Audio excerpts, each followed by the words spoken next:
30 seconds after the speaker starts and may not be given above 2.5 minutes after the speaker starts. Now we have our timekeeper, Sammy, in the back. For one ring that he does, it indicates 30 seconds. 2 rings indicates 2 minutes 30 seconds. And 3 rings indicates 3 minutes. The reply speech may only be given by the first or the second speaker. Now, without much further ado, we shall start our first debate of the day between SMPK 1 PENABUR and SMPK Kota Wisata.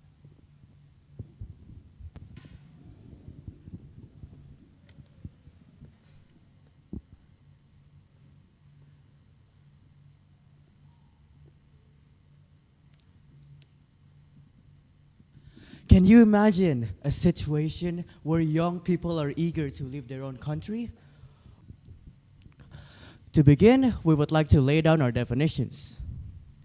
We define prioritize contributing as giving primary focus to working, innovating, or serving in Indonesia before pursuing careers or education overseas.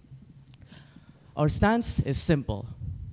Indonesia urgently needs the skills and energy of its youth to strengthen the nation before they consider opportunities abroad.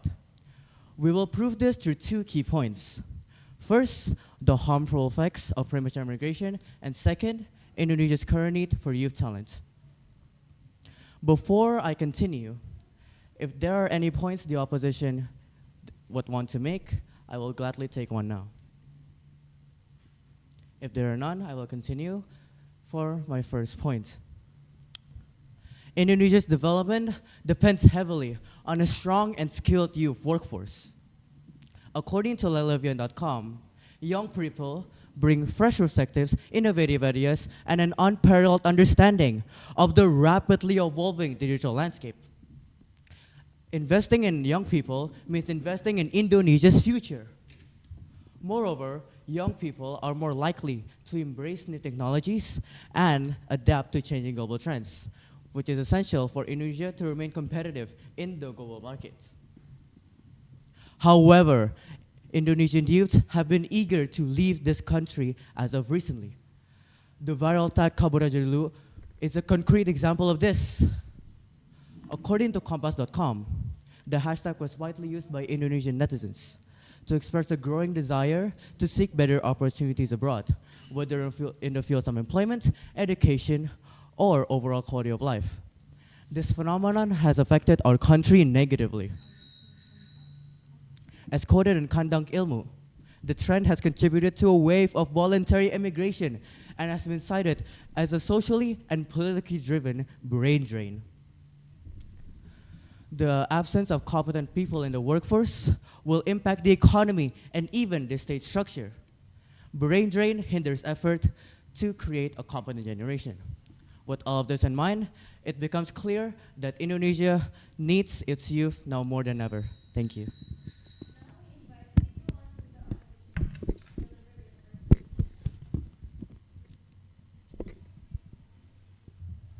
Thank you, government team, and especially the first speaker. And good morning to our wonderful judges, and thank you for the time that I've been given.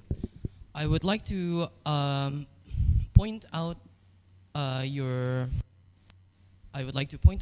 points and rebut some of them, and also point out some of my points. So the first speaker said that Indonesians need youth power, and you can't. And young people give new theories. I would like to say that you can't work well if you're in low education. A UNICEF report noted that while young people are keen to contribute, challenges remain in providing adequate opportunities for them to participate in priorities and programs that affect them. Around 11.8% of the total child population lives in households below the national poverty line. Many children face multidimensional deprivation, meaning they lack access to basic need across several areas. So we can't contribute. Young people cannot contribute because we lack basic needs. 11.8% of them lack basic needs. According to UNICEF, nearly a quarter of Indonesians aged 15 to 19 are not in education, employment, or training. The overall youth unemployment rate in Indonesia is approximately 15%. Other sources mention that as of early 2025, nearly 10 million Gen Zs individuals were unemployed, with 20.31% of those age 15 to 24 categorized as NEET, or not educated, employed, or trained. About 56% of the Indonesian workforce is employed by the informal sectors. According to 2024 figures from the Bureau of Statistics, leaving millions in vulnerable conditions and without social security protections. Though older adults are less at risk of being unemployed, Indonesia's overall jobless rate is about 5% much of the work that is available and unstable and poorly compensated. So how are we going to stay in this country if we're not compensated enough? And how are we going to live in this country if we don't get enough education or even basic needs that we need? Thank you. That is all I have to say.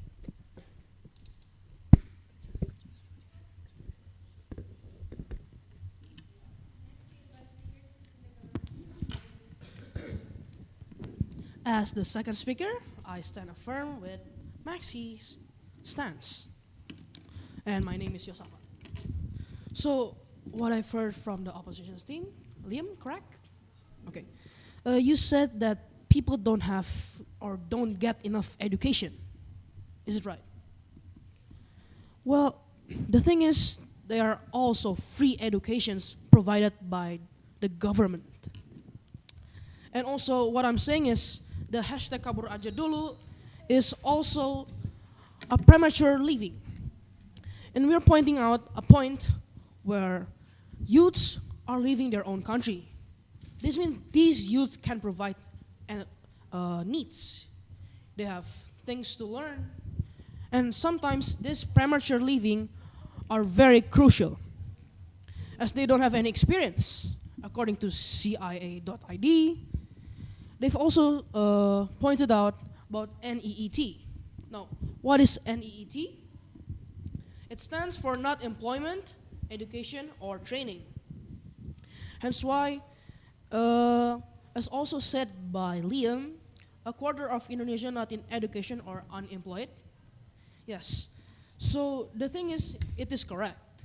But what you're missing is, or the bigger picture that you haven't seen, is that people that goes outside the country means they have profits. Point of information. Yes. You're saying that all of the people that leave have a stable economy, but what about the people who use scholarships from abroad, that were the ones that don't have enough money to just come back easily like that, or something like that? Actually, we don't refuse that this is actually good, because they want to search opportunities abroad. Yes. But the thing is, there are also dominant figures, and there's also the one that fears of missing out. So there are so many young and weakened educated children, but also uneducated children. Now, the thing is, this hashtag kabur aja dulu is also bad, even though it is a warning sign for youths, giving us potential or window for more potential of experience by youths and making our nation further. As I was saying, it is not wrong to search opportunities overseas, but as I was saying, this needs to be configured. Further, the challenges remain in marketing opportunities. Hence why the many children can also be helped by the youths that also rebuke from the other countries. Thank you.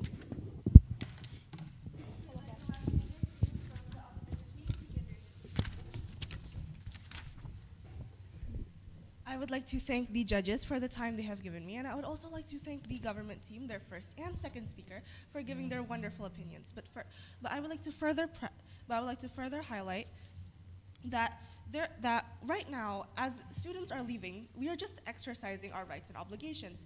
We do have rights. our rights involve that we have the right to live, we have the right to be born, and a few rights of those are protected by law, like Article 28E, Paragraph 1, Article 28, Paragraph 2, and Article 28C, Paragraph 1. All of those laws protect the fact that we have the right to choose a place to live, earn a decent living, and fully develop oneself. Now, not only that, but those laws are also in the Human Rights Declaration, which is inviolable, which means it's never to be broken, infringed, or dishonored.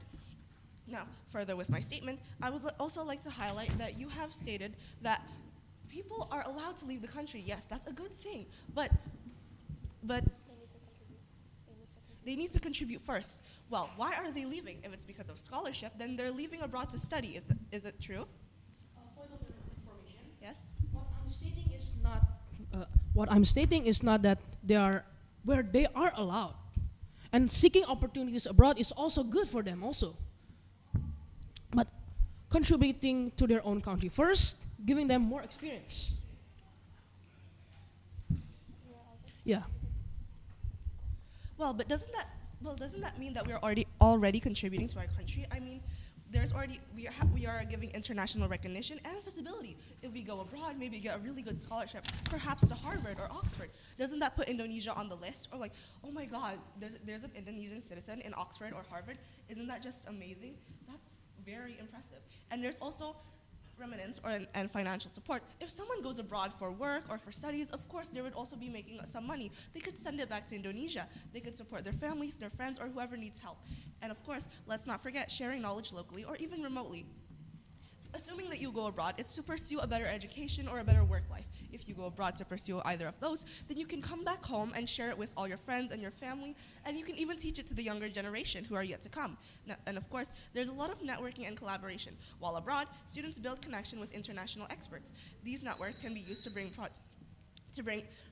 projects, partnerships, or to research Indonesia, even before they physically return, and cultural and intellectual ambassadors. If we go abroad, then of course there are students living abroad showcasing Indonesian cultures, values, and perspectives. They also learn to global best practice that can be applied to Indonesia later. I mean, if you go abroad, you can share your culture. Why wouldn't someone share their culture from a home that they really, really love? Thank you, and that's all I have to say.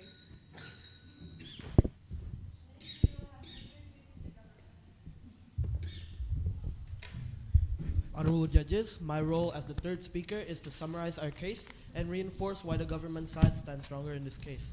My name is Lion, and I am the third speaker for the government. First, throughout this round, Maxi and Yos have demonstrated that hashtag Kabur Aja Dulu is not just a phenomenon. It is a real-world warning that Indonesia is losing its most crucial asset, its youth. Now, let us revisit what Maxi had said. He clearly established that Indonesia depends on a strong youth workforce to bring better perspectives, innovation, and digital adaptability for the better future of our nation. But hashtag Kabur Aja Dulu reveals a growing desire among the youth to leave our country to seek better opportunities abroad without contributing to our nation first. Okay, if the opposition has a point, I would gladly take it. Okay. Point of information. You have stated that you want us to contribute. You have stated that you want us to contribute first before going abroad, right? Yes. Yes, but we've already stated that we already are contributing. But Indonesia needs its youth now. Not digitally or not from outside of the nation. Indonesia needs its youth inside the nation to contribute to the better side of our nation and for our future. Okay, moving on. Yos expanded the statement by stating real-world causes and consequences. The frustration behind hashtag Kabur Aja Dulu is not random. It's because there are unaddressed aspirations and systemic failure among the youth. That is why every Indonesian aged 25 to 35, they have a big growing desire to leave our country, to seek better opportunities and a better future for themselves. Now, judges, what does this mean? This means that the opposition clearly ignores the reality that Indonesia needs its youth force now, more than ever. Now, our solution, contribute to our nation first, contribute to your homeland first, before seeking better opportunities for yourself abroad. So, in conclusion, that is why the government side stands stronger and superior in this case. Thank you.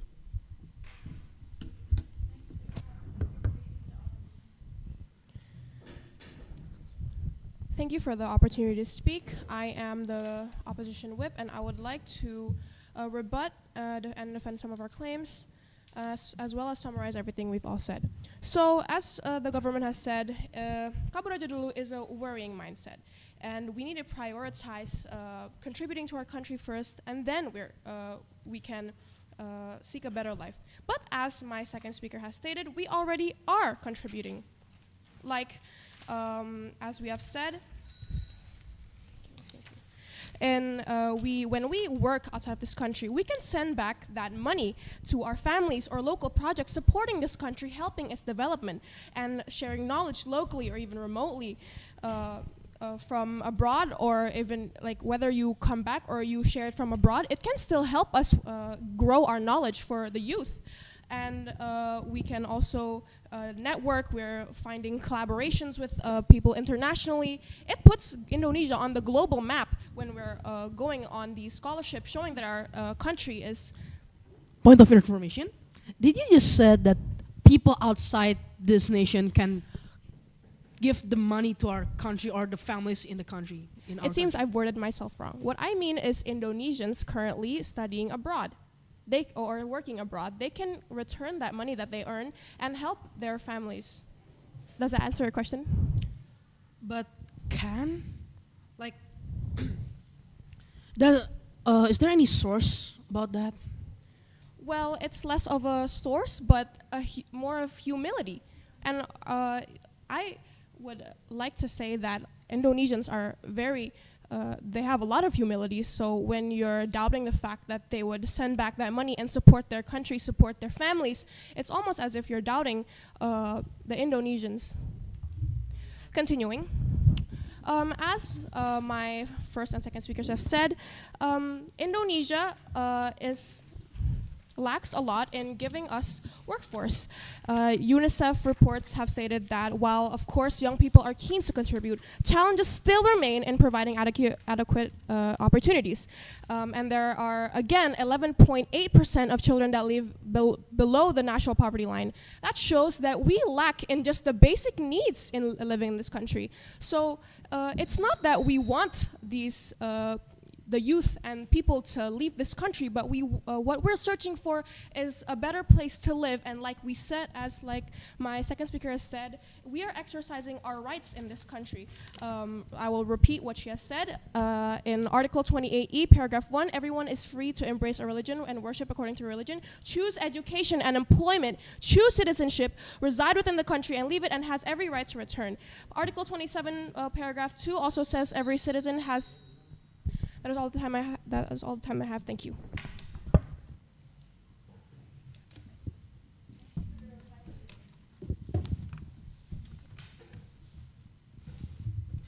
I would like to thank the government team, our own team, and also the judges for all the time that they've given us. And I would also like to summarize this entire debate and why we believe, as the opposition, we have the upper hand in this debate, and why also we deserve to win. We have taken that from the government, that they believe that Indonesians leaving the country gives out a worrying mindset, and they also have prioritized, and they also find that it depends on a strong and skilled workforce by the youth. Well, that proves that the youth is already contributing, haven't we? We've already proven countless times that the youth is already contributing. Yet the government team still pressed that they need the youth to contribute now. Well, aren't they already contributing now? I mean, we're still paying taxes, aren't we? Now, of course, they've also said something about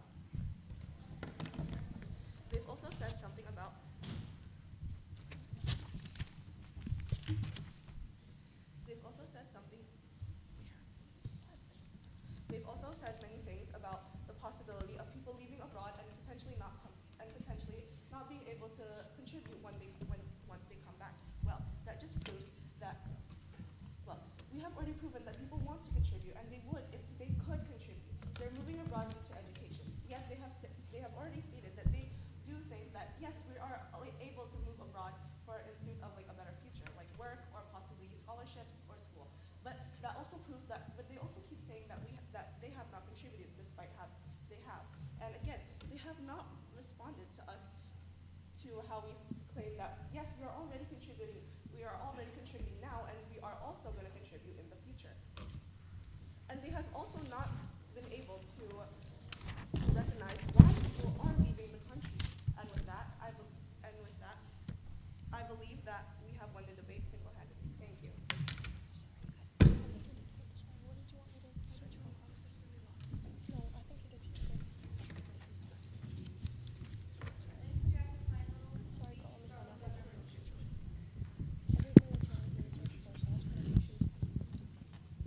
Okay, thank you for the opposition team.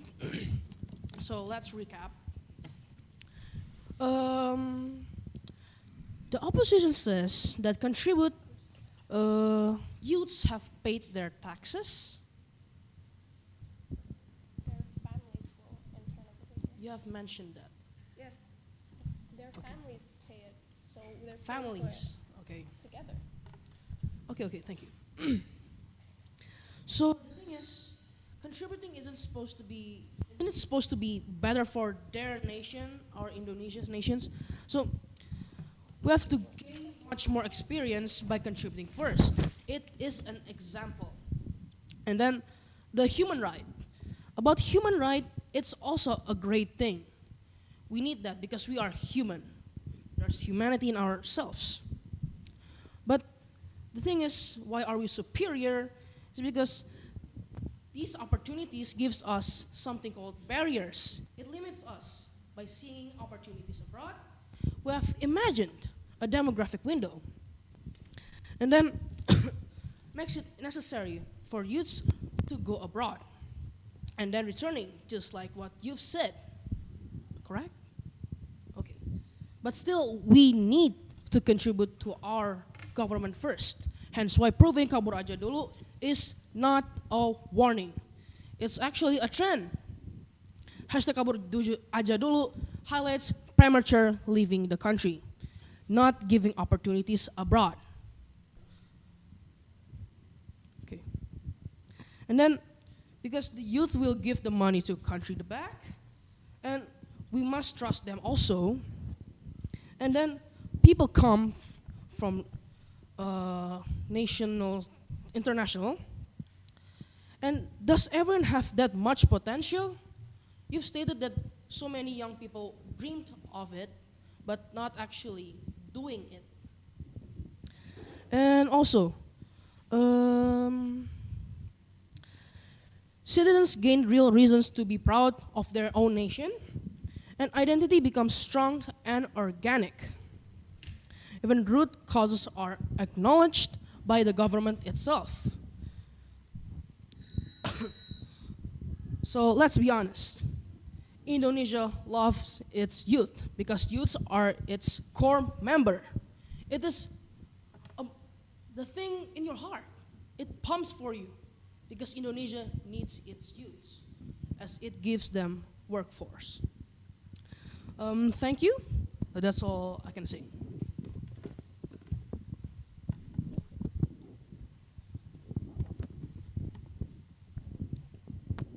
Thank you to the two teams that have participated in this debate, as well as teachers and judges. The debate has ended.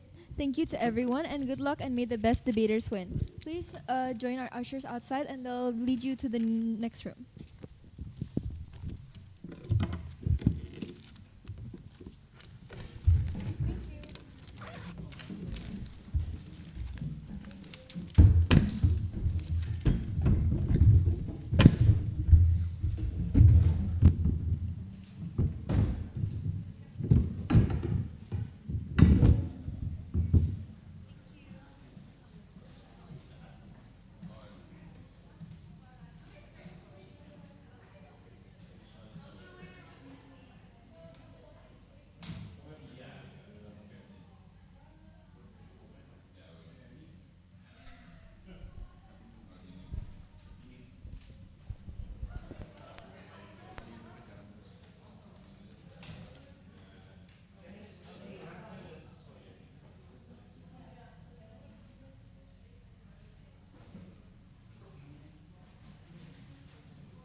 Selamat datang di SMPK Penabur, Jakarta.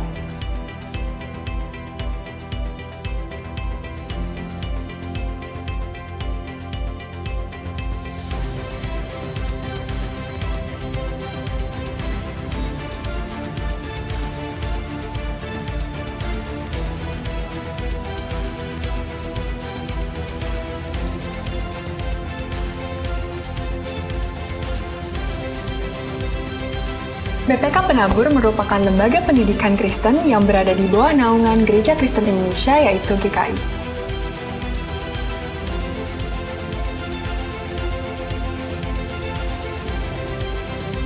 BPK Penabur tersebar di 15 kota dan 4 provinsi, yaitu Jawa Barat, DKI Jakarta, Banten, dan juga Lampung. Sebagai sekolah yang memiliki moto iman, ilmu, dan pelayanan, BPK Penabur memberikan pelayanan berdasarkan nilai-nilai Kristiani.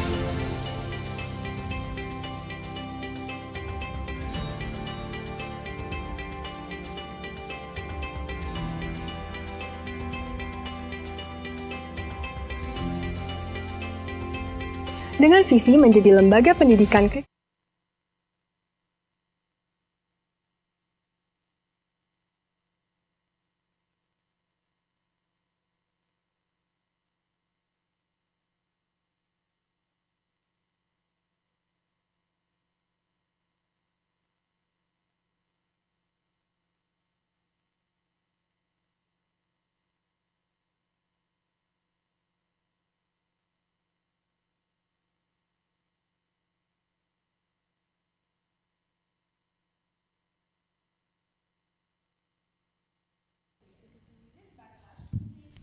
The form of boycotts, unfollows, or mass criticism, and may lead to a loss of reputation or opportunities. The term cancel is used to describe the act of collectively withdrawing support from someone as a form of social punishment. The motion for today's debate will be this House believes that cancel culture has turned social media into a toxic space. Now I'd like to read out a couple of the basic rules that will be used in today's debate. Each speaker delivers a maximum 3-minute speech, and a POI may be given 30 seconds after the speaker starts and may not be given 2.5 minutes after the speaker starts. And on the back, we have our timekeeper, Sammy. 1 ring indicates 30 seconds, 2 rings indicates 2 minutes 30 seconds, and 3 rings indicates 3 minutes. The reply speech may only be given by either the first or the second speaker. Now, without much further ado, we shall start our debate, which is between P7 and the MPI. Now, I'd like to remind all of you that when you speak, please use your mics. Okay, thank you. That's it from me. Now, I'd like to invite Speaker 1 from the government team to begin their starting speech. Check, check. Hello. Hello. Good morning, Ms. Speaker, judges, and members of the House. We are the government team from SMPK Kristen 7 Penabur, as stated as before, and we proudly open this debate with confidence and absolute conviction. As the first speaker for the government, it is my duty to set the tone for the round, and to start, I will begin to say this. We believe in our case, and we believe in our arguments, and we are ready to demonstrate through logic, evidence, and real-world reasoning. along why this match and this motion must stand. In this debate, our team will show you how cancel culture has shifted from accountability to hostility and changed social media into an environment by fear and conflict more than open dialogue. Before we move on to the substantive arguments, allow me to outline, as the first speaker, that I will introduce the issue, define the terms, and present our first opinion. The second speaker will expand in deeper analysis, examples, and impacts on public behavior along with rebuttals. And our third speaker will strengthen our stance by rebutting the opposition and reinforcing why our case stands strongest today. I will start. Cancel culture refers to the social phenomenon in which a victim faces mass backlash, usually on online platforms and mediums, due to their acting and our statement they've made online. Many victims of cancellation suffer severe damages in their career and future potential. An example would be J.K. Rowling, a famous author of Harry Potter. Okay. Another term for cancel culture, that cancel culture leads into unfair punishment because online punishment is fast, unregulated, and driven by mass. Therefore, cancel culture creates a toxic environment on social media. And another example for cancel culture is Kevin Hart, a famous comedian that was led to Oscar 2018 as the MC. Kevin Hart stepped down from hosting the Oscar 2018 after past homophobic tweets resurfaced. Critics point out the swift backlash overshadowed potential discussions about personal growth of the comedian. Okay.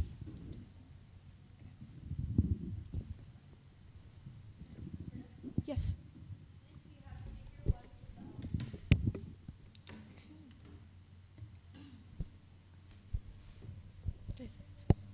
Good morning, respected judges, and also members of the House. Here I am as Speaker 1 of the opposition team, in where we are the team who supports cancel culture. We do not believe that cancel culture creates a toxic culture in social media, and we believe that it actually holds to more accountability, unlike what you have just stated. Cancel culture allows marginalized people to seek accountability where the justice system fails. I'm going to take an example on the Me Too movement that started in America that gave innumerable women and also men the ability to call out and cancel countless abusers in a forum where all of the accusations could be widely heard. As reporter Olivia Gold explains, those men who have sexually assaulted and harassed women has been done for millennia, where inept courts and HR departments have failed. Succeeded by women talking about their harassment on social media, fueling the public condemnation that's forced men from their jobs and destroyed their reputations. This movement, we believe, is one of the examples of cancel culture that is actually effective. Because by October 2018, the end of the first year, 429 people faced 1,700 allegations of sexual misconduct. One of the examples is Harvey Weinstein, who is now convicted of third-degree rape and a first-degree criminal sexual act, which, without cancel culture, Weinstein might still be in a position of power. And now I would like to respond to one of the things that you said about Kevin Hart. We believe that accountability isn't destruction, it's a visibility. Cancel culture exposes the harm that institutions overlook. We believe that formal systems often ignore or protect misconduct, particularly by powerful individuals. Public pressure ensures issues aren't buried or dismissed. Social consequences can prompt faster and more transparent responses than just institutions alone.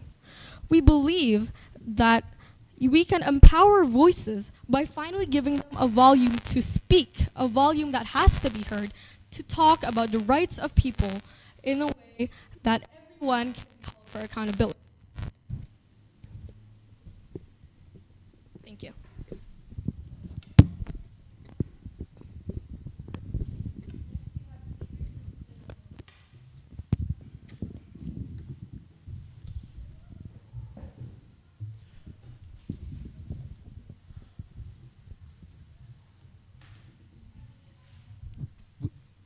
we receive your claim, and in response, we say that a lot of people online think that cancel culture is a part of digital democracy as a way to seek justice on and safety on people who have been wronged. But isolated good outcomes don't justify a system that overwhelmingly harms innocent or low-stake individuals. Safety built on fear is not really safety, because democracy requires informed decision-making. Cancel culture is reactionary, emotionally, and misinformed. Because of this, actual safety and accountability cannot be formed to the people who are wronged. Again. And high-profile cancellations that improve society here only are the outliers of many other cancellations that were not justified. Cancel culture disproportionately harms ordinary people and not powerful elites, as powerful elites don't really get affected by cancel culture here.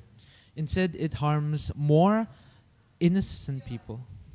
Could you give an example on how it harms innocent? Here. A study from UVA and Stanford 2023 found that 70% of cancellation incidents involved private citizens or small creators and not public figures. And in an MIT Sloan review from 2022, most victims of digital shaming lacked resources to recover, unlike celebrities. Again, high-profiling elites may recover from cancellations, but the 70% that actually get cancelled, which are private citizens, do not have the resources or to recover from cancellations.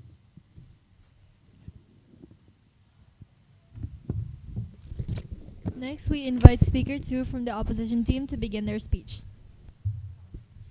Cancel culture promotes accountability. We, the opposition, stand firmly for the idea that cancel culture, when understood as a collective form of accountability, strengthens our society more than weakens it. The proposition wants to paint cancel culture as mob justice, cruelty, or social destruction.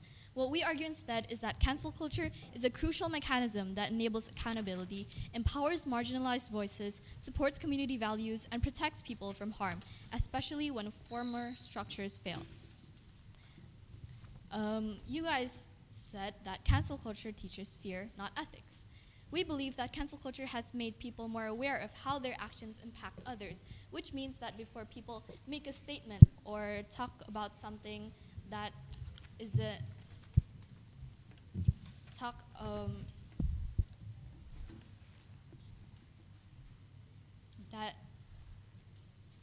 that isn't thoughtful of how other people might feel about it, it increases their social accountability and encourages empathy and responsibility.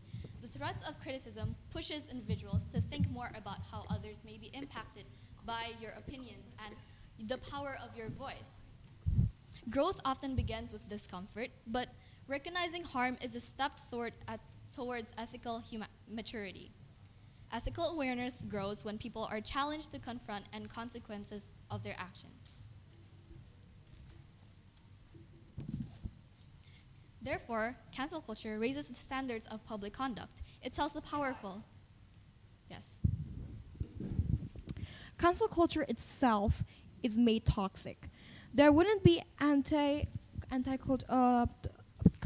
cancel culture if it noticed cancel culture itself, because you claim that cancel culture makes the public safer. Do you not? It holds people who are wrong accountable and gives access to those who didn't have access before, access to people who aren't in a state of power. It prevents, if we remove cancel culture because some individuals use it, we allow unchecked abusive behavior, racism, sexual harassment, and discrimination to continue. So are you claiming that cancel culture is vague?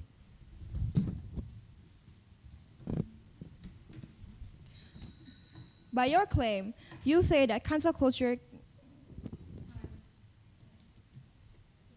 Continuing, the victim of these harms, racism, sexual harassment, and discrimination, were often more vulnerable, not people in power, not people who are celebrities, politicians. They experience trauma, depression, and cancel culture protects them because it gives the voices of people who actually hear them, the people who are like them, time. Next, we shall have speaker 3 from the government side.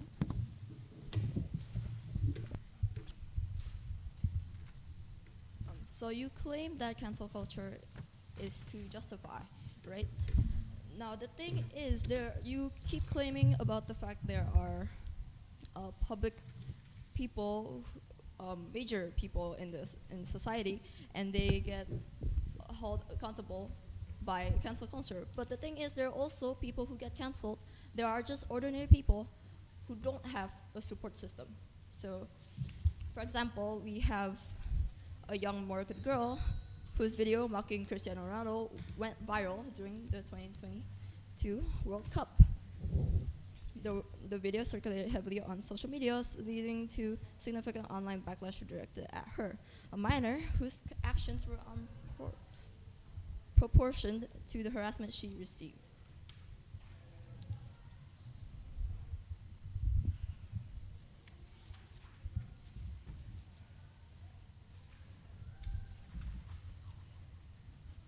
Comment, right, in the video.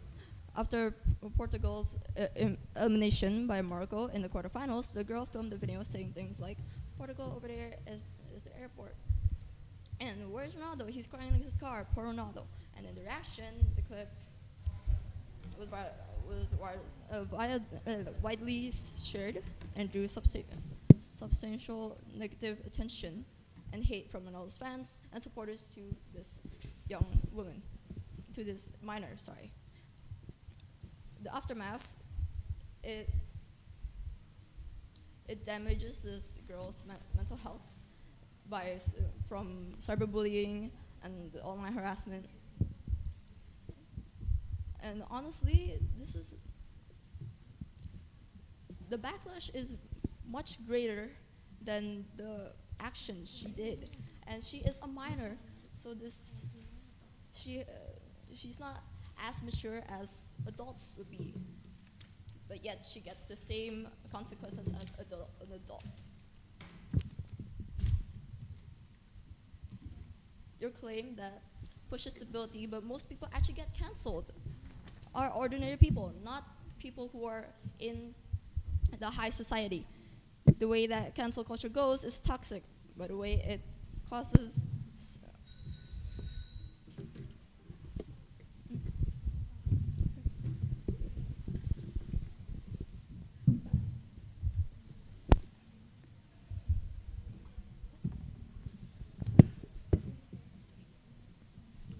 An example of cancel culture vagueness is the case of Drew Brees, a former NFL quarterback in 2020. Brees was asked regarding his opinion of fellow player Colin Kaepernick's kneeling during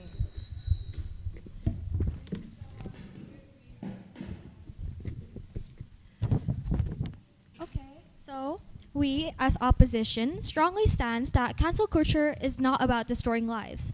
It is about protecting society from repeated harm, providing collective boundaries, and giving voice to those historically silenced.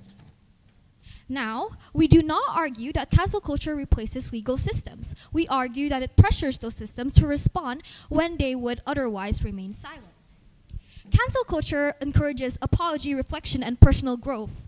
People often assume that cancel culture ends careers forever. In reality, many individuals who respond constructively by listening, learning, and apologizing sincerely and making amends rebuild their credibility. Public accountability creates an incentive for people to grow. If someone commits harm and nothing happens, they have little motivation to reflect. But when society holds them accountable, it becomes an opportunity to learn about the experiences of others and eventually becomes better members of the community. In fact, many cancelled figures have used the moment to educate themselves about the groups they offended, support relevant social causes, and demonstrate real change. Our fifth argument is crucial. Cancel culture empowers people who never had a voice before. Historically, calling out powerful individuals, bosses, celebrities, politicians was dangerous or impossible. But in the digital age, collective action allows marginalized individuals to speak up, gather support, and demand justice. This is profoundly democratic. If a discriminatory incident happens at work and managers ignores it, the internet allows the victim to share their story. If a company treats employees unfairly, cancel culture can draw attention to the structural issue, forcing the organization to address the problem. Cancel culture is not the suppression of speech, it is the amplification of voices that have long been silenced.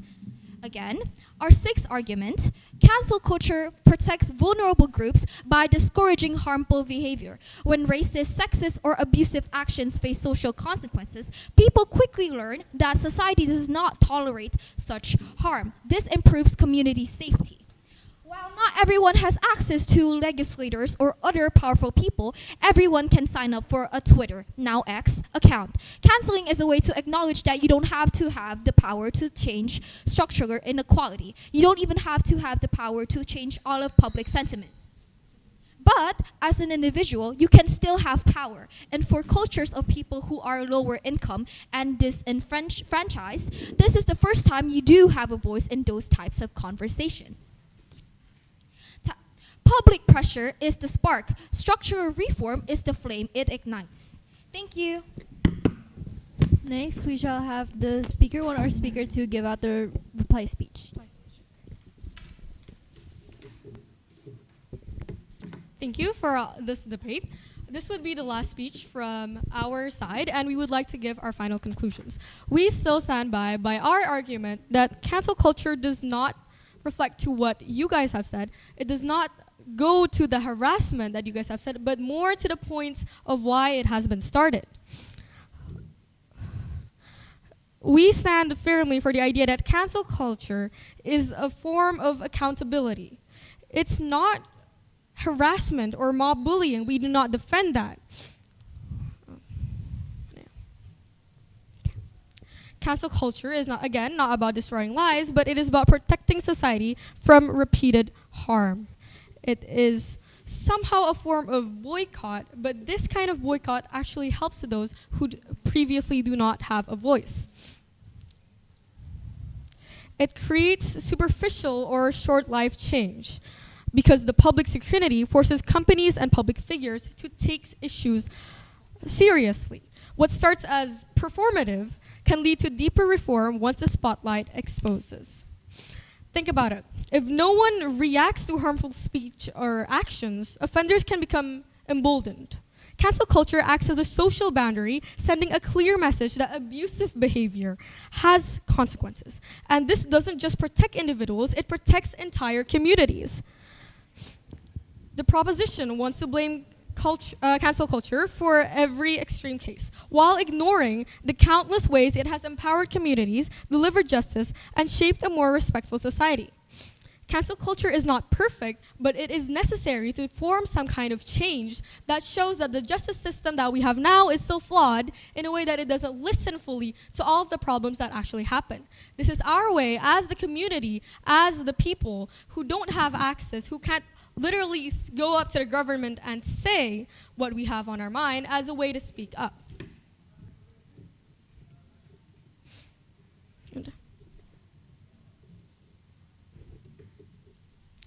Once again, cancel culture is not harassment, and the opposition offers no empirical evidence that cancel culture directly causes any kind of suicide or harassment. Even though the case that you have said previously in Speaker 3 about the girl who has suffered harassment, she can still grow it from it as a person. And as a community, we should also have personal boundaries on how to say about what we have to say about cancel culture. What we can say to correct their behavior still has to have some form of ethics. And that ethics is something that's already implemented in society and should always be part of us. Thank you.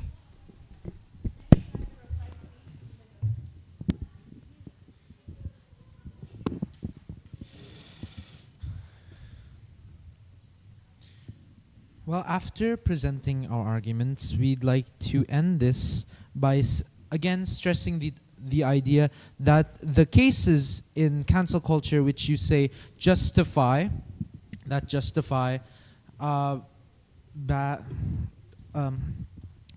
again, I'd like to state as the closing, stress again that the cases that you presented are cases in which powerful people are held accountable for their actions. Now, already citing the studies that we said, we'd like to stress the fact that 70% of cancel culture cases actually happen to private citizens, and actually 70% of cancel culture cases happen to private people in which have done almost no action, such as the one that Speaker 3 has said. Exactly. And you say that that cancellation, the girl that faced, which Speaker 3 had mentioned, is an opportunity to learn and to grow mentally. But we think that harassment should not be a method of learning. Hate and harassment should not be a way that people learn and grow. Sure, she has made a mistake and she has caused a lot of drama and backlash, but the backlash which she receives is improportional to her punishment. That's all. Instead of fostering accountability, we claim that cancel culture can lead to mob mentality where individuals are judged and systematic issues are overlooked. Again, you claim that the justice system is not flawed and that instead cancel culture pressures the justice system. I claim that it is flawed because it doesn't perfectly listen to what we said. Thank you. I'm sorry, but the POI can only be given before the 2 minutes 30 seconds. Oh, wait, wasn't it still 2 minutes? Oh, wait, isn't it still okay if it's 2:25? It stops at 2:30. So it's not at 30 seconds. But it still wasn't in the last 30 seconds. Before he turned it off, it was 2 minutes 25. Yeah. He started turning it on again, and it was already in. Oh, okay.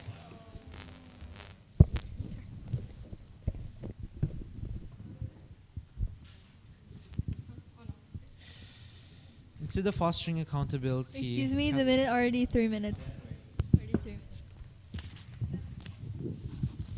The debate has ended. Thank you to the judges and teachers, especially the debaters that has participated, both government and opposition team. Good luck and may the best debaters win. Please follow our ushers to leave the room and enter the next room. Thank you.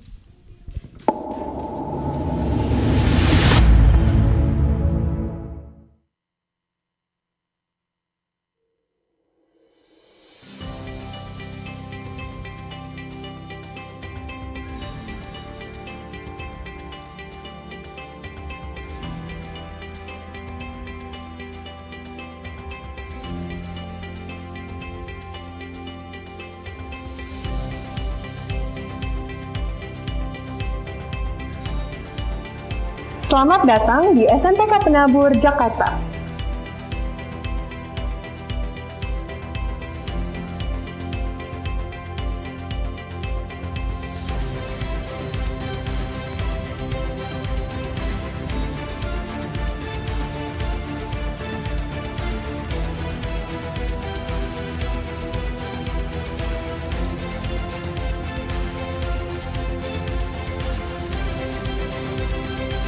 BPK Penabur merupakan lembaga pendidikan Kristen yang berada di bawah naungan Gereja Kristen Indonesia, yaitu GKI.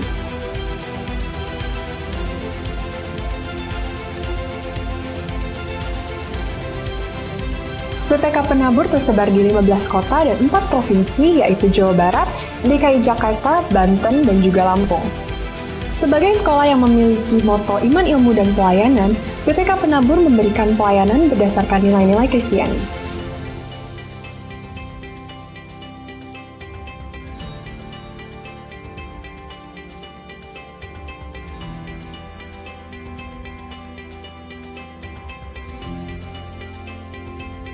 Dengan visi menjadi lembaga pendidikan Kristen unggul dalam iman ilmu pelayanan, serta misi mengembangkan potensi peserta didik secara optimal, melalui pendidikan dan pengajaran bermutu berdasarkan nilai-nilai Kristiani, BPK Penabur Jakarta, khususnya jenjang SMP, memiliki program-program unggulan baik intrakurikuler maupun ekstrakurikuler.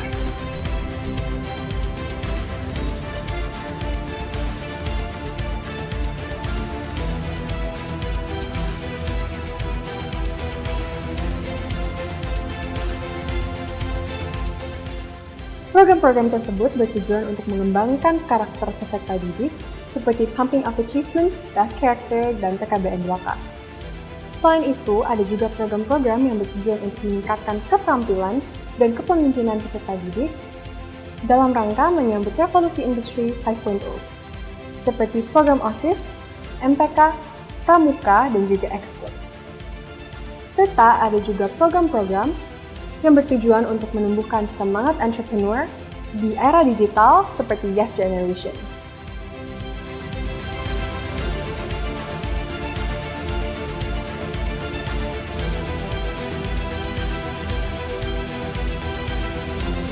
SMPK Penabur Jakarta memiliki 17 sekolah yang tersebar di Jabodetabek. 3 sekolah di Kota Tangerang, yaitu SMPK Penabur Gading Serpong, Bintaro Jaya, dan Kota Modern. 1 sekolah di Jakarta Barat, yaitu SMPK 7,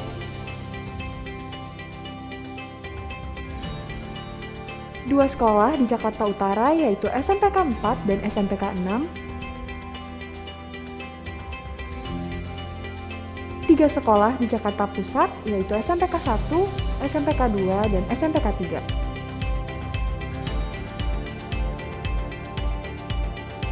1 sekolah di Jakarta Timur, yaitu SMPK 5, 1 sekolah di Jakarta Selatan, yaitu SMPK Penabur Tirta Marta Pondok Indah, 2 sekolah di Kota Depok, yaitu SMPK Penabur Depok dan Tirta Marta Cinere.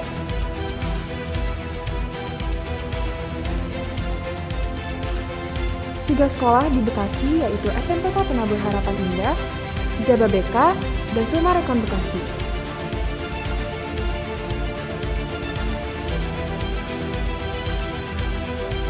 Dan 1 sekolah di Cibubur Kabupaten Bogor, yaitu SMPK Penabur Kota Wisata.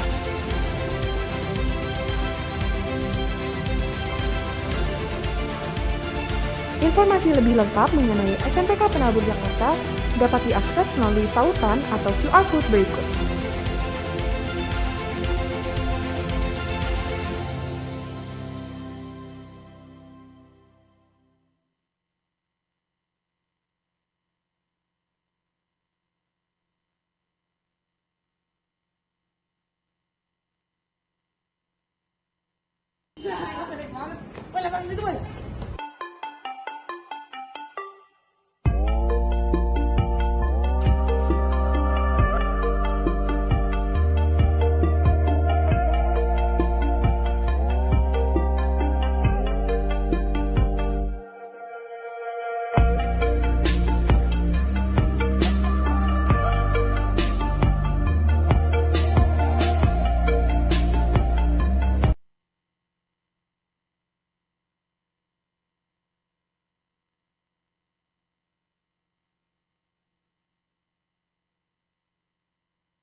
As our fellow debaters, first I'd like to introduce myself. My name is Alessandra. I'll be your MC for today for the junior high school debate competition here in SMBK ng PENABUR, Debate Room 1. First, I'd like to introduce the teams that I'll be debating today. On my right side, we have government, which are Erica, Jennifer, and Kaylee from SMBK 4 PENABUR. And on my left side, we have Abraham, Marcia, and Leticia from Tirta Mata Chinere as the opposition team. Now, before we start, I'd like to read out the motion and the context for today. The context is the hashtag Kabara Aja Dulu, Just Run Away First, has recently become popular among Indonesian youth on social media. The phrase is used to express frustration and hopelessness towards the country's current political, economic, and social conditions, corruption, and limited job opportunities. Many young people see it as a call to look for better opportunities abroad, while others view it as a worrying sign of lack of declining nationalism and a civic pride among Indonesia's younger generation. The motion for today's debate is the House believes that social media has weakened the sense of patriotism. Now I'd like to read out some of the basic rules for today's debate. Each speaker delivers a maximum 3-minute speech. The POI may be given 30 seconds after the speaker starts and may not be given above 2.5 minutes after the speaker starts. Now for the POI, it'll be indicated by rings. 1 ring, 30 seconds, 2 rings, 2 minutes 30 seconds, and 3 rings, 3 minutes. Now to see the time, you can see at our timekeeper in the back, Tammy. Now without much further ado, we shall start our debate of the day, which is in P4 versus SMBK Tirta Mata Chinere. Now before we'd like to start, I'd like to remind you guys, when you speak, please lift up your mic so you can be heard through the streaming. Okay, thank you.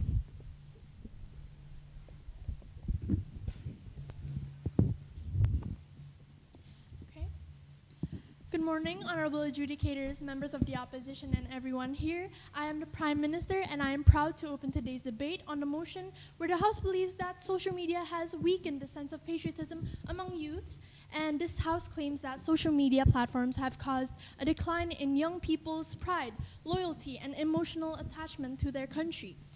This debate will focus on, firstly, the youth, primarily teenagers and young adults aged 13 to 25.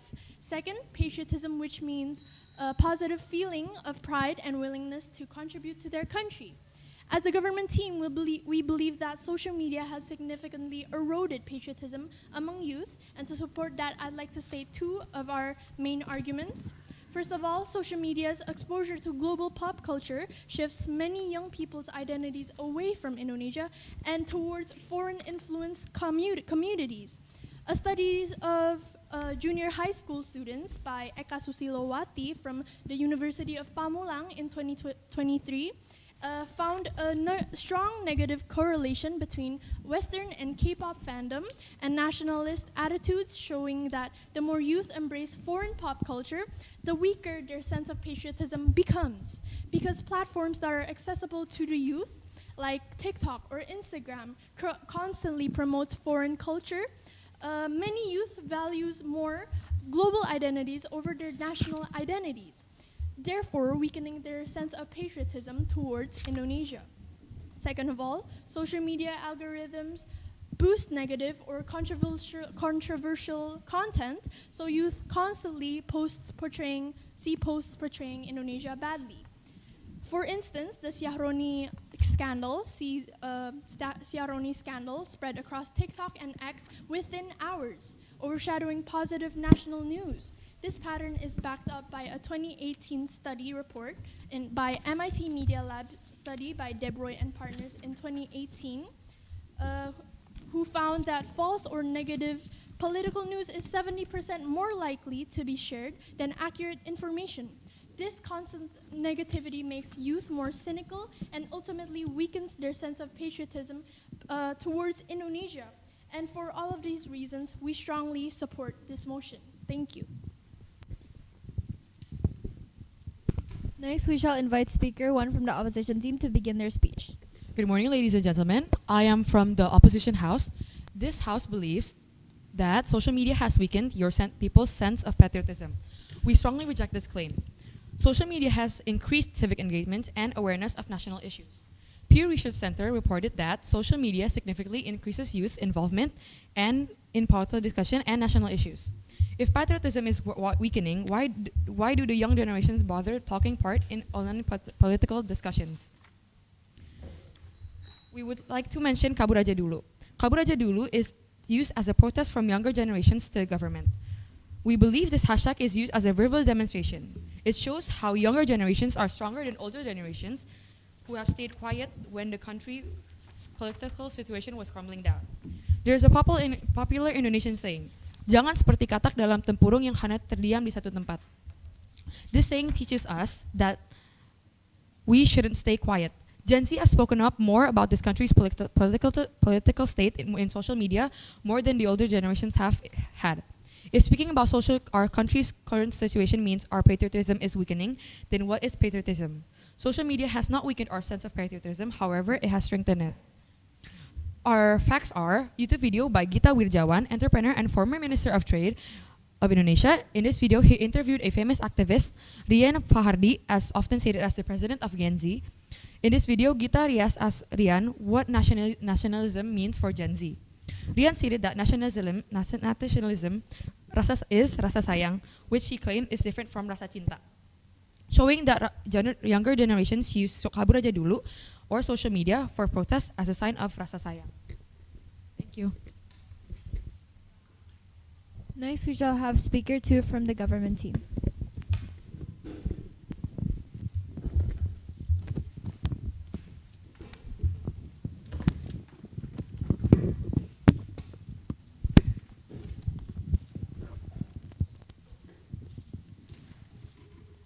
Good morning, honorable adjudicators, members of the opposition, and everyone here. I am the Deputy Prime Minister, and I will now rebut and extend the government's case. First, let me respond to what the opposition has said. So they mentioned earlier that social media increases patriotism by spreading awareness. Well, this is factually inaccurate because what spreads faster online is not education, it's misinformation. For every one video teaching culture, there are hundreds promoting false facts and mocking national identity.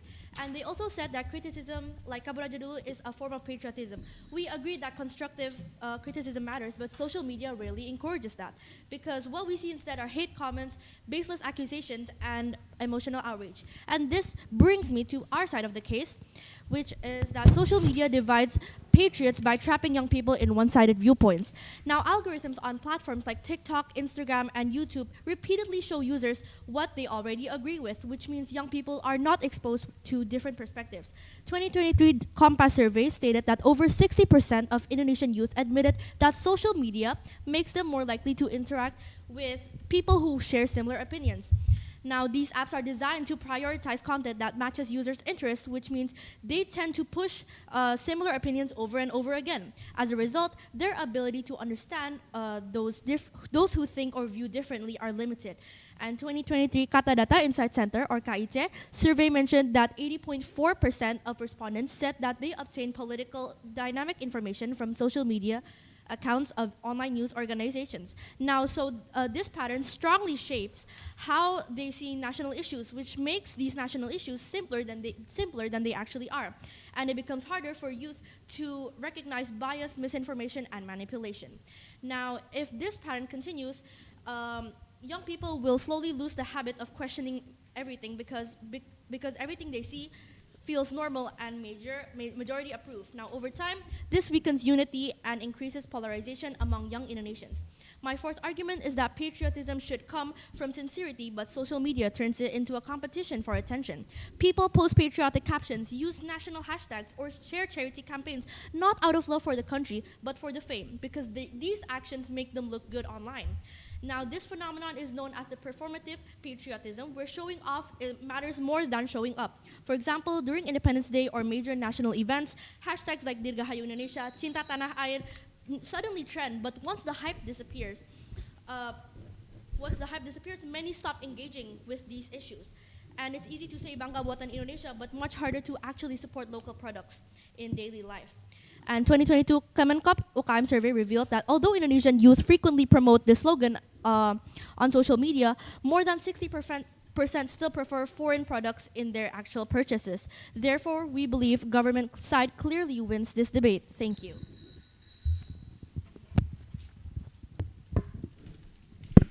Thank you, ladies and gentlemen. Now I will be responding to that argument. Today, the government claims that social media has weakened patriotism among young people. As the opposition, we strongly reject this idea. The government makes one fundamental mistake. They confuse humor with hatred, criticism with disloyalty, and internet culture with national identity. They see memes like hashtag Kabur Aja Dulu and conclude that patriotism is dying. We see the bigger picture. Social media has created the most educated, connected, and active generation Indonesia has ever had before social media. So first, they say youth want to leave the country because of the hashtag Kabur Aja Dulu, but there's no evidence, no migration spike, and only meme culture. As Oxford Internet Institute 2021 has stated that online exaggeration doesn't equal to real intention. And also, social media's they said that social media spreads negatively. This we prove incorrect. Why? Because negativity equals to awareness, and awareness equals to engagement. Awareness in Indonesia makes people want to engage more. Just like one of the cases where there has been a donation to Palu by Reza Arab, where people say that where people critique the politics because they couldn't help Palu at the time. But in the end, they all gathered together and gained millions of rupiah via social media within their community. And also, they say hashtag Kabur Aja Dulu is proof that patriotism is collapsing, but people use it for exams, skincare price, and heartbreaks. It's humor, not ideology. While maybe in the internet, many hoax or false information spread around, education still spreads around too. And also, this is a meme culture, not political ideology, which means that people still want to unite.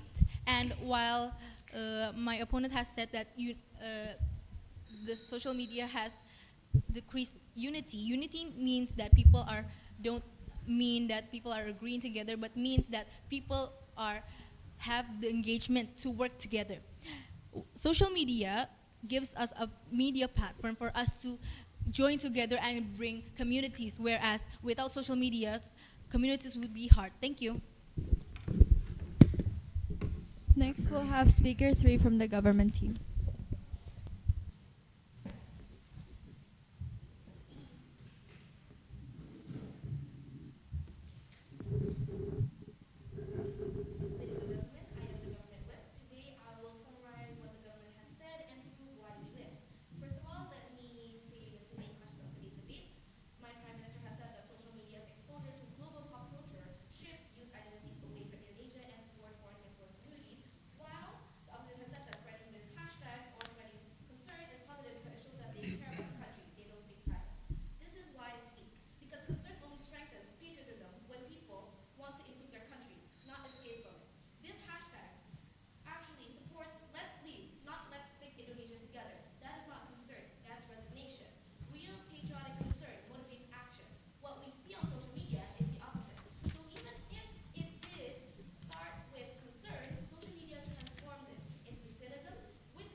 Next, we shall have speaker 3 from the opposition team. Okay, thank you. Now I'll be strengthening and I'll maybe answer some doubts that the government team may have about us. Okay, the first one, first misunderstanding is memes like #Kabur Aja Dulu weaken patriotism, and that simply isn't true. Data from Kompas and Tirto in 2023 show that 90% of the hashtag usage is humor, not political opinion. For examples, #Kabur Aja Dulu for exams or #Kabur Aja Dulu for traffic. The youth joking is different from the youth abandoning their country. Second one is social media exposes negativity and youth becomes less patriotic. It's also simply not true. A study done by UNESCO in 2023 says that 70% of youth learn about national issues from social media, positivity and negativity. Seeing problems doesn't weaken patriotism, it inspires desire to fix the country. Next one is online misinformation confuses the youth, and in turns, that weakens patriotism. And that's, again, simply not true. Misinformation is a technical issue, not a patriotism issue. Patriotism is measured by values and engagement, not by whether they fall for fake news. And the reality is, you fact-check more than adults. Data from Reuters Institute 2023 says that Gen Z is the most media literate group. Next one is online Western culture replaces local patriotism. A study from OECD Youth Culture Report 2022 suggests that global culture consumption increases local identity because people compare cultures and rediscover their own. For example, the rise of Bangga Buatan Indonesia boosted by TikTok and Instagram. Okay, to end this with a statement, one fundamental mistake people get is people confuse humor with hatred, criticism with disloyalty, and internet culture with national identity. They see memes like #Kabur Aja Dulu and conclude that patriotism is dying, and we see the bigger picture. Social media has created the most educated, connected, and active generation Indonesia has ever had. That'll be it. Thank you. Next will be a reply speech from either speaker 1 or speaker 2 from the opposition team.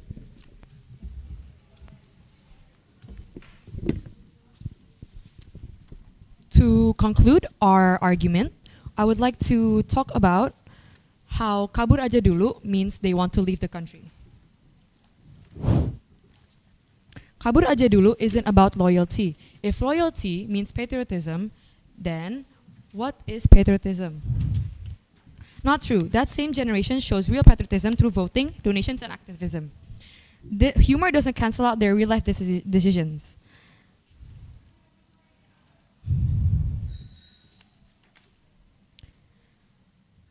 Today, the government presents memes. We present data, research, and real actions.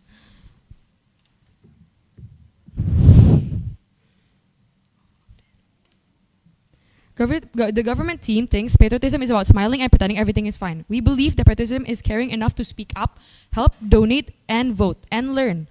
In all of these areas, youth are stronger than ever because of social media. Government thinks that patriotism means never complain. We think that patriotism means awareness, solidarity, and participation.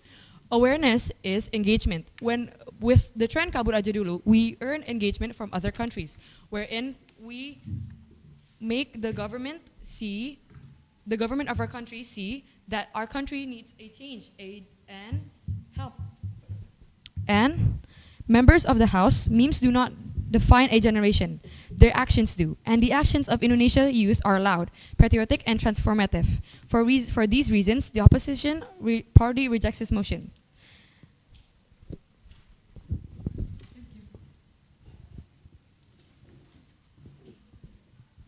Good morning. I'm the Prime Minister, and this is the government reply speech.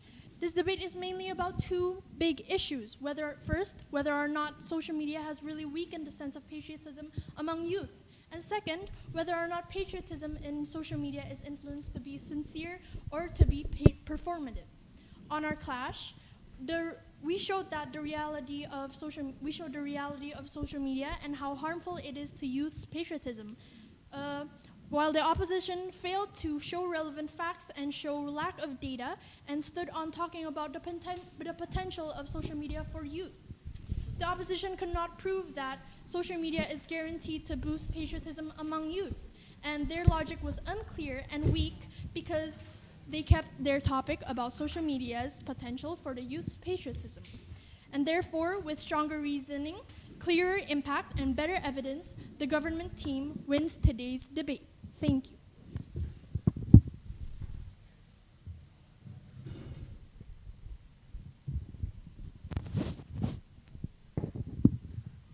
The debate has ended. Thank you to the judges, teachers, especially the debaters that has participated. Good luck and may the best debaters win. You can follow our ushers out of the room and go to the next room.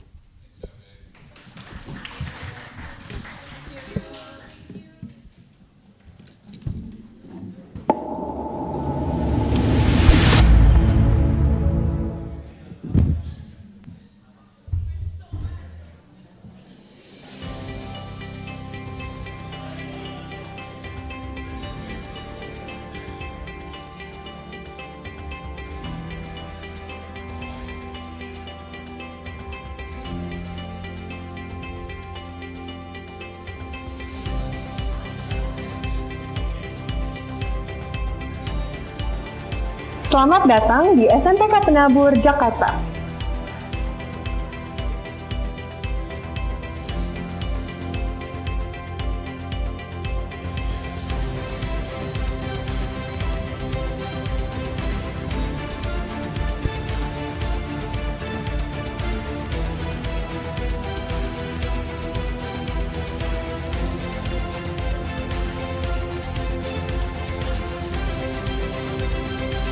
BPK Penabur merupakan lembaga pendidikan Kristen yang berada di bawah naungan Gereja Kristen Indonesia, yaitu GKI.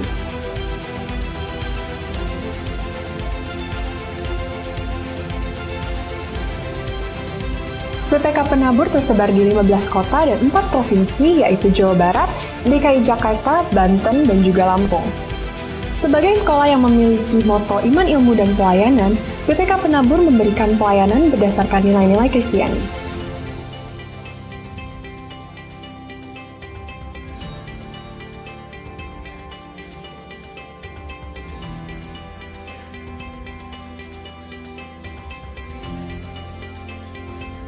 Dengan visi menjadi lembaga pendidikan Kristen unggul dalam iman ilmu pelayanan, serta misi mengembangkan potensi peserta didik secara optimal, melalui pendidikan dan pengajaran bermutu berdasarkan nilai-nilai Kristiani, BPK Penabur Jakarta, khususnya jenjang SMP, memiliki program-program unggulan baik intrakurikuler maupun ekstrakurikuler.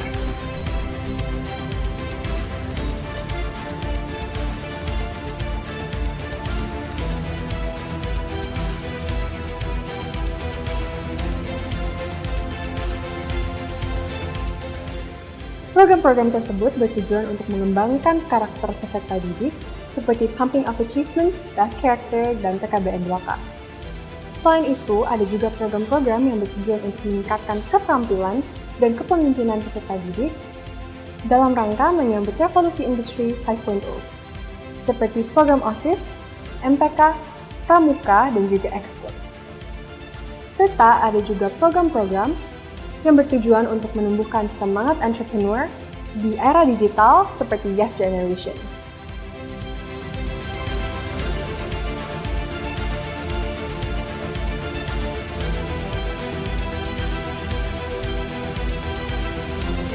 SMPK Penabur Jakarta memiliki 17 sekolah yang tersebar di Jabodetabek. 3 sekolah di Kota Tangerang, yaitu SMPK Penabur Gading Serpong, Bintaro Jaya, dan Kota Modern. 1 sekolah di Jakarta Barat, yaitu SMPK 7,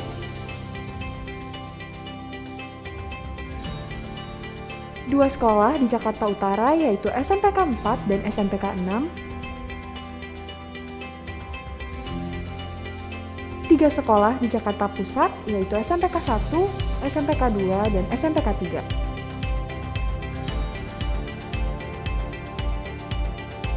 Satu sekolah di Jakarta Timur, yaitu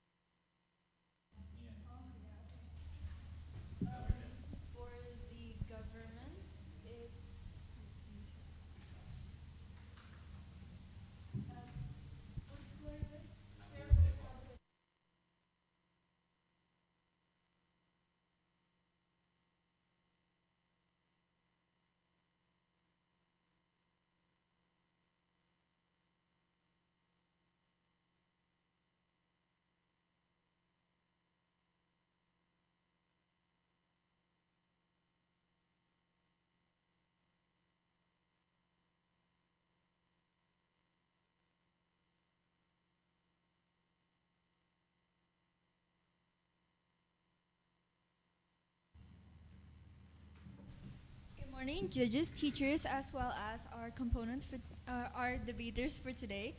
My name is Alessandra, and I'll be your MC for the Junior High School English Competition Debate Room 1 in SMPK PENABUR. First, I'd like to introduce the teams that I'll be debating today. On the government side, we have SMPK PENABUR Depok, and their names are Jeremy, Corinthius, and Benedicta. And on P3, SMPK 3 PENABUR, we have Natania, Brandon, and Philia. First, I'd like to introduce you guys to the motions and the context that we're going to be used on this debate. The context is the hashtag Kabur Aja Dulu, just run away first, has recently become popular among Indonesian youth on social media. The phrase is used to express frustration and hopelessness toward the country's current political, economic, and social conditions, corruption, and limited job opportunities. Many young people see it as a call to look for better opportunities abroad, while others view it as a worrying sign of declining nationalism and civic pride among Indonesia's younger generation. Now I'd like to tell you guys the motion. This House believes that social media has weakened the sense of patriotism among young people. Now I'm going to tell you guys a couple of the basic rules that are going to be used in this debate.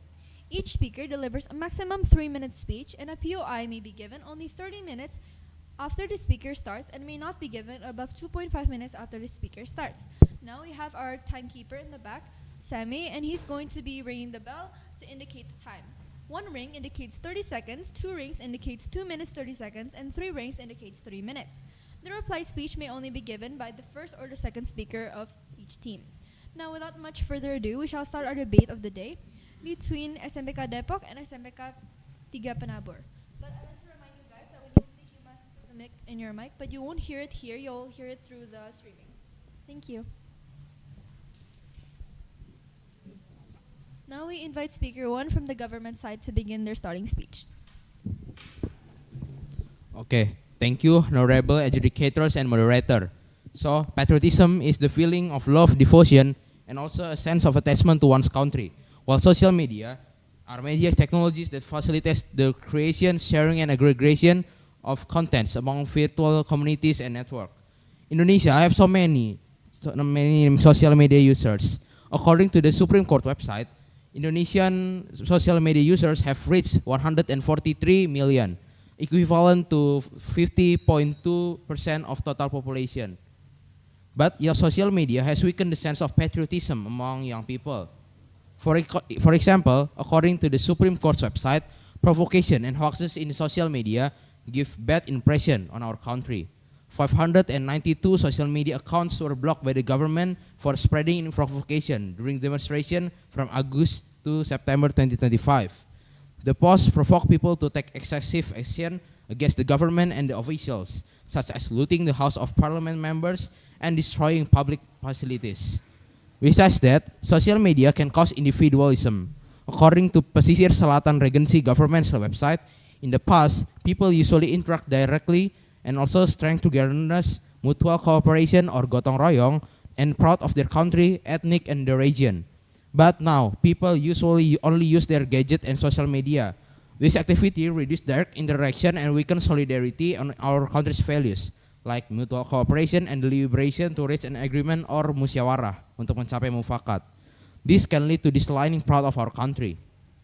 In media socials, hashtag Kabur Aja Dulu was viral in the early 2025. This is the young people's feeling of frustration and hopelessness toward Indonesian situation, such as significant challenge to get a job, government policies about budget efficiency, widening gap between the poor and rich people, and unresolved issues about corruption, injustice, and discrimination.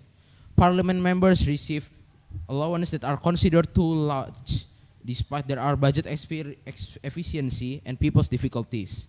Some officials flex their wealth on social media. Some policies that drove a motor vehicle accidentally kill a motorcycle taxi driver during protests. These problems and issues were spread and exaggerated by some people through social media and even provocation, which led to increasingly angry demonstrators and some of the officials. Houses being looted by some people. Reported from Institute for Research, Education and Information on Economy and Social Affairs, social media makes it easier to spread information about the culture of other countries, and this makes some youths proud to their nation these lines. Youth now see the global lifestyle, job opportunities abroad, and frequent exposure via social media. That's my argumentation. Thank you. Next, we invite speaker 1 from the opposition team to begin their speech. Good afternoon, honorable judges and worthy opponents. Today, our side stands firmly against the motion, social media has weakened the sense of patriotism among young people. In contrary, social media has actually become one of the strongest tools to strengthen it. Let me begin by stating what we mean by patriotism. A love for one's country, a devotion to its future, and a connection to its history and culture. Now, I have 4 points to state. First, social media has actually become one of the strongest tools to strengthen patriotism. Why? Well, social media offers new and creative ways to share and learn Indonesian culture. According to an article by Kompesiana, social media is not only for entertainment, but it is also a vital tool to form a stronger connection to our homeland. Second, if social media is used wisely and correctly, social media does not actually weaken patriotism. It only widens the younger generation's perspective on the cultures around the world. Third, people can express their love and learn more about about patriotism from social media.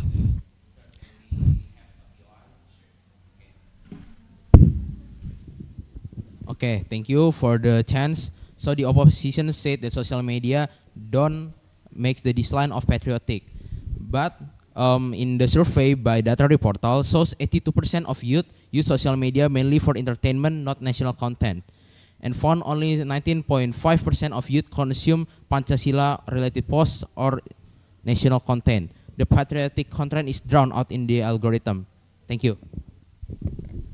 Now, as my reply, have you ever considered that the problem may be in the person, not from social media? Let me continue. Fourth, you may mention the hashtag kabur dulu aja. But this hashtag does not actually prove that social media weakens the sense of patriotism among young people. If anything, it reveals the opposite, that the young people still care about their country. Rather than showing declining patriotism, social media amplifies young people's voices and gives them a platform to show their concerns on their future. Therefore, social media has not weakened the sense of patriotism among young people. It has only strengthened it by giving it new ways and a platform to show out their concerns. Thank you.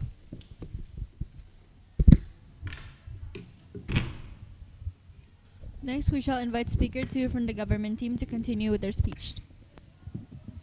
Okay, thank you very much for the moderators and the judge as well. So, first of all, I would like to say that the first speaker of the opposition team stated that social media is just a neutral tool. The problem is the user. Well, that is false. Algorithms shape behavior. Research from MIT shows that negative content spreads 6 times faster on social media. That's why outrage, anti-government posts, and decisive narratives dominate youth feeds. The platform is not neutral. And then, I would like to build on the first speaker case, emphasizing deeper evidence, rebutting opposition objections, and showing the urgency for the nation. I will give you data about declining patriotism spirit, most of them because the youths see another country's excellence and its culture via social media. According to Popular Survey, 65% of the respondents felt decline in the spirit of nationalism and patriotism among young generation, and 71% of them said the cause is social media. A journal from NDPI site titled Distance-Dependent Migration Intention of Villages, the comparative study of peri-urban and remote villages in Indonesia, revealed that more information the youth get, they'll have higher migration intention. When youth constantly compare themselves with abroad, their civic pride decline. When young people see the grass is greener abroad with social media, their subjective valuation of contributing to the homeland drops. Key component of patriotism. Another country's culture can also impact Indonesians' patriotism. Report from Media Mahasiswa Indonesia. Survey from Center for Communication Studies, University of Indonesia 2023, revealed disappointing results that 75% of respondents from Generation Z are more familiar with Korean culture than Indonesian culture.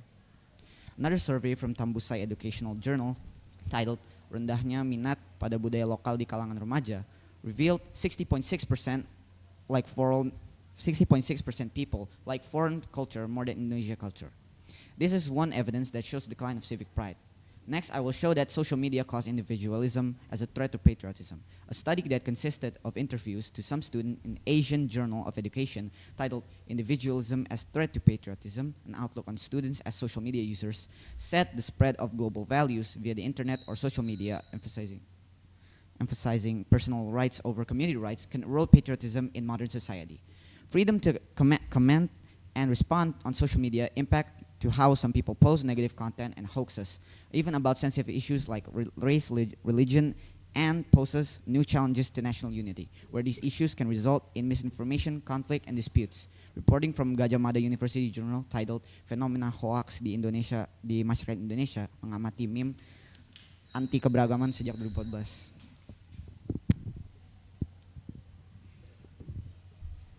Next, we will have speaker 2 from the opposition team.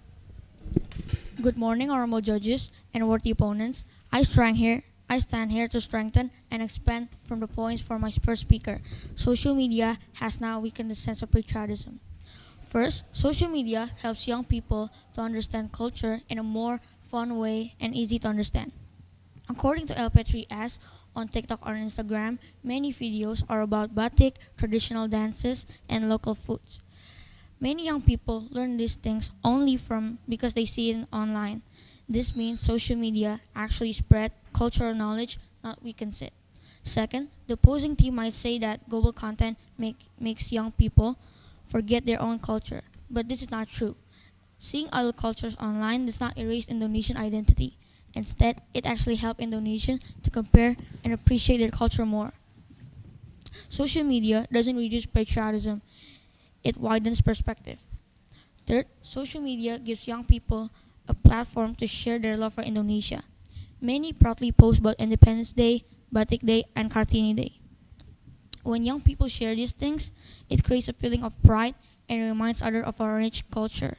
This is a clear sign of patriotism. Therefore, social media has not weakened patriotism amongst young people. Instead, it has made it stronger by helping us learn culture, express pride, and speak about national issues. Younger people today are still patriotic. They just show it in a different and more modern way. Thank you. Next, we will continue with speaker 3 from the government team. Good morning, judges, moderator, and the opposition team. I am from Speaker 2. I will support this motion. We believe that social media has weakened the sense of patriotism among young people. So, according to BPS or Statistik Indonesia, there were 60.22 million youth in Indonesia who are 16 until 30 years old, more than 22% of the total population. This is the generation that determines Indonesia next 20 years.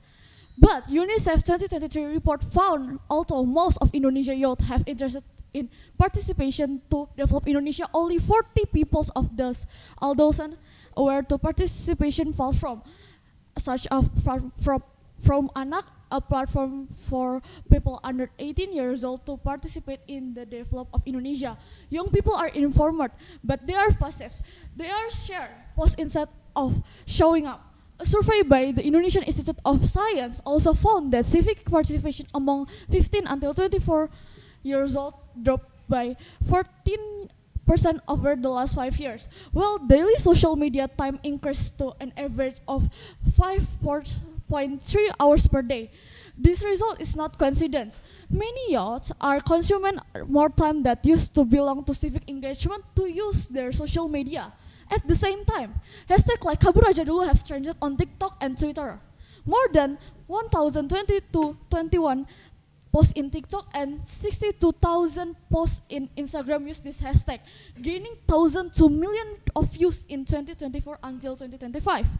Social media algorithm amplify those negative narrative, making the exit mindset viral and the build the nation mindset invisible. Migrant reputation report found that 63% of Indonesian youth are interested in studying or working abroad. That number has risen 17 percentage points since in 2015. At the same time, the Asia Pacific Solidarity Network 2025 survey showed that 75.99% of young Indonesia feels the local job market is frustrating or impossible to succeed. When combined with the 88% social media usage rate among youth, this condition creates a perfect storm. The first is constant exposure to success stories from Indonesian abroad. The second is dissatisfaction with domestic institution and loss of national belonging. This is why the hashtag Kabur Aja Dulu is not just a joke. It's a mirror of the generation. Social media promotes individual visibility over collective responsibility. According to data portal 2024, Indonesia youth spend an average of 3 hours, 18 minutes daily. Thank you. Next, we will have speaker 3 from the opposition team. Honorable judges and worthy opponents, I would like to deliver the key points on why social media does not weaken the sense of patriotism of the younger generations. Let's recall, what is patriotism? Patriotism is one's love to their country. According to Companisian.com, social media can be used by the younger generation as a creative way to express their love and hopes for Indonesia country. They can share their opinions, fears, and critiques through this. This shows that their opinion has a big effect on Indonesia's future. For example, the hashtag Kabur Aja Dulu. This hashtag expresses the frustration of the younger generation of the corruption, the unstable economic, social conditions in Indonesia, and the struggles to find a job. Through this is a form of protest to the government. This shows that they still love Indonesia. They still care about our country. They want improvement and the better for the future of our country. So, this doesn't weaken their patriotism. This shows that they want improvement for the future of Indonesia. Therefore, social media does not weaken the patriotism of younger generations. It becomes a platform for them to show love, critiques, and hopes to the government so that Indonesia can have a better future. Thank you. Next, we will have the reply speech from either the speaker 1 or speaker 2 of the opposition team.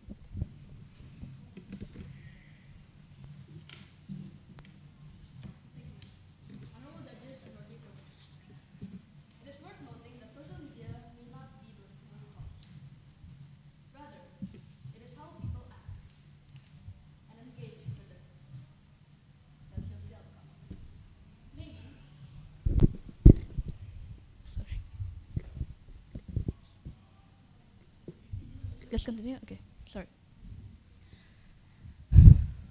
Maybe the question that we should be asking is whether social media weakens patriotism, but whether users are using it correctly and wisely. Users should use it responsibly. Whether sharing these protests or learning more about Indonesian culture, all fault goes to the users. Social media should be used correctly. If it's used correctly, then they can learn ways about Indonesian culture and history.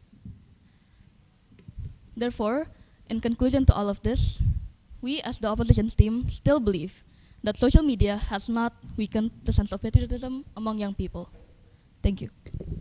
Next, we shall have the reply speech from either the first or second speaker of the government team.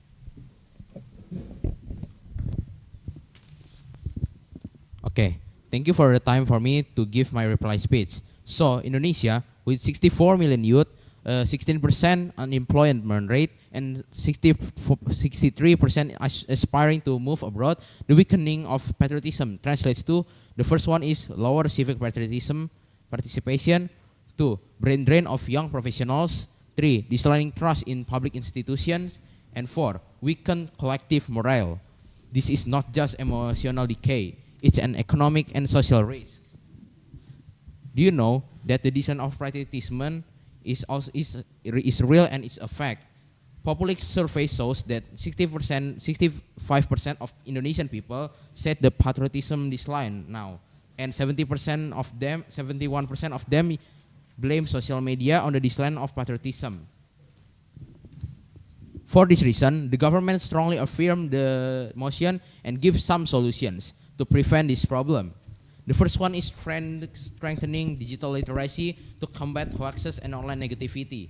According to UNESCO 2023 Global Media and Information Literacy Guidelines, countries with strong digital literacy programs shows a 30 until 40% decrease in misinformation among youth. Indonesia has already started the Gerakan Literasi Digital Nasional since 2023, but only 37% of Indonesian youth have participated in any digital literacy training, according to UNICEF Indonesia 2024. We propose mandatory digital literacy modules in school and campuses, focusing on detecting political manipulation, hate speech, and also misinformation.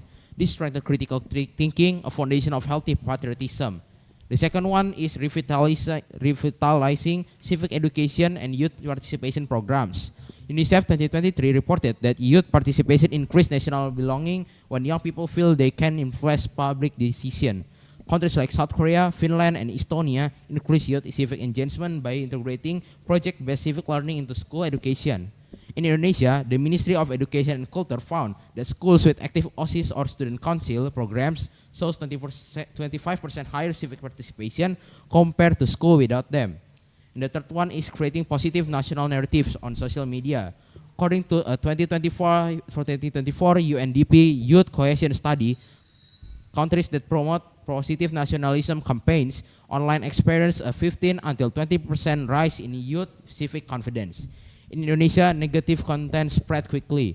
Therefore, the government should collaborate with content creators, educators, historical and cultural institutions to push viral campaigns about Indonesian innovation, culture, and youth success stories.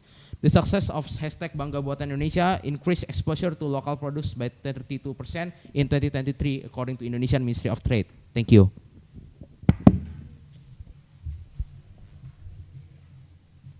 The debate has ended between the government team, SMPK PENABUR Depok, and the opposition team, SMPK 3 PENABUR. Thank you to all the judges, as well as the debaters who have participated, as well as teachers who have helped in the streaming. Thank you to everyone. You may follow the ushers out, and may the best debater win.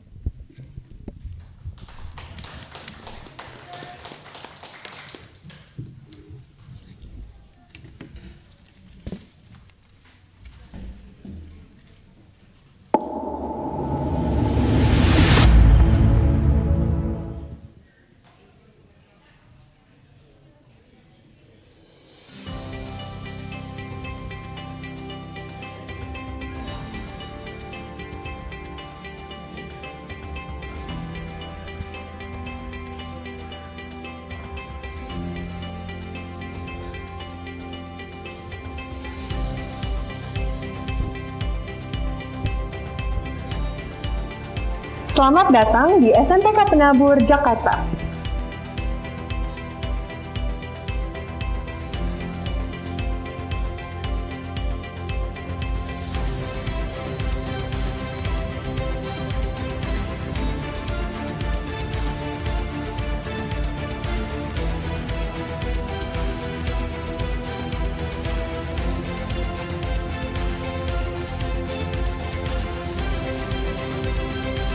BPK Penabur merupakan lembaga pendidikan Kristen yang berada di bawah naungan Gereja Kristen Indonesia, yaitu GKI.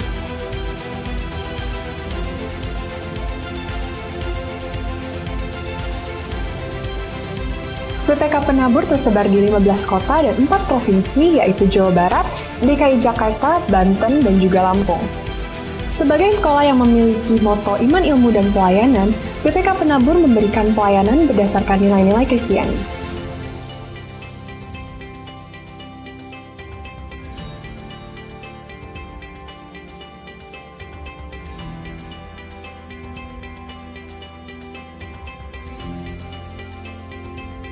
Dengan visi menjadi lembaga pendidikan Kristen unggul dalam iman, ilmu, pelayanan, serta misi mengembangkan potensi peserta didik secara optimal, melalui pendidikan dan pengajaran bermutu berdasarkan nilai-nilai Kristiani, BPK Penabur Jakarta, khususnya jenjang SMP, memiliki program-program unggulan baik intrakurikuler maupun ekstrakurikuler.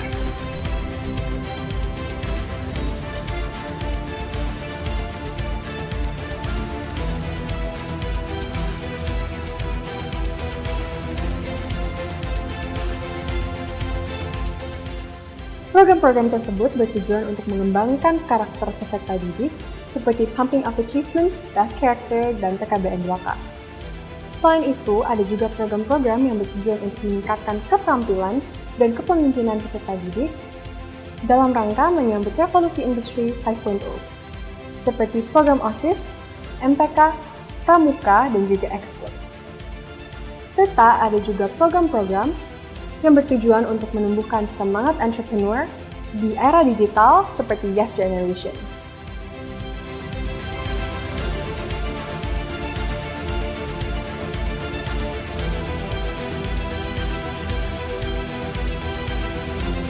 SMPK Penabur Jakarta memiliki 17 sekolah yang tersebar di Jabodetabek. 3 sekolah di Kota Tangerang, yaitu SMPK Penabur Gading Serpong, Bintaro Jaya, dan Kota Modern.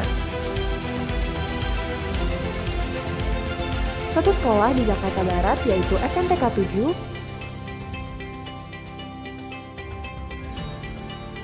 2 sekolah di Jakarta Utara, yaitu SMPK 4 dan SMPK 6,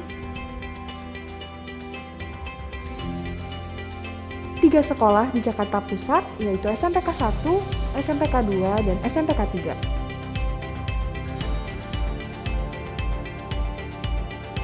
1 sekolah di Jakarta Timur, yaitu SMPK 5, 1 sekolah di Jakarta Selatan, yaitu SMPK Penabur Tirta Marta Pondok Indah,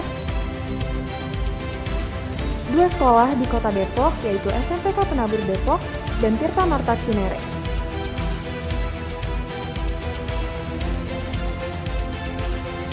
3 sekolah di Bekasi, yaitu SMPK Penabur Harapan Indah, Jababeka, dan Sumarekon Bekasi.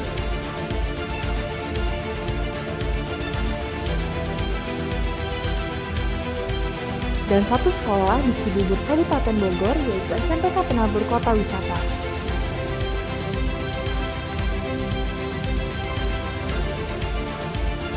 Informasi lebih lengkap mengenai SMPK Penabur Jakarta dapat diakses melalui tautan atau QR Code berikut.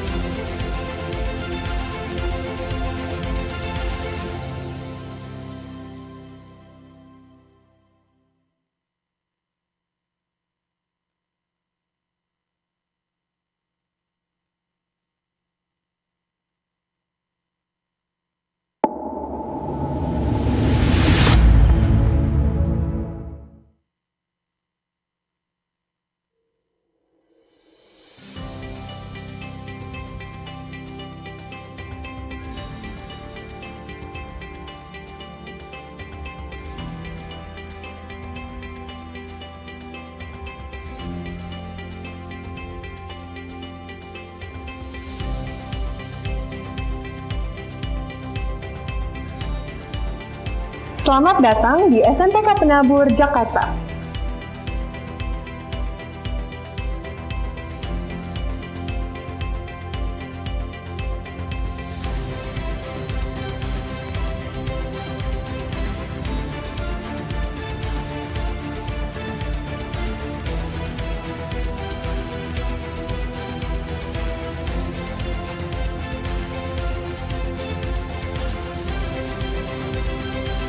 BPK Penabur merupakan lembaga pendidikan Kristen yang berada di bawah naungan Gereja Kristen Indonesia, yaitu GKI.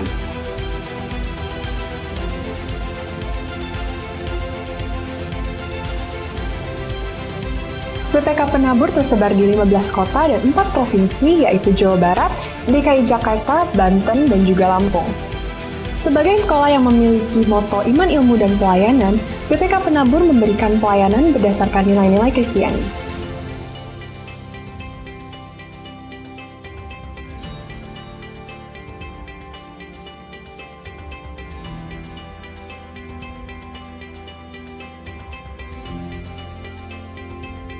Dengan visi menjadi lembaga pendidikan Kristen unggul dalam iman, ilmu, pelayanan, serta misi mengembangkan potensi peserta didik secara optimal, melalui pendidikan dan pengajaran bermutu berdasarkan nilai-nilai Kristiani, BPK Penabur Jakarta, khususnya jenjang SMP, memiliki program-program unggulan baik intrakurikuler maupun ekstrakurikuler.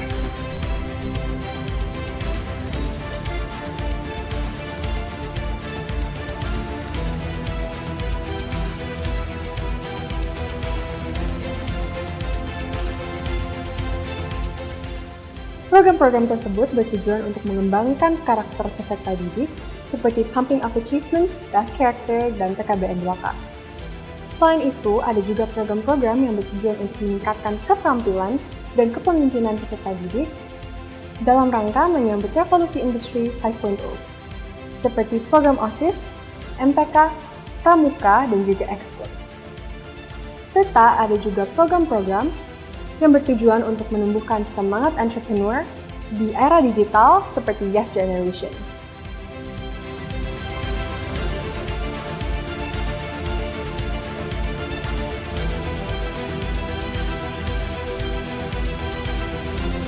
SMPK Penabur Jakarta memiliki 17 sekolah yang tersebar di Jabodetabek. 3 sekolah di Kota Tangerang, yaitu SMPK Penabur Gading Serpong, Bintaro Jaya, dan Kota Modern. 1 sekolah di Jakarta Barat, yaitu SMPK 7,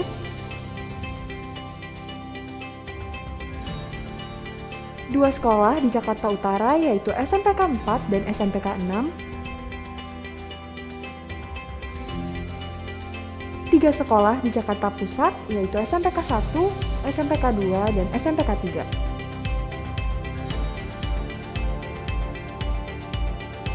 1 sekolah di Jakarta Timur, yaitu SMPK 5, 1 sekolah di Jakarta Selatan, yaitu SMPK Penabur Tirta Marta Pondok Indah, 2 sekolah di Kota Depok, yaitu SMPK Penabur Depok dan Tirta Marta Cinere.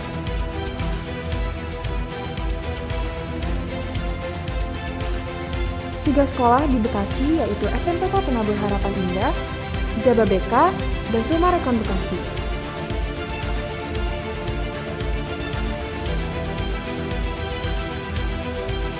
Dan 1 sekolah di Cibubur, Kabupaten Bogor, yaitu SMPK Penabur Kota Wisata.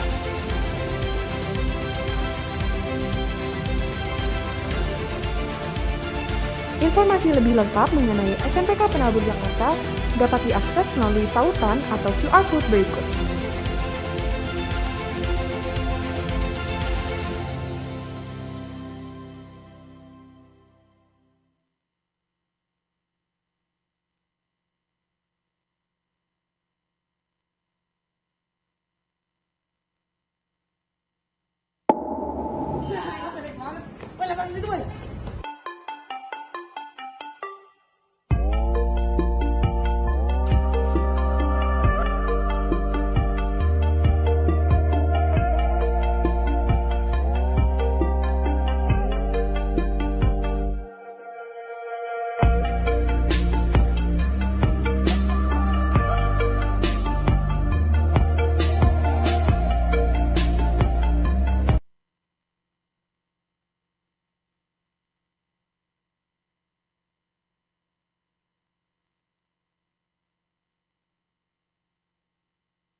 Selamat datang di SMPK Penabur, Jakarta.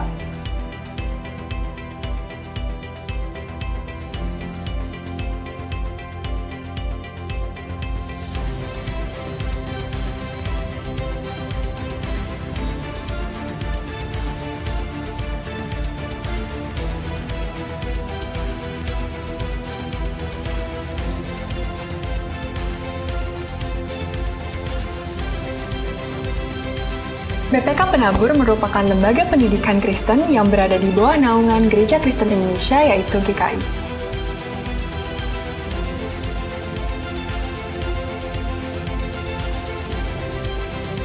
BPK Penabur tersebar di 15 kota dan 4 provinsi, yaitu Jawa Barat, DKI Jakarta, Banten, dan juga Lampung.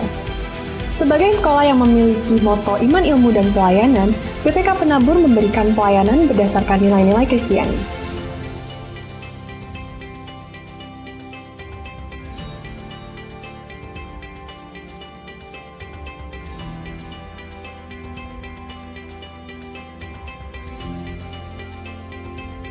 Dengan visi menjadi lembaga pendidikan Kristen unggul dalam iman ilmu pelayanan, serta misi mengembangkan potensi peserta didik secara optimal, melalui pendidikan dan pengajaran bermutu berdasarkan nilai-nilai Kristiani, BPK Penabur Jakarta, khususnya jenjang SMP, memiliki program-program unggulan baik intrakurikuler maupun ekstrakurikuler.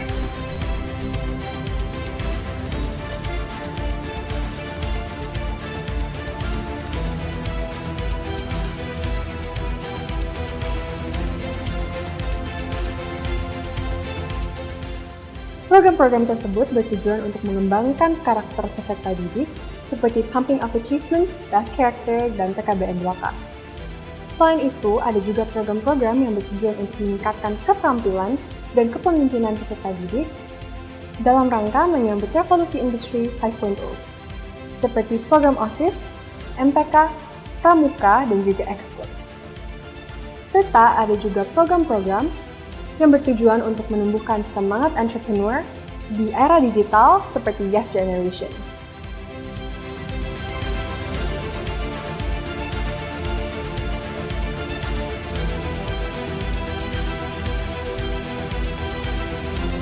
SMPK Penabur Jakarta memiliki 17 sekolah yang tersebar di Jabodetabek. 3 sekolah di Kota Tangerang, yaitu SMPK Penabur Gading Serpong, Bintaro Jaya, dan Kota Modern. 1 sekolah di Jakarta Barat, yaitu SMPK 7,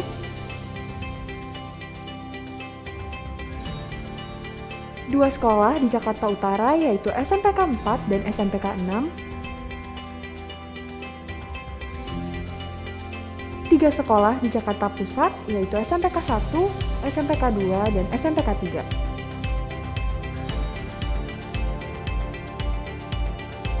1 sekolah di Jakarta Timur, yaitu SMPK 5,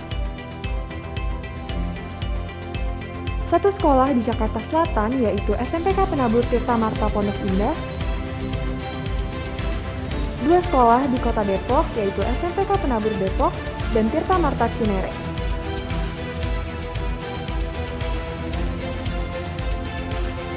3 sekolah di Bekasi, yaitu SMPK Penabur Harapan Indah, Jababeka, dan Sumarekon Bekasi.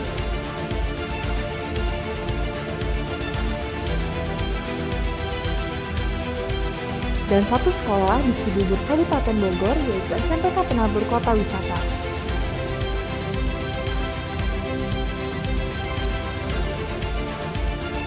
Informasi lebih lengkap mengenai SMPK Penabur Jakarta dapat diakses melalui tautan atau QR Code berikut.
Selamat datang di SMPK Penabur, Jakarta.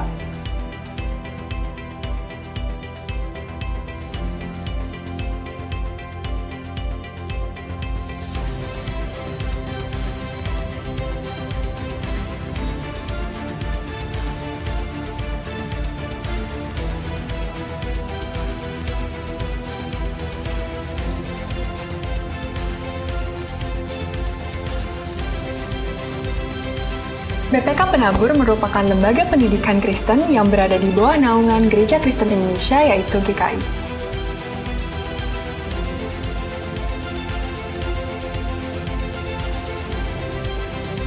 BPK Penabur tersebar di 15 kota dan 4 provinsi, yaitu Jawa Barat, DKI Jakarta, Banten, dan juga Lampung. Sebagai sekolah yang memiliki moto iman, ilmu, dan pelayanan, BPK Penabur memberikan pelayanan berdasarkan nilai-nilai Kristiani.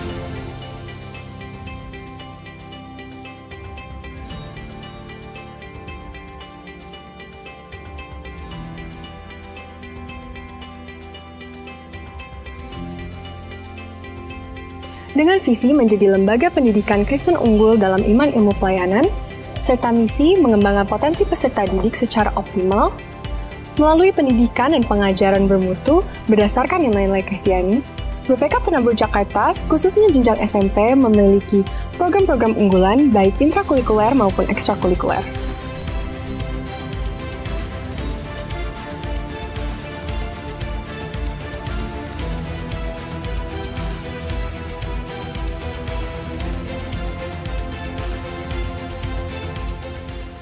Program-program tersebut bertujuan untuk mengembangkan karakter peserta didik seperti Pumping Up Achievement, Das Character, dan PKBN 2K. Selain itu, ada juga program-program yang bertujuan untuk meningkatkan keterampilan dan kepemimpinan peserta didik dalam rangka menyambut revolusi industri 5.0, seperti program OSIS, MPK, Pramuka, dan juga Ekskul. Serta ada juga program-program yang bertujuan untuk menumbuhkan semangat entrepreneur di era digital seperti Yes Generation.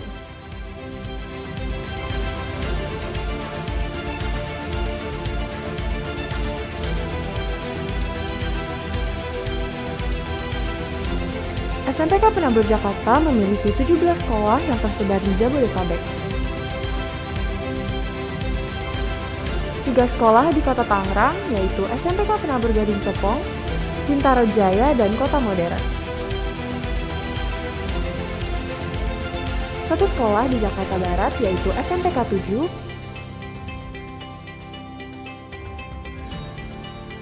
2 sekolah di Jakarta Utara, yaitu SMPK 4 dan SMPK 6, 3 sekolah di Jakarta Pusat, yaitu SMPK 1, SMPK 2, dan SMPK 3.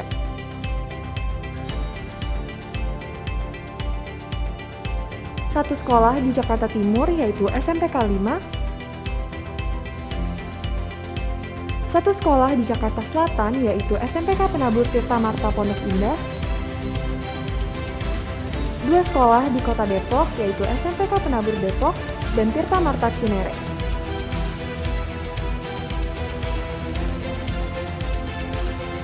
3 sekolah di Bekasi yaitu SMPK Penabur Harapan Indah, Jababeka, dan Suma Rekon Bekasi.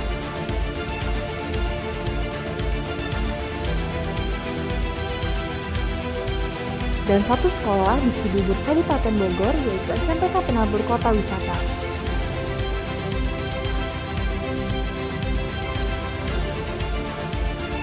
Informasi lebih lengkap mengenai SMPK Penabur Jakarta dapat diakses melalui tautan atau QR Code berikut.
Selamat datang di SMPK Penabur Jakarta.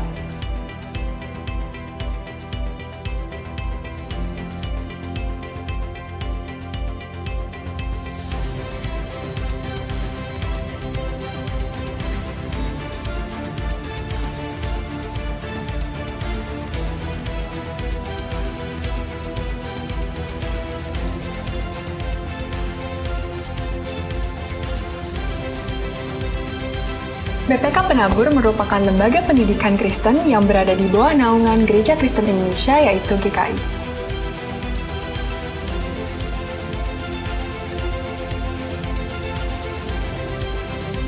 BPK Penabur tersebar di 15 kota dan 4 provinsi yaitu Jawa Barat, DKI Jakarta, Banten, dan juga Lampung. Sebagai sekolah yang memiliki moto iman, ilmu, dan pelayanan, BPK Penabur memberikan pelayanan berdasarkan nilai-nilai Kristiani.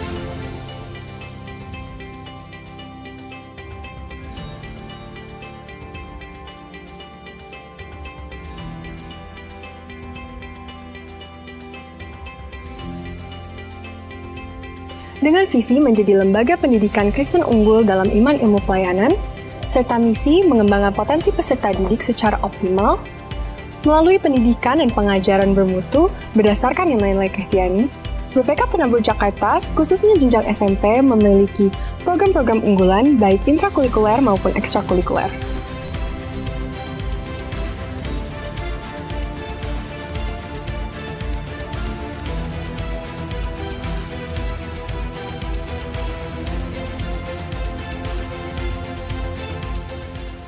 Program-program tersebut bertujuan untuk mengembangkan karakter peserta didik seperti Pumping Up Achievement, Das Character, dan PKBN 2K.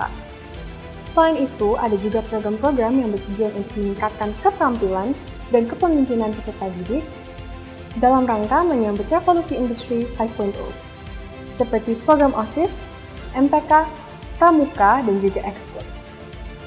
Serta ada juga program-program yang bertujuan untuk menumbuhkan semangat entrepreneur di era digital seperti Yes Generation.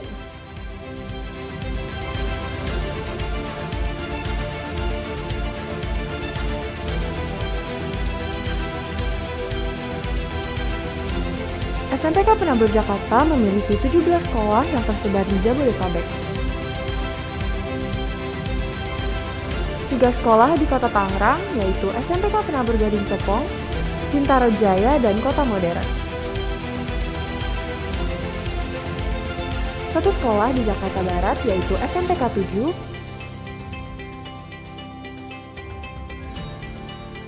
2 sekolah di Jakarta Utara, yaitu SMPK 4 dan SMPK 6,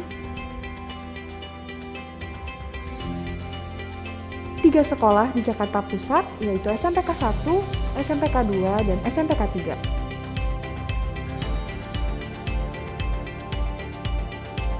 1 sekolah di Jakarta Timur, yaitu SMPK 5, 1 sekolah di Jakarta Selatan, yaitu SMPK Penabur Tirta Marta Pondok Indah, 2 sekolah di Kota Depok, yaitu SMPK Penabur Depok dan Tirta Marta Cinere.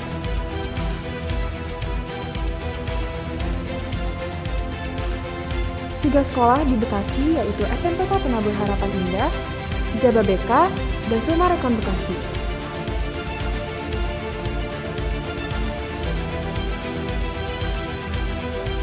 Dan 1 sekolah di Cibubur, Kabupaten Bogor, yaitu SMPK Penabur Kota Wisata.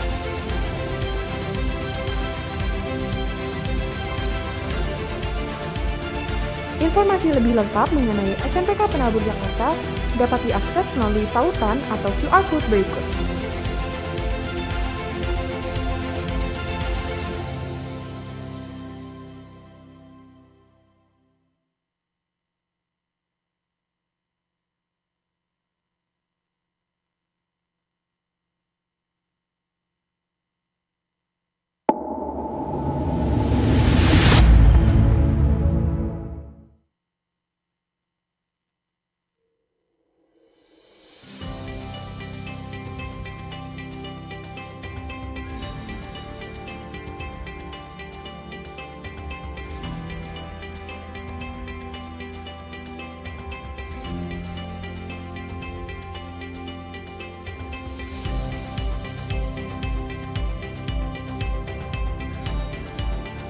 Selamat datang di SMPK Penabur Jakarta.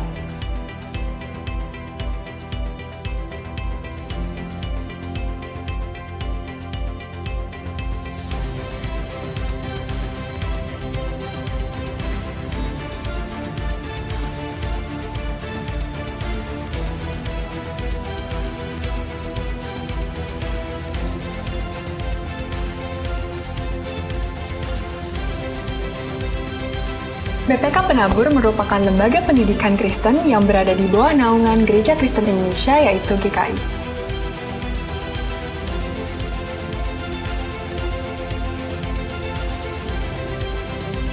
BPK Penabur tersebar di 15 kota dan 4 provinsi, yaitu Jawa Barat, DKI Jakarta, Banten, dan juga Lampung. Sebagai sekolah yang memiliki moto iman, ilmu, dan pelayanan, BPK Penabur memberikan pelayanan berdasarkan nilai-nilai Kristiani.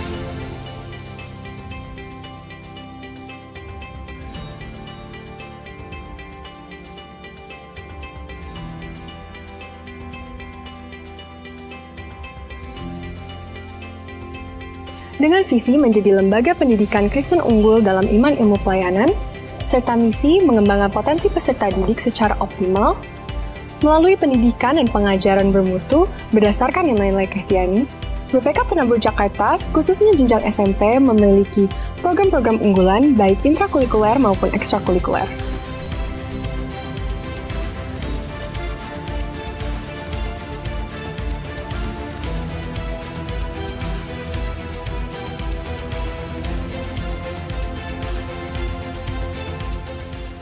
Program-program tersebut bertujuan untuk mengembangkan karakter peserta didik seperti Pumping Up Achievement, Das Character, dan PKBN 2K.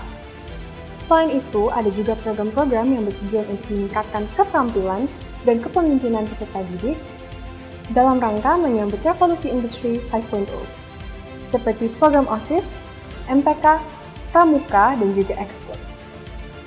Serta ada juga program-program yang bertujuan untuk menumbuhkan semangat entrepreneur di era digital seperti Yes Generation.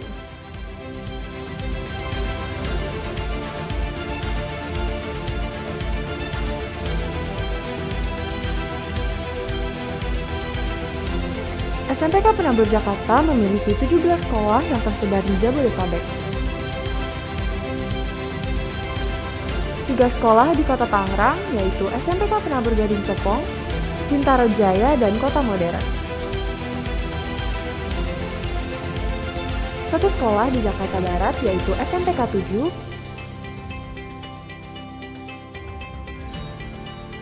2 sekolah di Jakarta Utara, yaitu SMPK 4 dan SMPK 6, 3 sekolah di Jakarta Pusat, yaitu SMPK 1, SMPK 2, dan SMPK 3.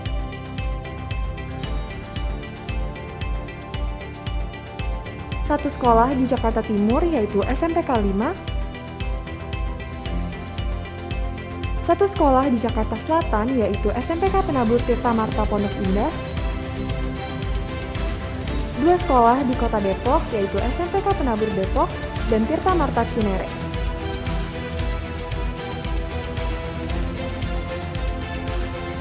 3 sekolah di Bekasi, yaitu SMPK Penabur Harapan Indah, Jababeka, dan Sumarekon Bekasi.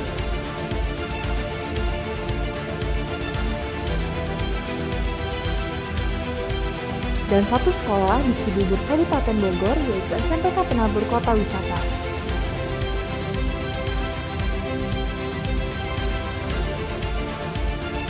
Informasi lebih lengkap mengenai SMPK Penabur Jakarta dapat diakses melalui tautan atau QR Code berikut.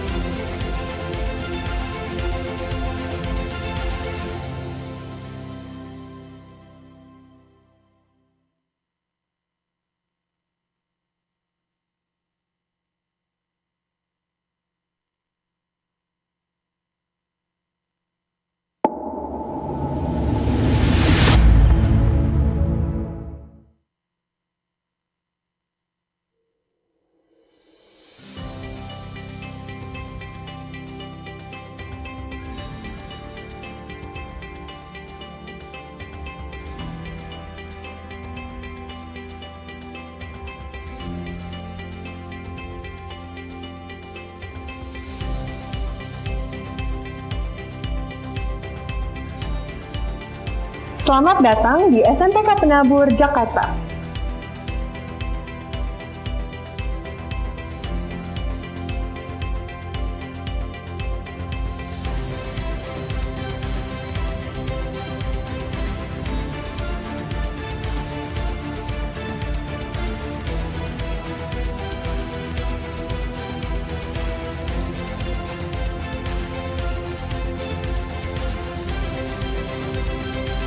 BPK Penabur merupakan lembaga pendidikan Kristen yang berada di bawah naungan Gereja Kristen Indonesia, yaitu GKI.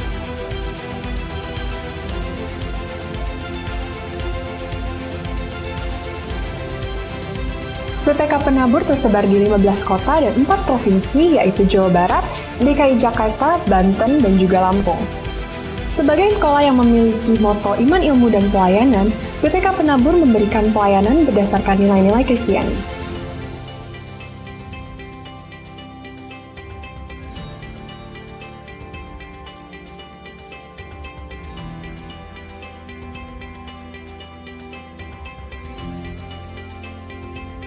Dengan visi menjadi lembaga pendidikan Kristen unggul dalam iman ilmu pelayanan, serta misi mengembangkan potensi peserta didik secara optimal, melalui pendidikan dan pengajaran bermutu berdasarkan nilai-nilai Kristiani, BPK Penabur Jakarta, khususnya jenjang SMP, memiliki program-program unggulan baik intrakurikuler maupun ekstrakurikuler.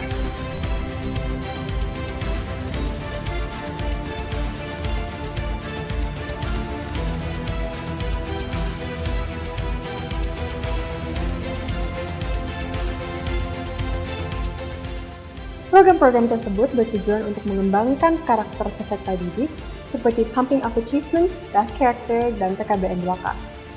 Selain itu, ada juga program-program yang bertujuan untuk meningkatkan keterampilan dan kepemimpinan peserta didik dalam rangka menyambut revolusi industri 5.0, seperti program OSIS, MPK, Pramuka, dan juga Ekskul.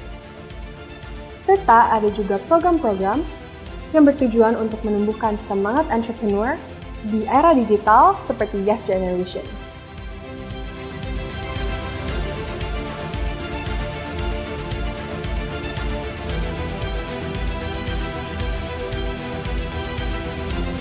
SMPK Penabur Jakarta memiliki 17 sekolah yang tersebar di Jabodetabek. 3 sekolah di Kota Tangerang, yaitu SMPK Penabur Gading Serpong, Bintaro Jaya, dan Kota Modern. 1 sekolah di Jakarta Barat, yaitu SMPK 7,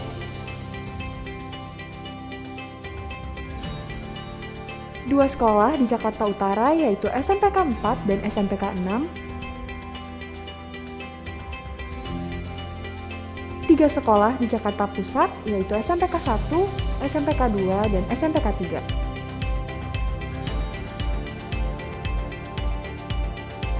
1 sekolah di Jakarta Timur, yaitu SMPK 5, 1 sekolah di Jakarta Selatan, yaitu SMPK Penabur Tirta Marta Pondok Indah, 2 sekolah di Kota Depok, yaitu SMPK Penabur Depok dan Tirta Marta Cinere.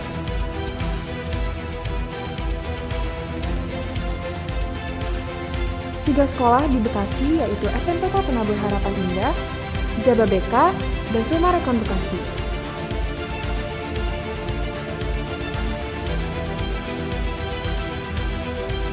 Dan 1 sekolah di Cibubur, Kabupaten Bogor, yaitu SMPK Penabur Kota Wisata.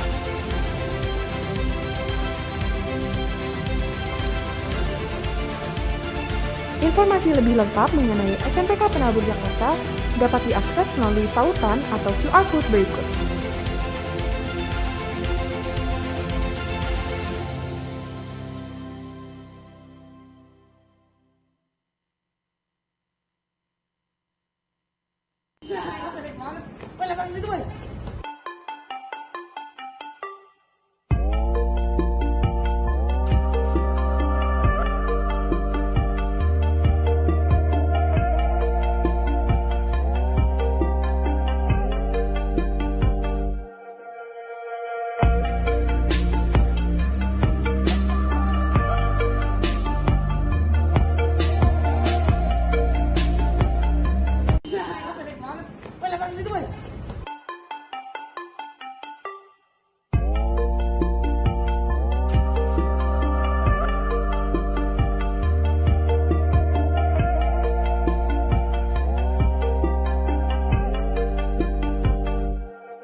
Selamat datang di SMPK Penabur Jakarta.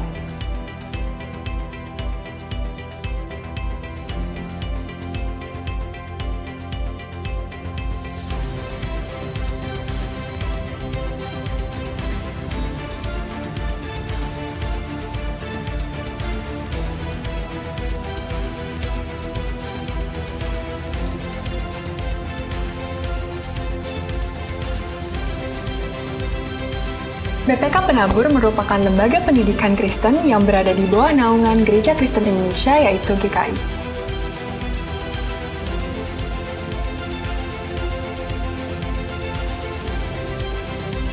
BPK Penabur tersebar di 15 kota dan 4 provinsi, yaitu Jawa Barat, DKI Jakarta, Banten, dan juga Lampung. Sebagai sekolah yang memiliki moto iman, ilmu, dan pelayanan, BPK Penabur memberikan pelayanan berdasarkan nilai-nilai Kristiani.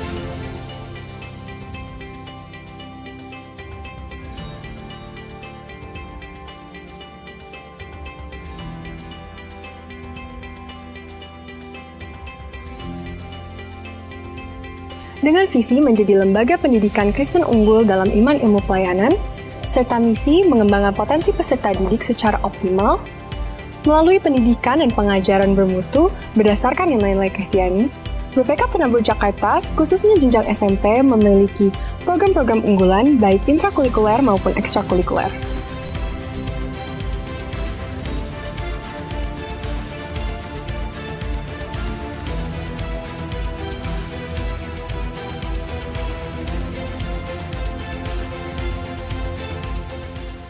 Program-program tersebut bertujuan untuk mengembangkan karakter peserta didik seperti Pumping Up Achievement, Das Character, dan PKBN 2K.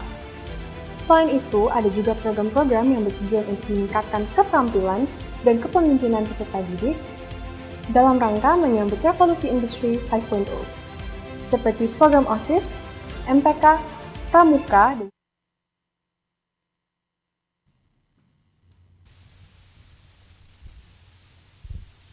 Good morning, judges, participants, as well as teachers. My name is Alessandra, and I'll be your MC for the Room 1 quarterfinals between government team, which is Andrew, Aldrin, and Josie from P5, and opposition team Gabriel, Kezia, and Nathan from P2.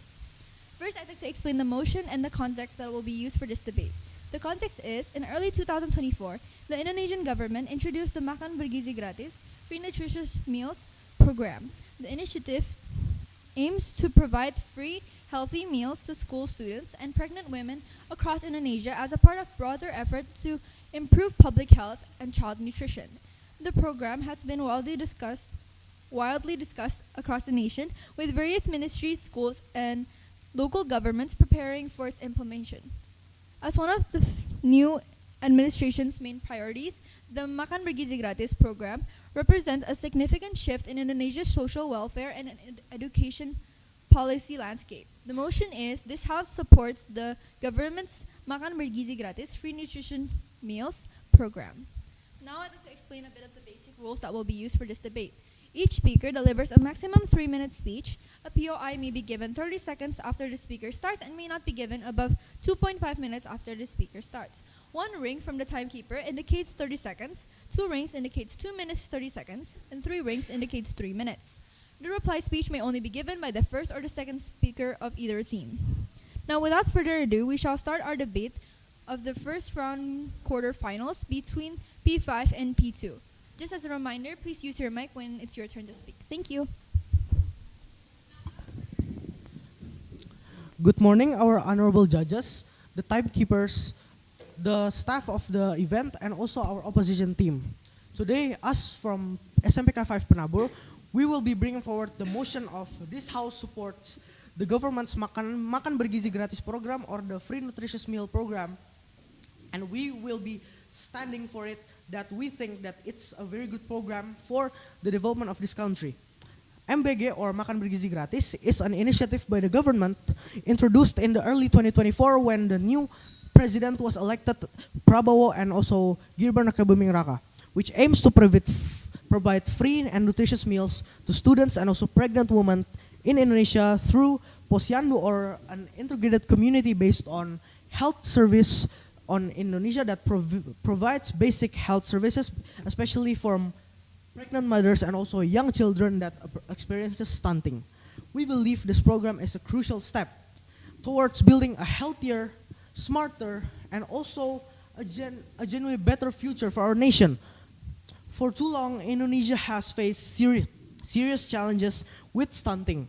Based on the Indonesian Nutritional Status Survey, or the SSGI, Indonesia has had a stunting rate of 19.89% as of 2025, which is a clear sign that the free nutritious meal program that is run by the new president and also the vice president of our country is a good initiative that should be interpreted from the government's end. In short, we believe that this policy is not merely about providing food, it's also about investing in Indonesia's human capital and also long-term development because it improves health, enhances education, and also empowers the people in poverty.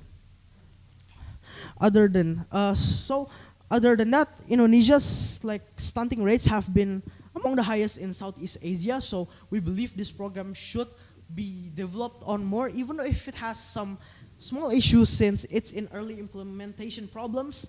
Like there are common issues such as maybe there are sometimes in a few cases in schools, like there are flaws such as maybe like in one case the milk was not in a suitable eating condition, but we believe that throughout Indonesia's development on this program, it will just continue to be better and better. So the long-term benefits are definitely worth to try getting instead of just sacrificing it because of the tiny flaws. So that's all for me. Thank you.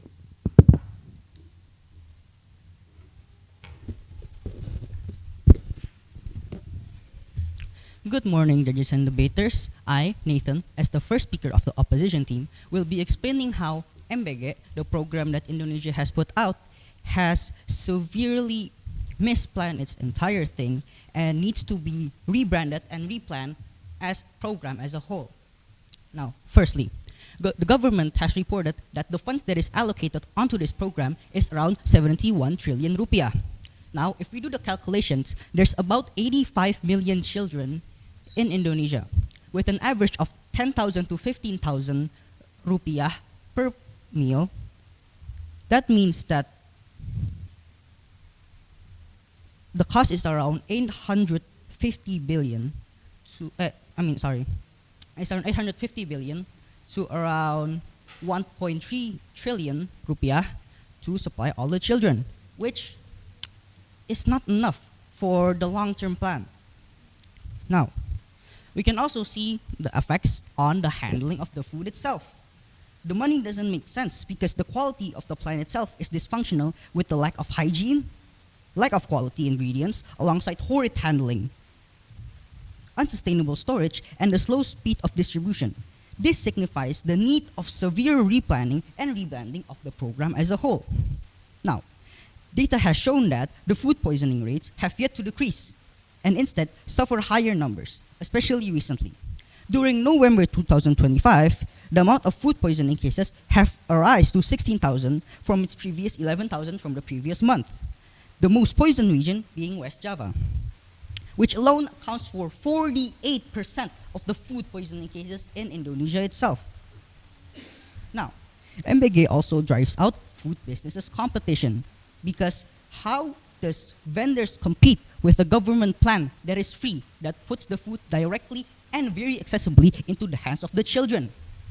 Because when you go to a vendor, you still need to handle your money, calculate things, manage your own pocket money, and you still don't have the security of good food or the guarantee or any liability to the quality of the food itself.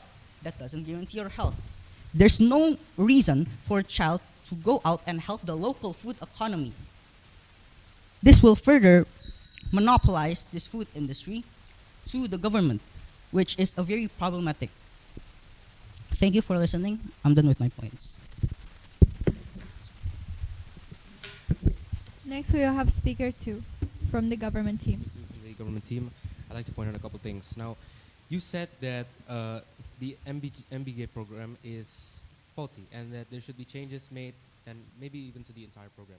Now, I'd like to first ask a question on how you plan to change it. Do you plan to completely scrap the entire program and make something new, or do you plan to enforce fixes that are going to be very heavy? Now, another thing you said is regarding food poisoning. Now, while there are recorded cases of food poisoning, it's very small. And let's think, because is it really worth it to scrap the entirety of the MBG program that feeds we needed to study and we needed to live, all because a couple of people got poisoned? Another thing you said was regarding how it decreased the economy of public vendors near schools. Now, I'd actually like to disagree because with MBK, the government actually supplies money to the schools and to the people who use that money to make the food. So, to our research, the ingredients that are gathered for these said meals are actually gathered from local farmers and are locally sourced ingredients, which will only stabilize income for. Oh yes. How can you say that a case of 16,000 people is only a couple of cases? 16,000 people is a large amount of lives that has managed to receive the supplement. Well, it's really a matter of relativity because 16,000, we are not 16,000. Well, it sounds like a big number. If we compare it to over 1.8 million portions that have been given out to these kids, it really doesn't seem like too big of a number. And let's think of this from a different perspective. Say a clinic messed up a vaccination once or twice, maybe even 3 times. Does that mean that that said vaccine should be completely eradicated from that country, even if that virus was dead? So we think that while MBG doesn't, it's an investment for the future, and fixing those problems is a far better solution than having to change and scrap the program entirely, leaving countless of kids and pregnant women with no food, no income for farmers, and bad education for students. That's all I have to say. Thank you.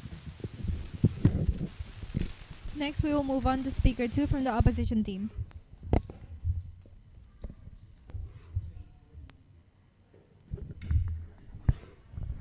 Good morning, judges and fellow debaters. My name is Gabriel, and I am the second speaker from the opposing team.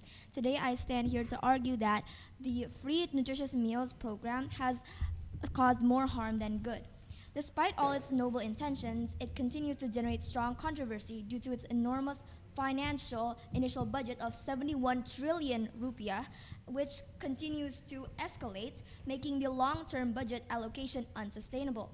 This fear has already been expressed through the student demonstrations that is mostly known on social media with the hashtag Indonesia Gelap, where young people argue that slashing the education budget in order to fund MBG will only worsen national education inequality and weaken quality schooling. Furthermore, quality control to ensure that all meals that are distributed towards the 17,000 islands that Indonesia has to meet the guideline standard and is merely impossible. And also, this weakness has reflected in numerous incidents of mass food poisoning, affecting thousands of students, generating 16,000 cases of people getting food poisoning. This program has damaged the school economy too, by disadvantaging small local sellers, such as school canteens. They have reported drastic drops in income because students no longer purchase food. And also, since MBG is a national program, it distributes meals even to students with sufficient nutritional counts. Children cannot be forced to eat more than their normal capacity, which will lead to large portions of meals ending up unfinished and thrown away. This will lead to massive food waste. And also, as for remote and isolated areas, the distribution has suffered many logistical issues, resulting in food arriving late, spoiled, and even considered unhealthy and even toxic. And also, as student protesters argue and others that government must evaluate its effectiveness, budget allocation shows that decentralization, allowing local governments to design their own nutritional programs, could be more effective solution other than MBG. That is all that I would like to say. Thank you, judges and fellow debaters, for listening. Next, we shall have speaker 3 from the government team. Okay, I'm going to talk about the problems that you have given to me. For the first problem about a big budget. Actually, the big budget you can actually see it as an investment to the future, because the kids that we are investing to can actually increase our economy in the future. And on top of that, we could also avoid future problems that may occur if we don't make the MBG program. And the next one, the logistical challenge or the distribution challenge. We could actually fix this by making proper planning, partnerships, and also technology. And if we fix the distribution way or like the ways for us to distribute the MBG, then we could also help other programs because there's multiple other programs that also needs distribution. And the last problem is the risk of corruption, as the speaker one have said. The risk of corruption is not actually caused by the program itself. It's actually caused by the people that are not able to handle the things that they're given to them. They are not able to do what they are supposed to do, and they're cutting corners and using the money for their own benefit. We could fix this by giving them proper monitoring by our own institution called KPK, a government agent, of course. They can monitor this and fix all the problems, really. And lastly, this would also push the government to fix all of its holes in the system, and this will just increase the future. It will just increase the future result of what the programs do. And lastly, I want to increase about what my speaker one just said. MBG actually also increase not only child nutrition but also the child's cognitive development. And on top of that, it also pushes local production, whether it's agriculture or any other activities done by the local fishermen or farmers. That's it for me. Next is speaker 3 from the opposition team. Good morning, honorable judges and fellow debaters. My name is Keja as the third speaker of the opposition team, and I am here to prove how MBG has been inefficient and ineffective towards the country. So, the real question is this specific program with this scale and this design solve the hunger problems we have here? And the government has relies on hope that the MBG will work. But the government also needs to realize that when meeting reality, the policy collapse, especially because of Indonesia's limited budget. Now, the first point I would like to point out is the effectiveness and the targeting. Now, the groups that need the most attention is between the age of 0 to 5 years old, because stunting happens in that age range. It's like a golden window for stunting. So if you, yes. Okay, so throughout your entire speech of debating, you have said multiple bad things and lots of flaws within the MBG program. But we haven't heard any real solutions or fixes that could be done. In fact, we've been the one who have been giving said solutions and fixes. What do you think that the government could do to help this case? Okay, so the solution that we offer is then decentralization, allowing local governments to design their own nutritional programs that could be more effective than MBG. That is our solution. And continuing my speech, medically proven, stunting happens before school age. So if you focus on providing MBG, that misses the golden window for stunting. And the second point that I would like to express is flexibility, corruption, and logistics. Now, this is feeding entire provinces every single day. This is not just providing one area, this is providing a whole province. How can you ensure that this distribution can be effective to all of them? It's a very unrealistic way and provides many risks. Indonesia also still struggles with distribution of rice, eggs, and social assistance. So how do you want to scale up persistable daily meals? It seems it's very unrealistic how MBG is programmed. Thank you.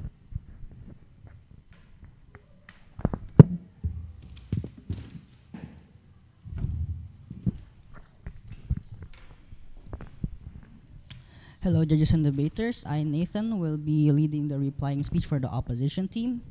And now, with this, we conclude that the current state and the concept of MBG, alongside many misconducts in its implementation, deem it unfit for a national standard. The effects of MBG, such as the cost, unstandardized and unviable application, the reduction of local economy for street vendors alongside canteens, and the unpresented food waste it creates far outweighs the supposed benefits that doesn't even reach the targeted audience. There are many people who haven't received the MBG even though they still need it in secluded areas. Now, the complications and misconduct of the MBG plan, like the hygiene or lack thereof, lack of quality ingredients, alongside the horrid handling, needs severe replanning and rebranding of a program as a whole.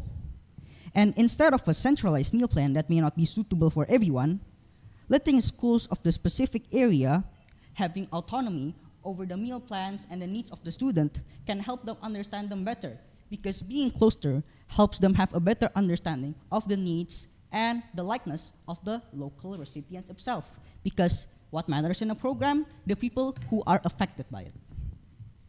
Now, therefore, the impact of the inherent program has been proved to be inefficient and needs replanning. And finally, to give canteen and local street vendors a chance to compete, they need to be given a guideline and given a standard so people can be assured and be safe when buying food outside. So they get both the benefits of secure food, and the vendors also get a stable economy. That is all I would like to say. Thank you.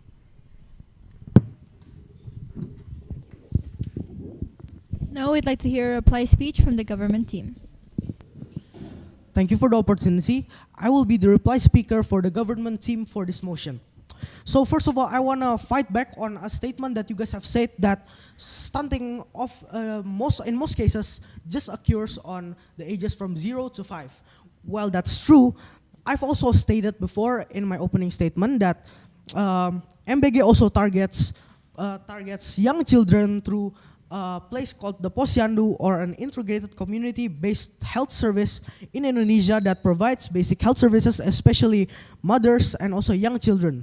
Also like you guys have said, like money to MBG, you guys have opinion which is something bad. But do you guys really like fully state that it's bad? Because it has many benefits other than that, and it has many long-term benefits for our country. In conclusion, early implementation problems are common in any large nation-wide programs. The correct way to handle this situation is by improving the logistics and coordination of the team itself, and also instead of actually just removing the program entirely. Temporary flaws are definitely fixable in a matter of time, but the long-term benefits just are not worth sacrificing for our country just because of some small flaws. And also, I would like to reply to one of you guys' statement, which you guys said that the majority of the food that are served in Makan Bergizi Gratis are not really majority, but like a lot of them is not suitable for it, like spoiled food, as you guys said, or like just food that are not cooked well. But that is just some on rare cases, because on most cases in the Instagram or other social media platforms, there are mostly just people reviewing the food of the MBG instead of actually like showing the actual flaws of the MBG program. So the majority of the food that are still that are being distributed by the MBG team are still mostly edible, and for the lack of hygiene, it's really still on the fault of the team that are being distributed by the government. But with more training program from the actual like central government, I feel like in some few years time, we could for sure slowly improve the MBG program and also the coordination of the teams, because I'm pretty sure in current situations, the central government doesn't really train the team well. That's why there's a lot of cases where there's lack of hygiene and also many unsuitable food for eating. So that's all my reply for today. Thank you. The debate has ended between P5 and P2. Good luck to both teams and may the best debaters win. I'd like to say thank you to our judges and our teachers that have played a part in managing this debate, as well as our fellow debaters. You may follow the ushers out into the next room. Thank you.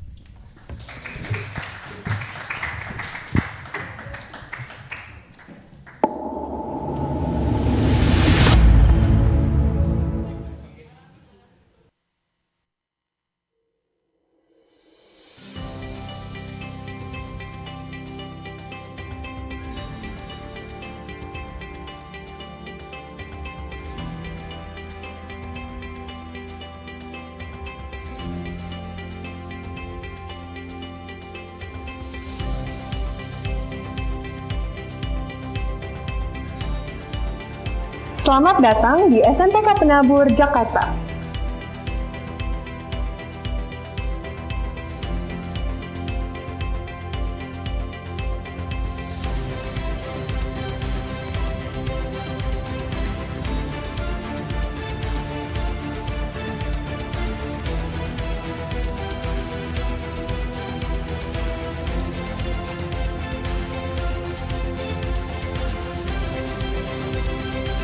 BPK Penabur merupakan lembaga pendidikan Kristen yang berada di bawah naungan Gereja Kristen Indonesia, yaitu GKI.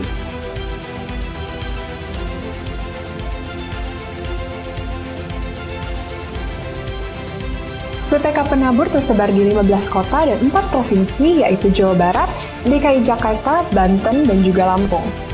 Sebagai sekolah yang memiliki moto iman, ilmu, dan pelayanan, BPK Penabur memberikan pelayanan berdasarkan nilai-nilai Kristiani.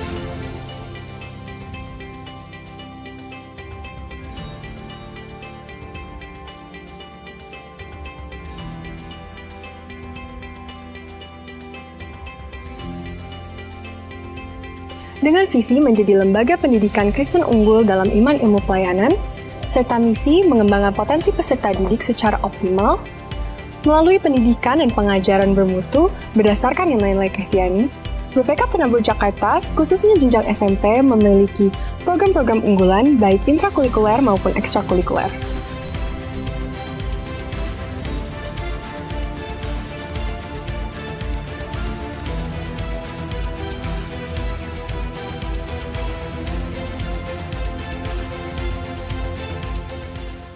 Program-program tersebut bertujuan untuk mengembangkan karakter peserta didik seperti Pumping Up Achievement, Das Character, dan PKBN 2K. Selain itu, ada juga program-program yang bertujuan untuk meningkatkan keterampilan dan kepemimpinan peserta didik dalam rangka menyambut revolusi industri 5.0, seperti program OSIS, MPK, Pramuka, dan juga Ekskul. Serta ada juga program-program yang bertujuan untuk menumbuhkan semangat entrepreneur di era digital seperti Yes Generation.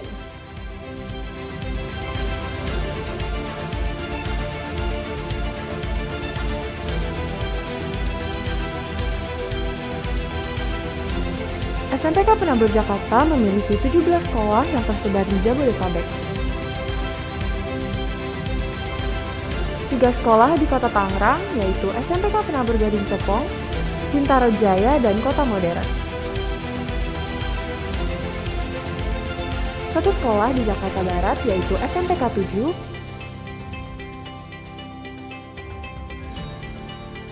2 sekolah di Jakarta Utara, yaitu SMPK 4 dan SMPK 6, 3 sekolah di Jakarta Pusat, yaitu SMPK 1, SMPK 2, dan SMPK 3.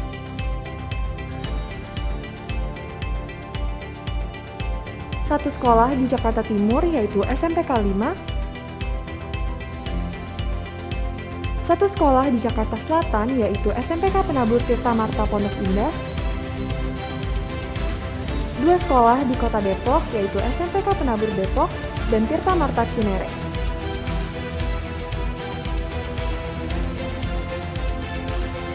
3 sekolah di Bekasi, yaitu SMPK Penabur Harapan Indah, Jababeka, dan Sumarekon Bekasi.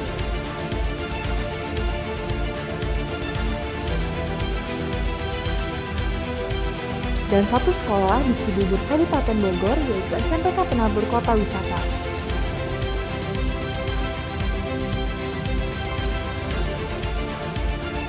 Informasi lebih lengkap mengenai SMPK Penabur Jakarta dapat diakses melalui tautan atau QR Code berikut.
Selamat datang di SMPK Penabur, Jakarta.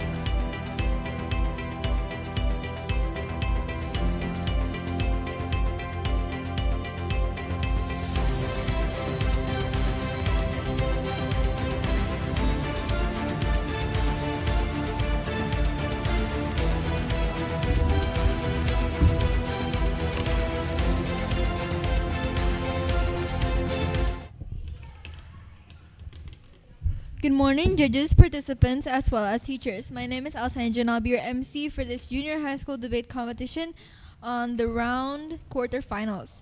Now we have two teams standing beside me right now. On my right side, we have P4 as the government team, consisting of Erica, Jennifer, and Kaylee, and P3 as the opposition team, Natania, Brandon, and Philia. Now I'd like to read out the context as well as the motion for this round. In early 2024, the Indonesian government introduced the Makan Bergizi Gratis free nutritious meals program The initiative aims to provide free, healthy meals to school students and pregnant women across Indonesia as a part of a broader effort to improve public health and child nutrition. The program has been widely discussed across the nation, with various ministries, schools, and local governments preparing for its implementation. As one of the new administration's main priorities, the Makan Bergizi Gratis program represents a significant shift in Indonesia's social welfare and education policy landscape. The motion for this debate will be: this House supports the government's Makan Bergizi Gratis free nutritious meals program. Now I'd like to read a couple of the basic rules. Each speaker delivers a maximum 3-minute speech. POI may be given 30 seconds after the speaker begins talking and may not be given above 2.5 minutes after the speaker starts. 1 ring indicates 30 seconds, 2 rings indicates 2 minutes 30 seconds, and 3 rings indicates 3 minutes. The reply speech may only be given by the first or the second speaker from either team. Now, without further ado, we shall start our debate, which is P4 versus P3 about Makan Bergizi Gratis. Now, just as a reminder, please use your mics when you speak so you can be heard through the streaming. Thank you.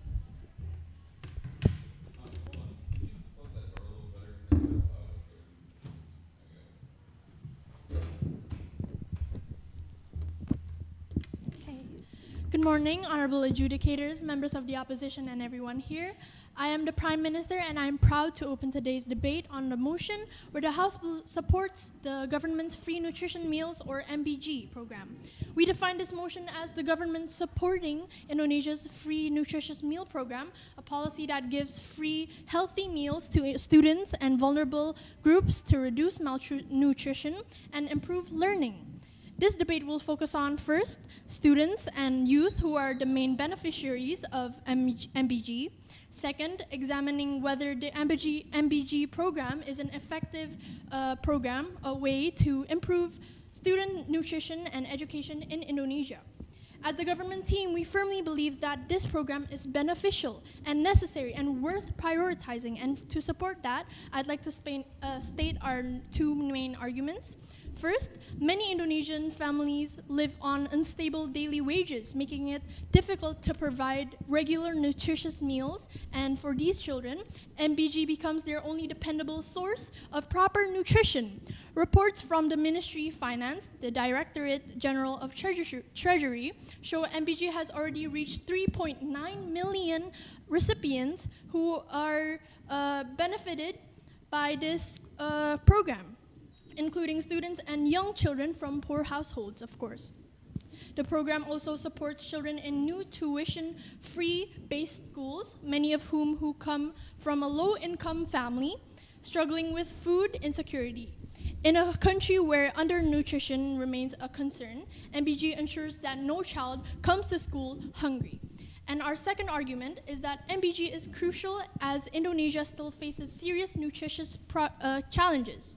The National Stunting Survey in 2024 reports a 19.8% stunting rate, indicating millions of Indonesian children lacking a proper nutrition. Undernutrition and anemia negatively affect children's concentration, memory, and overall academic performance. This shows in a study from Arafa, Lubis, and Fujati in 2016, because poor dietary intake increases. The risk of learning delays and lower classroom engagement also increases. For many low-income students, MBG may be their only reliable nutritious meal, reducing absences and supporting better learning outcomes, strengthening Indonesia's future workforce. And for all of these reasons, we strongly stand with the motion. Thank you. Next, we shall have speaker 1 from the opposition team. Good morning, honorable judges and worthy opponents. Today, our side does not support the government's MBG program or Free Nutritious Meals program. Let me start with stating the definition of the MBG program. MBG, or Makan Bergizi Gratis, is a program made by the government for students to improve health and nutrition. But instead of this, MBG has actually done the opposite. Let me explain this in 3 points. First of all, there are multiple cases of food poisoning caused by the unhygienic and non-sanitary and the bad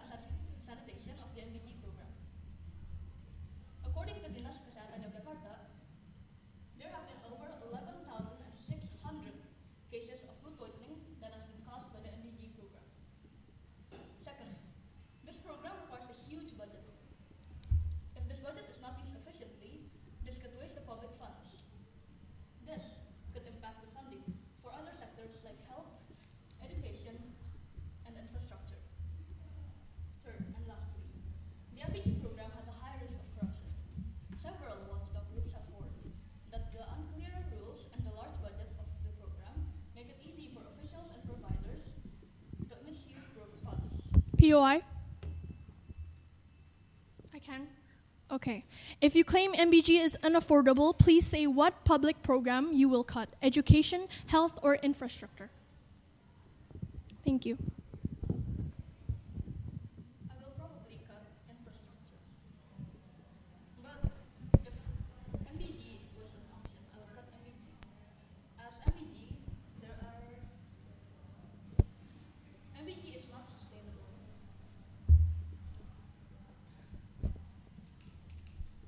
MBG needs readiness.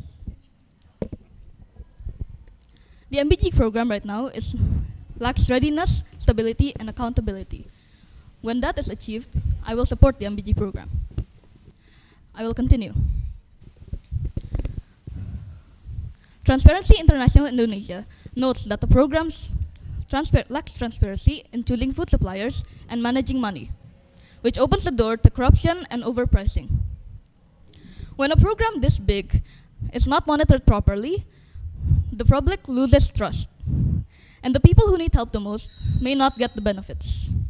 Therefore, based on the significant risks it presents, we, as the opposition side, firmly believe that the MBG program should not be supported. Thank you.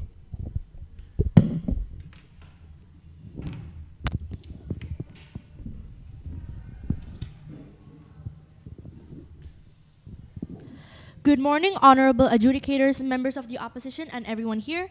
I am the Deputy Prime Minister, and I will now respond to what the opposition has claimed and extend my team with additional evidence. First, let me respond to the opposition. You said that MBG isn't safe. Well, MBG meals actually follow strict government hygiene and hygiene standards according to Permendikbud number 69 in 2023. And they are prepared by training personnel in school kitchens because a single incident does not define a nationwide program. You also said that MBG is costly. Well, MBG is not an expense, it is an investment in Indonesia's future human capital because healthy and educated children are priceless. Now that brings me to our side of the case. My first argument is that MBG improves student health, which boosts learning. Indonesia still faces high children malnutrition, stunting, and many students come to school without breakfast. A hungry child can't concentrate, remember lessons, or participate actively. MBG fixes this root problem by ensuring that every student receives a nutritious meal at school. Yes, you may. How can the students focus when the quality of food is not up to standard and it's not hygienic? As we said earlier, there have been over 11,600 cases of food poisoning. So would you rather have food poisoning or not hungry students? Well, this MBG program is a new program, so no new program is impossible. So there are definitely some human errors, but now the government has improved the systems, and MBG is now has a new has a new system, and they make the supervision tighter. Okay, now I will continue. Okay, so as I mentioned earlier, MBG fixes this root problem by ensuring that every student receives a nutritious meal at school, and even Indonesia's pilot programs found that Indonesia students were more alert and performed better in morning classes after receiving those meals. When children are healthier, they learn better, and MBG is one of the most direct and proven ways to raise Indonesia's education quality.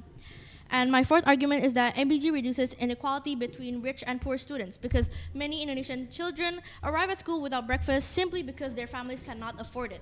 Now, meanwhile, wealthier students start the day with full nutrition. This creates an unfair learning gap, and before class even begins, now MBG levels the field by giving every child the same healthy meal, ensuring equal energy and equal readiness to learn in school. International results report this in India and Brazil. Free meal programs significantly results learning gaps between rich and poor students by giving equal nutrition. MBG gives equal opportunity and helps break the cycle of poverty. And therefore, we believe the government side clearly wins this debate. Thank you.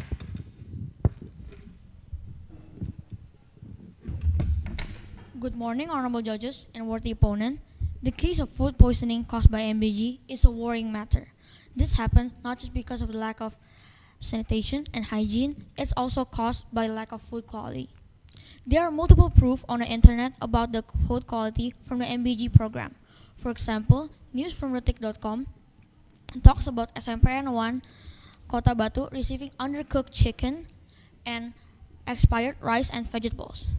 The students who consumed this felt nauseous and had to go to the nurse office. This affects their learning by much. The government needs to have a well-structured plan to continue this program.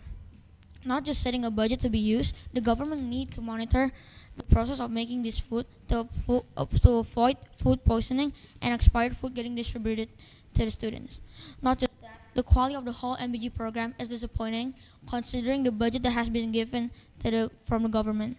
According to the TIC.com, in APBN 2026, the budget for the education sector has become 769.1 trillion, but 223 trillion rupiah has been taken from that amount for the MBG program.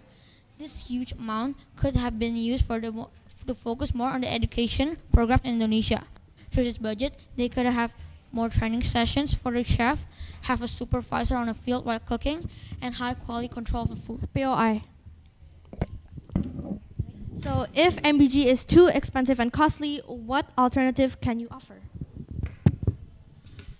I have already stated in my argument that the money that could have been used for the MBG could have been for the training session for the chef to avoid food poisoning and having a supervisor on the field while cooking and high control of the food. Because the MBG program is not very sustainable and very risky. Can I continue? Therefore, the government needs to have a well-made plan to avoid food poisoning, have a high-quality staff, and use the budget to the fullest to give the best quality. Okay. So you do agree that the main concern is how we can improve the supervision and the system, not us removing this program fully, because it will starve children, correct? Correct? So you do agree.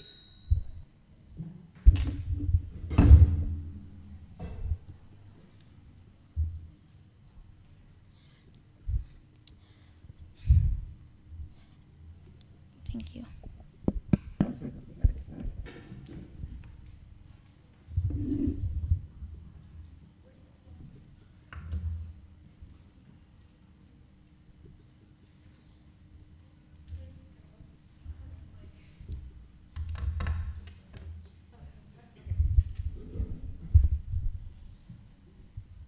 Okay, good morning, everyone. I am the government whip, and I will close the debate and prove why the government side clearly wins. And first, I will start with today's debate. Today's debate has two main clashes. First, from our side, we said that many Indonesian families live in a low-income family, and MBG is crucial because Indonesia still faces many nutrition problems. We also said that MBG boosts learning, and learning is the main problem is their hunger. So hunger will make them not focused. Okay, and MBG also reduces inequality between the rich and the poor.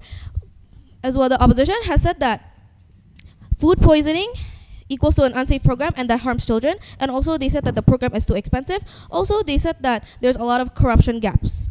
Let me tell you why their argument is weak. Because firstly, food poisoning, unsafe programs, and harms children. We have said this many times that this is a new program, so it's impossible for this program to have zero human error. So you do agree that after the errors, they are directly solved, and what we need are solutions, not canceling the whole program. Because this program is proven beneficial in some countries, like Japan, UK, and India. Canceling the program means you're running away from the problems. We can fix the regulation, double hygiene check, provide certified suppliers, and do strict monitoring. BPOM also supervises the program.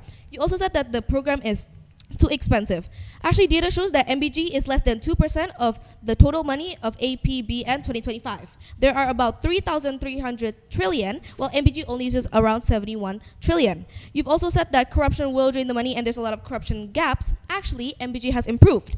MBG has built-in protection. KPK's 2024 evaluation shows e-procurement reduces corruption risk by 42%. And MBG uses full digital procurement plus meal tracking. So at the end of this debate, the government has proven one clear thing. MBG is not just a welfare program, it's Indonesia's more direct investment in human capital. We showed you that millions of children still suffer from hunger, unstable family income, and nutrition gaps that directly harm learning. MBG fixes the root problem by giving every child the fundamental requirement for education, a healthy body and a focused mind. We win because our arguments deal with actual national problems, not hypotheticals. Stunting at nearly 20%, millions of kids coming to school hungry, and daily wage families unable to provide stable nutrition. These are real and proven issues. Government shows that MBG directly improves health, boosts learning outcomes, and closes inequality between rich and poor students. For these reasons, we proudly support the motion. Thank you. Next, we will hear a speech from the third speaker. Honorable judges and worthy opponents, as stated before by my first speaker, this program is not transparent with managing their money and food supplies. Without this transparency, this could lead to corruption happening behind closed doors. Now, why can we suspect that there's corruption happening behind closed doors? Because in Indonesia, it has been a tradition for officials to corrupt that money that has been given to them for funding. And as stated by my second speaker, the amount of funding for this program is not a small amount. But the quality of food that has been produced questions that. Because of this could affect the impact of MBG in schools. Not just that, the MBG program relies for approval of officials for the proposals. Now, if someone has connections with the officials, then they could influence or bribe them to give the funds to a certain company or group. Yes, you may. If corruption is your concern, why not improve oversight instead of rejecting MBG? Thank you. As I said, we did not reject MBG. We're just giving them an opinion on how to fix this corruption gap. Okay. Does that answer you? Okay. Thank you. Now, the people who has connections with the officials could bribe them on who to give the funds to. This creates an unfair system in the MBG program. Now, the ones that has high impact proposals could be overlooked. Meanwhile, the ones who are corruptly supported could get funding, which could reduce the efficiency and lose the public interest. Therefore, the government needs to make the monitoring system more strict and intense. Therefore, there are no corruptions happening behind the scenes.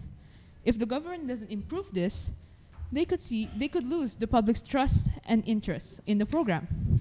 Until the government can guarantee strict hygiene standards, transparent budgeting, and effective oversight, the MBG program will still remain more harmful than helpful. For these reasons, we stand in clear opposition to the motion. Thank you. Now we shall hear a reply speech from either the first or the second speaker of the opposition team. Honorable judges and worthy opponents, the government side argues that the MBG program is a solution to improve child nutrition. However, they overlook the core issue. Good intentions do not guarantee effective outcomes. We as the opposition are not against helping children. We are against implementing a massive potential program, national program, without proper readiness, stability, and no accountability. So, until the MBG program is monitored properly and has proper nutrition, our side still firmly believes that the government's MBG program should not be supported. Thank you.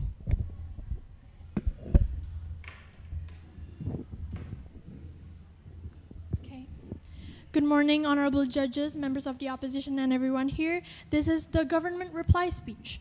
This debate is mainly about two big issues. First, whether MBG is necessary to solve Indonesia's urgent nutrition and education problems. Second, whether MBG creates a meaningful long-term benefits for students and the nation.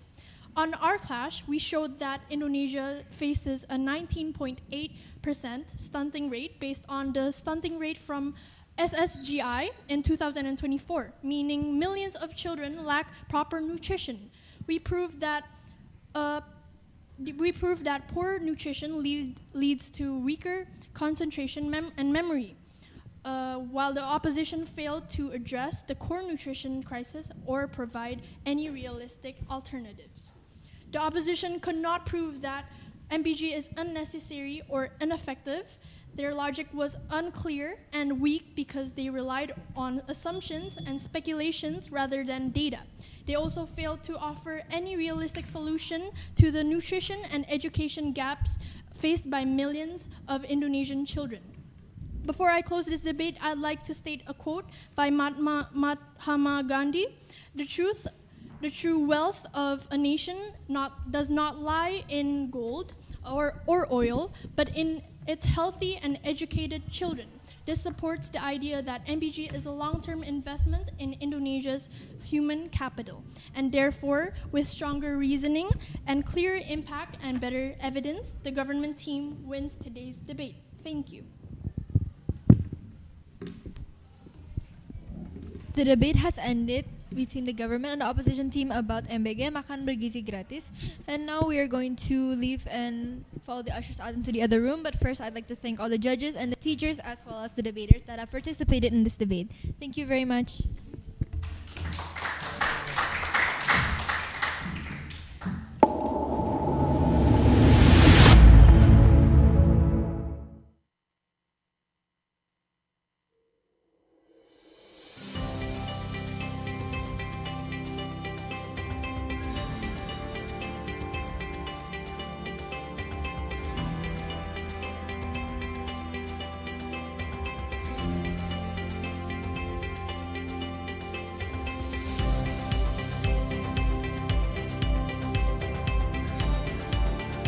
Selamat datang di SMPK Penabur, Jakarta.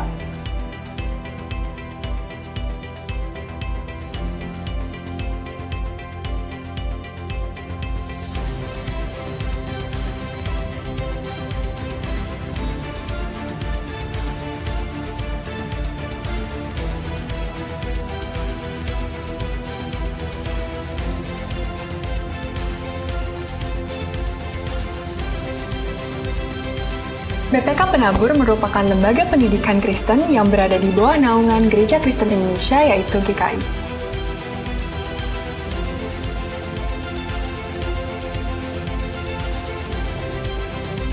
BPK Penabur tersebar di 15 kota dan 4 provinsi, yaitu Jawa Barat, DKI Jakarta, Banten, dan juga Lampung. Sebagai sekolah yang memiliki moto iman, ilmu, dan pelayanan, BPK Penabur memberikan pelayanan berdasarkan nilai-nilai Kristiani.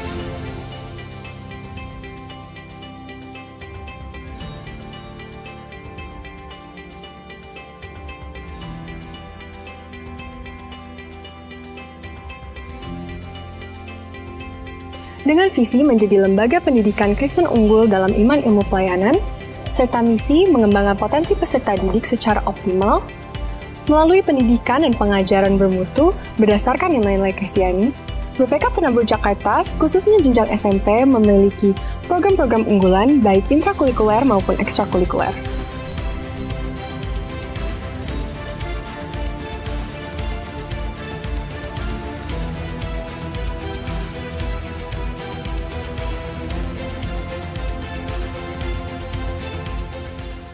Program-program tersebut bertujuan untuk mengembangkan karakter peserta didik seperti Pumping Up Achievement, Das Character, dan TKBN 2K.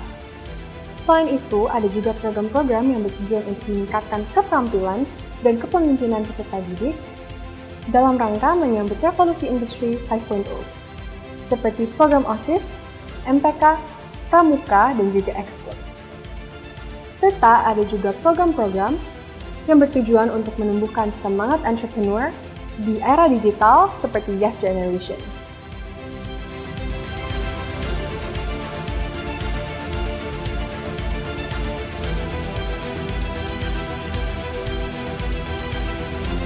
SMPK Penabur Jakarta memiliki 17 sekolah yang tersebar di Jabodetabek. 3 sekolah di Kota Tangerang, yaitu SMPK Penabur Gading Serpong, Bintaro Jaya, dan Kota Modern. 1 sekolah di Jakarta Barat, yaitu SMPK 7,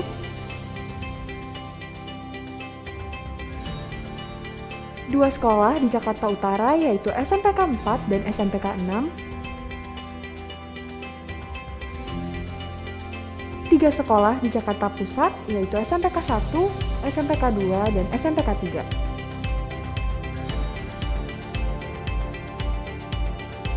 Satu sekolah di Jakarta Timur yaitu SMPK 5. Satu sekolah di Jakarta Selatan yaitu SMPK Penabur Tirta Marta Pondok Indah. 2 sekolah di Kota Depok yaitu SMPK Penabur Depok dan Tirta Marta Cinere.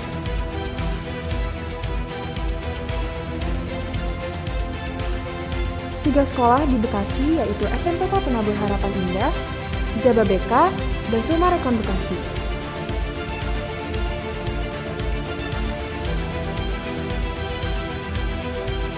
Dan 1 sekolah di Cibubur Kabupaten Bogor yaitu SMPK Penabur Kota Wisata.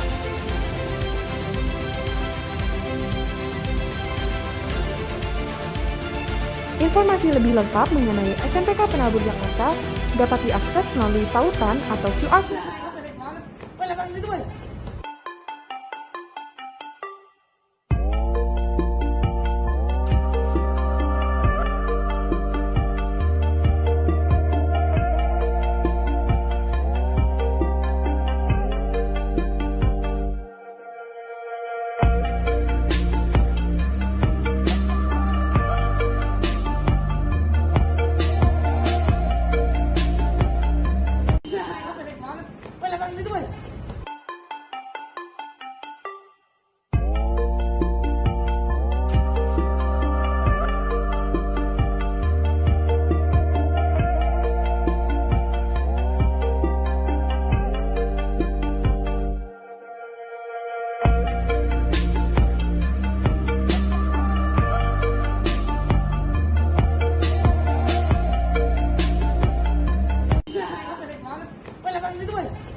Good morning, judges, participants, as well as teachers. My name is Alessandra and I'll be your MC for today.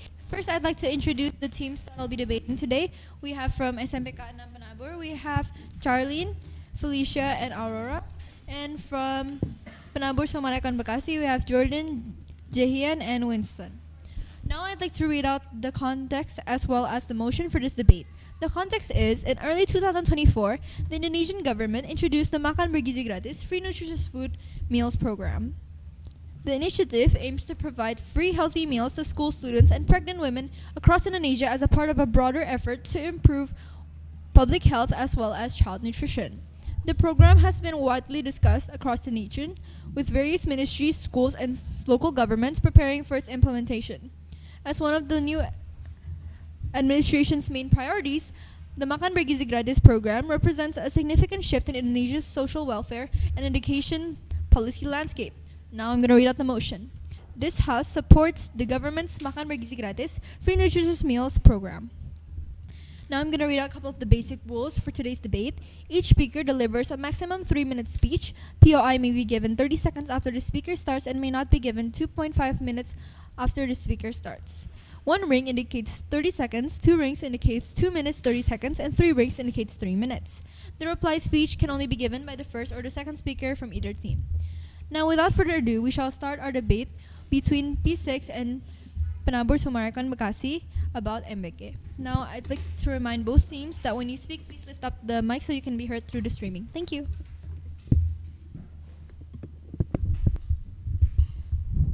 Good morning, ladies and gentlemen, judges, and fellow debaters. My name is Aurora, and I am going to be the first speaker of the government team. FNM, or the Free Nutritious Meal, is a program initiated by President Prabowo that since 2025, and it has helped over 53 million students across Indonesia. Now, there is a study from UNICEF in 2019 on school feeding programs in Southeast Asia that students are more likely to perform 17% better at tests and 40% more likely to complete their secondary education if given free natural meals.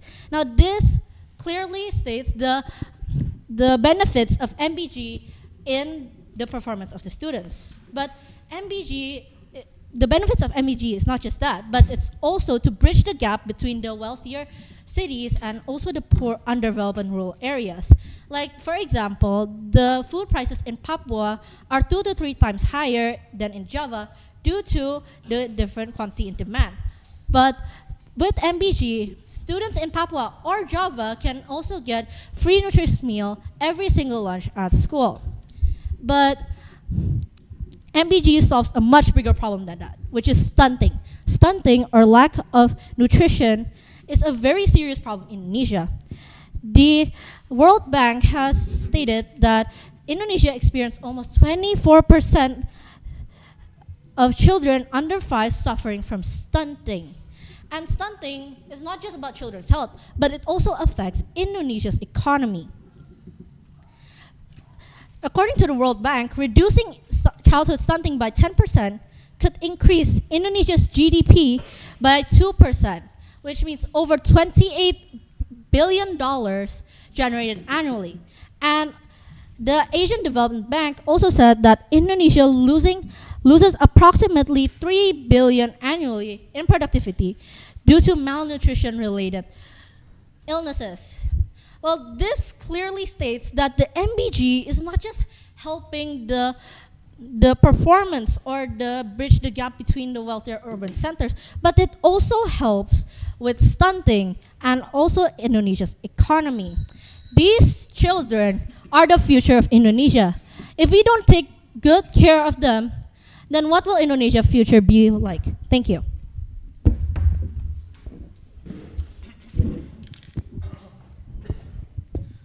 Good evening and good morning. My name is Winston, and I will be the first speaker for the opposition. Now, the government has 2 main points, which is that the MBG, or the Free Nutritious Meal Program, will reduce inequality, and the second point is that MBG is an investment and not a cost. However, if we look further, that opinion is flawed because MBG, an investment, only produces returns when the system implementing it is strong. Right now, Indonesia's logistics, procurement, and monitoring capacity aren't ready for a nationwide program feeding tens of millions of students every day. If the distribution is inefficient, if spoils, funds leaks, or if procurement is captured by elites, then the investment quickly becomes budgetary waste.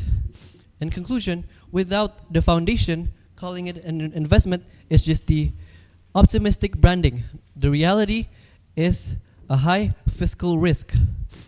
And also, the government claimed that MBG will reduce inequality. However, we disagree with that because universal programs waste resources by giving the rich and the poor the same support. Funds don't target the most vulnerable, and inequality stays the same. Ladies and gentlemen, we as the government disagree with this motion because the current design, scale, and implementation of the MBG program are deeply flawed and economically risky, administratively unrealistic, and potentially harmful to existing ecosystems that support schools and local communities. Indonesia absolutely needs better nutritional outcomes, but a program of this magnitude, estimated between 70, yes?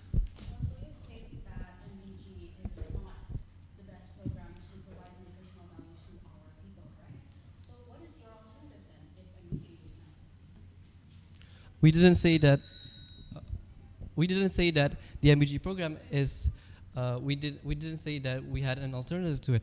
We said that the MBG program is flawed and that it's economically risky, and because that it costs 70 to 80 trillion per year. Indonesia does not have prerequisites at scale, and we're not debating the good intention of the MBG, but we are debating whether the execution, timing, and economic trade-offs make it a policy we should support. Thank you. Hello, ladies and gentlemen. My name is Felicia, and I'll be acting as the second speaker of the government team. So, as you said, you never said that you had an alternative route for MBG. So, are you saying that we should let the problem of starvation go run wild? Since you do not have any more alternatives to it, then it's a well assumption that you do not care for these children's well-being, since you will just let them starve. Aside from solving hunger and stunting, did you know that foreign countries like Japan and China have implemented programs similar, very, very similar to MBG? And it proves that MBG opens the way to more job prospects, higher academic performance, and increased workforce productivity. In other words, MBG also brings wide-range socioeconomic benefits, not just the issues that are mainly tackled. Job prospects can include farmers, distributors, chefs, etc. So FNM doesn't just tackle one problem, i.e. the growth stunting and the hunger, but also solves other problems at the same time. In this case, poverty. Now, according to the HSA training, China Development Research Foundation in 2019 released that China's similar program induced an increase of 15% in farmers' incomes, as government's contracts provide a secure market for domestically grown vegetables. Proper MBG sourcing of local ingredients means that Indonesia's relying on imported goods will no longer be a thing. However, global case studies such as Japan's International School Lunch Program, yes? Thank you. You said earlier that we will not need to import food from other countries. But I have a question. Wouldn't that just make the problem worse? That because we're not only spending money on the population, but also on more students, won't we need to import more food? Or would we run out of food, possibly? Thank you. I said the problem of our insane dependency on imported foods will no longer exist. As in other words, I mean that we will still be importing food, but the problem of the overuse of it will no longer be a thing. Now, such as Japan's National Schools Lunch Programs, it demonstrates that well-managed free nutritious meal programs can lead to higher academic performance, increased workforce productivity, and economic stimulation through local food production. As well, by China Development Research Foundation in 2019, Teachers Mobility, a program implemented in China's free meal program, helped almost all remote provinces to build their agricultural business, which greatly decreased the food prices in the long run. This was reportedly... My name is Jordan Erika Patricia, and I'm going to be the second speaker for the opposition team. Well, thank you again for your argument and also your reply. I really appreciate it. Now I'm going to reply it, and I'm going to give my own argument too. So I'm going to strengthen our argument about the performance, how it will benefit the performance of the students. No, it only helps on nutrition. Performance doesn't rely on food. They rely on the focus and actual mindset of the students that is trying to study. You can say, oh, we give them food, they're gonna focus on the study. That is a false claim. And next, about investment, how it's gonna be investment, not cost. That is not what. That is what we disagree, because it's proven that Kemenkom Perekonomian, which is the organization of Indonesia that claims about investment and actual money of Indonesia, they said that we cost around 300 trillion of money for this program, which can we use instead for education to educate these kids. So we are wasting too many money on.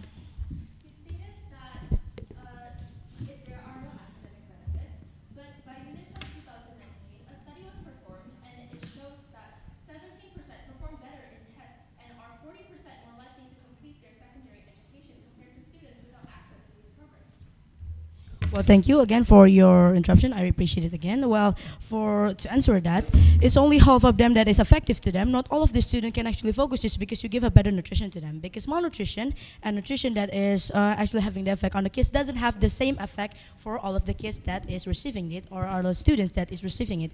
Because every student have different body, different organs, and different situation of health. So you cannot say that because half of the population actually have better performance because of food, other students can too. Next, I'm going to continue about the investment. About the investment, after costing 300 trillion, we lost the actual money that we can use instead for education, and those investment takes years. It takes too long. They said that we can invest from 1 rupiah to 7 rupiah just because of this program. But are you going to wait those 7 rupiah to invest until you get trillions that you can go to invest on another sector? We cannot only focus on nutrition. We have to balance it with education also. And next, for alternative, I'll give you our alternative is we can help to provide canteens and make them our vendor. Making them our vendor means that it's also a solution because we don't have to use another vendors that is too expensive. We can just use the canteens of the school. This meaning the government actually cares about the school and wants to have a business with the school, an actual agreement with the school. And about Japan and China is way better in technologies, government system, so it's ineffective to actually compare it to ours. Ours is unstable, cost too much, government is not honest, and it's proven. In September 2025, because a kid have died because of the program of West Kalimantan, they eat fried shark and it's full of mercury.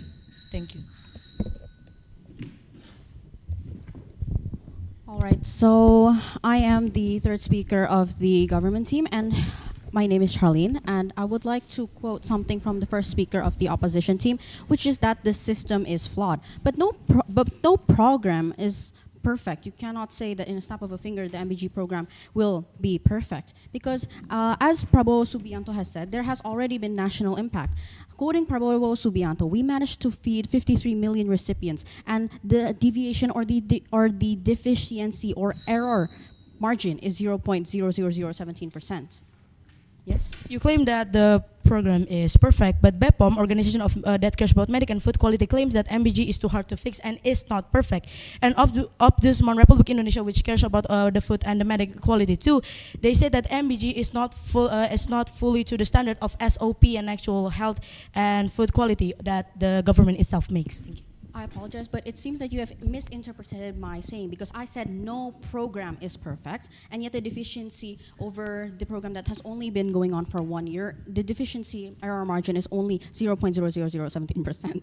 And also, the first speaker of the opposition team also mentioned that there will not be any equality because the government provide meals to both the rich and the poor. But how does that even make sense? Because MBG is only distributed to national schools, and so what do you mean by MBG is distributed to rich people? There is equality. This program's main purpose is literally to increase equality. And also, you have also mentioned that canteens were your alternative, but the thing with collaborating with canteens is that canteens still charge students to buy their food. And what will happen to these students who don't have the money to purchase the food? Making them vendor doesn't mean they sell the food. We, the government, they provide the food to canteen, and canteen is they only have the job to distribute it. So the student doesn't have to buy it again from the canteen. There's an alternative, so they just give it to the canteen as distributed a vendor. Thank you. A reminder to both teams, one person can only give one POI. Yes, and if the government only helps with distribution, how does that make the canteens not economically risky as well? And also, countering some of the arguments about food poisoning, it can be tackled because According to Kemkes.go, the health ministry announced that there has been heightened oversight, meaning that there has been an increase in mandatory certification, layered food safety controls. And also on to 26 October 2025, the government issued updated technical guidelines mandating daily rapid food safety checks. As I have mentioned before, no program is perfect, but the government has been mandating more regulations in order to make it perfect.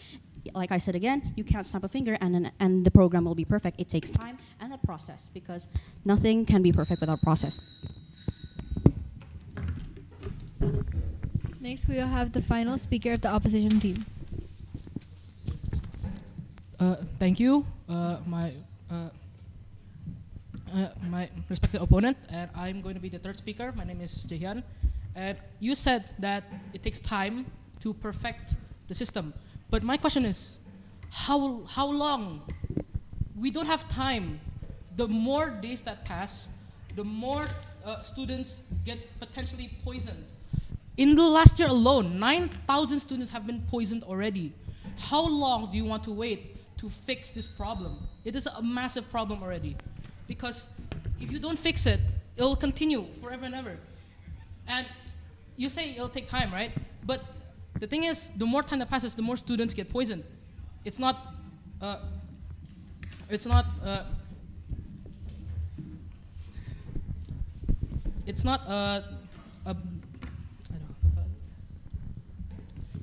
definite, but it can happen. It might happen.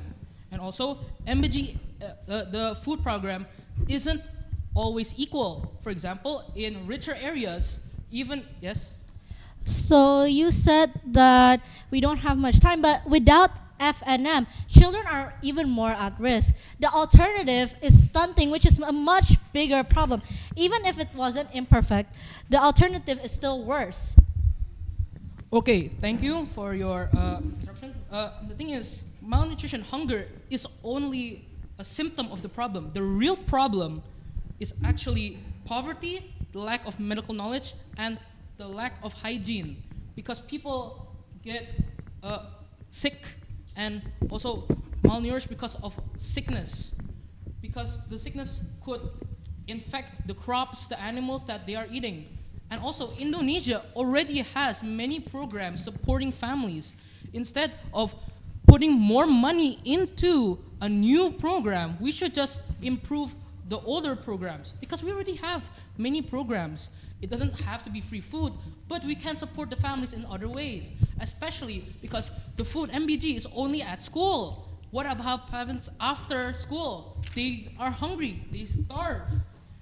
And MBG, I said earlier, is not equal, because richer areas get better food, because MBG is given by the local government, but the local government might not be able to pay for the food. For example, in Jakarta, they might get a full meal, which is really filling. But in some areas, for example, like in Papua, they might only get rice, tempeh, and maybe some chicken. That's only a maybe. They aren't getting enough food. Would you let your child eat non-nutritious food? Because that's not enough for their growing bodies. They'll just feel hungrier because they want to have filling foods. Thank you.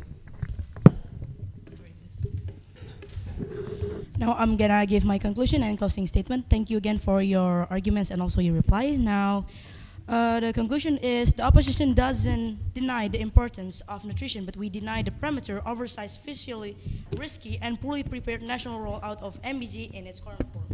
We have demonstrated that MBG's strange national finances crowds out essential social programs, overestimates Indonesia's administrative capacity, underestimates logistical and safety risks, disrupt local microeconomies, and create structural dependency on centralized supplies. Indonesia needs stronger nutrition programs, but not through a massive one-size-fits-all system that exists in our current regions. About how the difference of the rich and the poor, taxes is affecting the government fairness to give funds to each region. The region that actually gives more tax to the government will get better food quality, and it's proven, because in West Kalimantan, they get fried shark. Fried shark is a real case because a lot of them is poisoned, and a lot of them was sent to hospital. So 146 of them was sent to hospital because of this. Well, in Jakarta, they are served with chicken noodle. chicken noodle with high protein and actual quality of the noodle, and the kids there is actually happy and getting more nutrition. That's why it's unfair. And again, our country is still not stable, and the program costs too much, and the government is still not honest and actually giving their best to this program. That's why we don't support this program. A phased, targeted, and physically responsible approach will achieve more sustainable results than the MBG program as proposed. So, ladies and gentlemen, policy making is not about choosing what sounds good, it is about choosing what actually works. The MBG program in its present design is too large, too fast, too expensive, and too risky for Indonesia's current fiscal and administrative reality. We do not oppose nutrition, we oppose a national gamble disguised as nutrition policy. For these reasons, we firmly reject the motion. Thank you so much.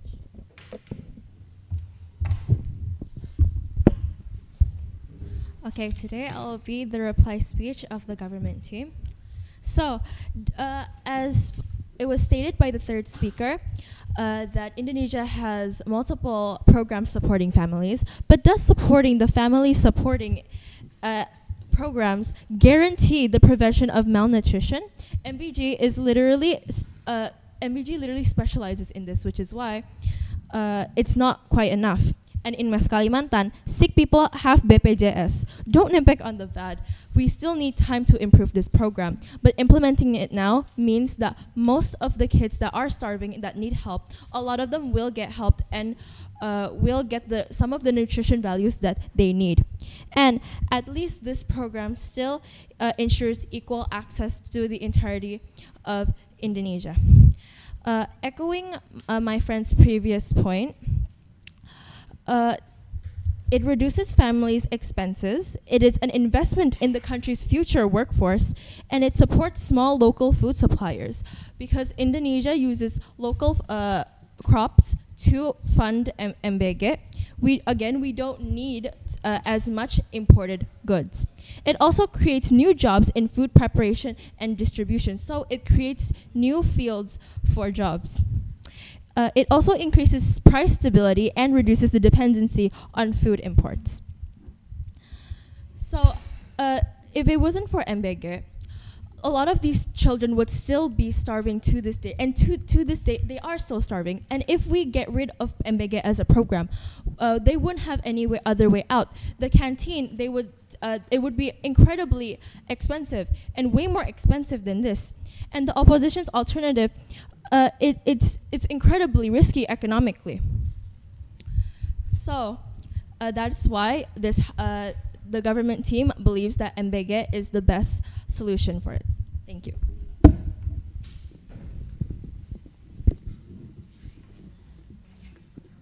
The debate has ended. Thank you to the judges, teachers, as well as the debaters that have participated in this debate. Good luck and may the best debaters win. Please follow our ushers out to the next room. Thank you.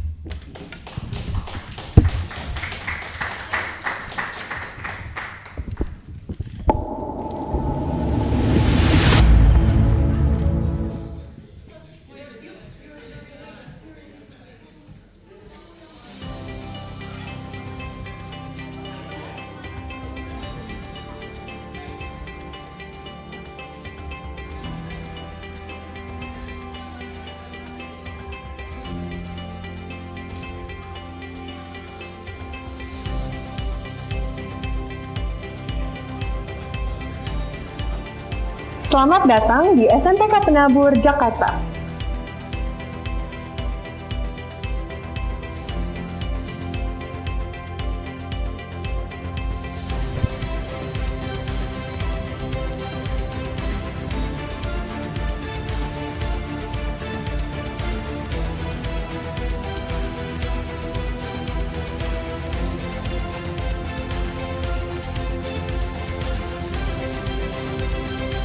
BPK Penabur merupakan lembaga pendidikan Kristen yang berada di bawah naungan Gereja Kristen Indonesia, yaitu GKI.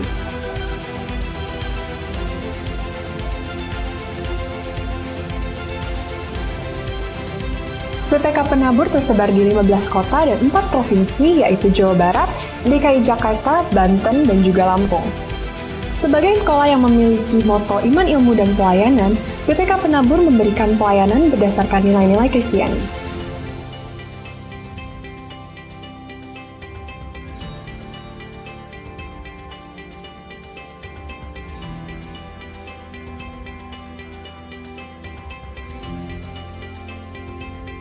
dengan visi menjadi lembaga pendidikan Kristen unggul dalam iman ilmu pelayanan, serta misi mengembangkan potensi peserta didik secara optimal, melalui pendidikan dan pengajaran bermutu berdasarkan nilai-nilai Kristiani.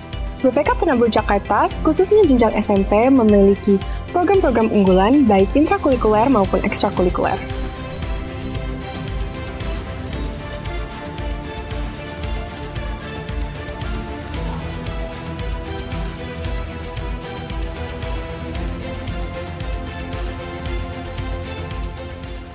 Program-program tersebut bertujuan untuk mengembangkan karakter peserta didik seperti Pumping Up Achievement, Das Character, dan PKBN 2K.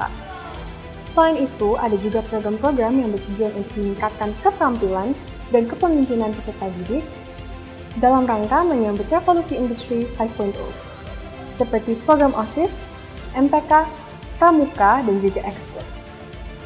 Serta ada juga program-program yang bertujuan untuk menumbuhkan semangat entrepreneur di era digital seperti Yes Generation.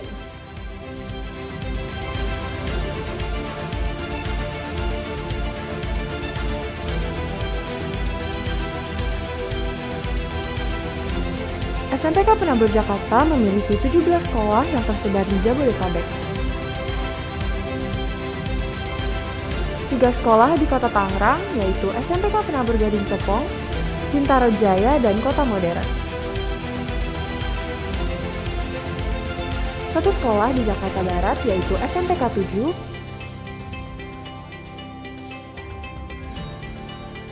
2 sekolah di Jakarta Utara, yaitu SMPK 4 dan SMPK 6, 3 sekolah di Jakarta Pusat, yaitu SMPK 1, SMPK 2, dan SMPK 3.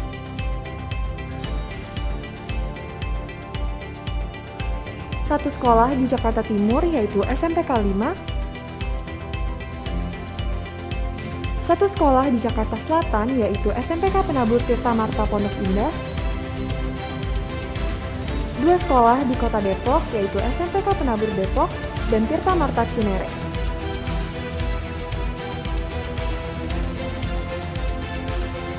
3 sekolah di Bekasi, yaitu SMPK Penabur Harapan Indah, Jababeka, dan Sumarekon Bekasi.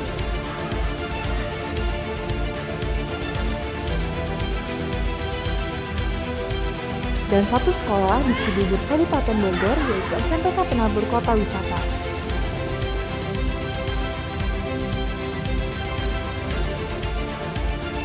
Informasi lebih lengkap mengenai SMPK Penabur Jakarta dapat diakses melalui tautan atau QR Code berikut.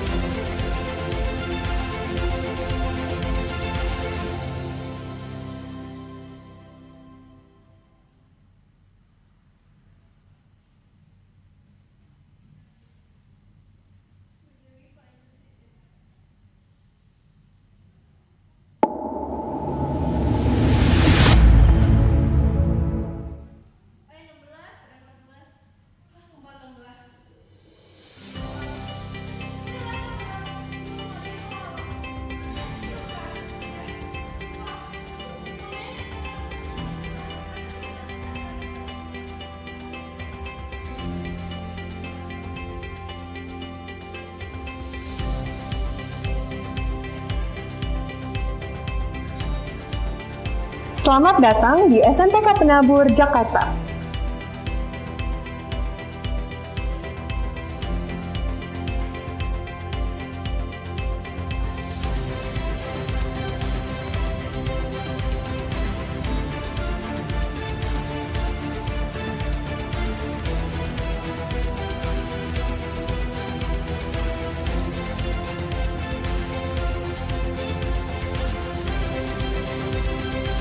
BPK Penabur merupakan lembaga pendidikan Kristen yang berada di bawah naungan Gereja Kristen Indonesia, yaitu GKI.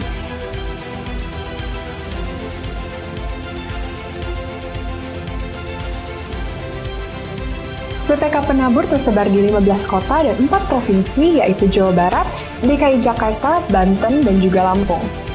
Sebagai sekolah yang memiliki moto iman, ilmu, dan pelayanan, BPK Penabur memberikan pelayanan berdasarkan nilai-nilai Kristiani.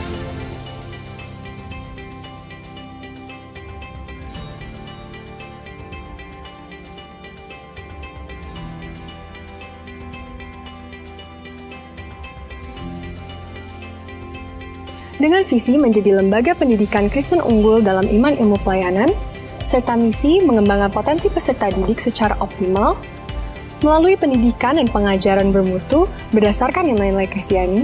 BPK Penabur Jakarta, khususnya jenjang SMP, memiliki program-program unggulan baik intrakurikuler maupun ekstrakurikuler.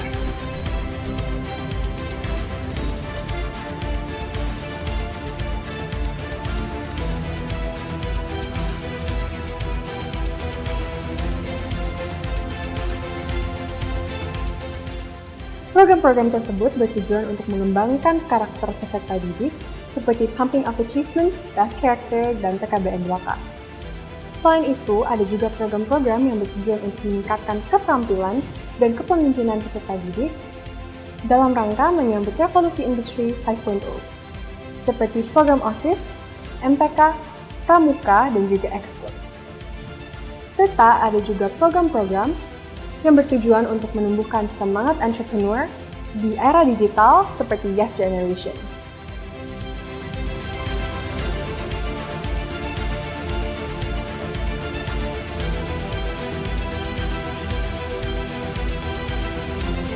SMPK Penabur Jakarta memiliki 17 sekolah yang tersebar di Jabodetabek. 3 sekolah di Kota Tangerang, yaitu SMPK Penabur Gading Serpong, Bintaro Jaya, dan Kota Modern. 1 sekolah di Jakarta Barat, yaitu SMPK 7,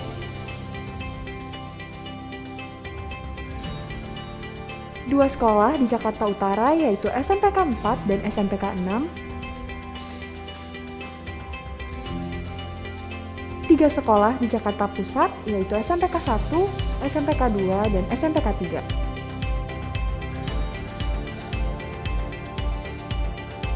1 sekolah di Jakarta Timur, yaitu SMPK 5, 1 sekolah di Jakarta Selatan, yaitu SMPK Penabur Tirta Marta Pondok Indah, 2 sekolah di Kota Depok, yaitu SMPK Penabur Depok dan Tirta Marta Cinere.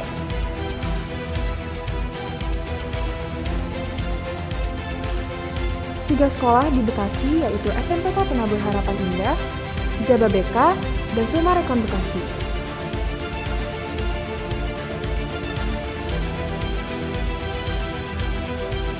Dan 1 sekolah di Cibubur Kabupaten Bogor, yaitu SMPK Penabur Kota Wisata.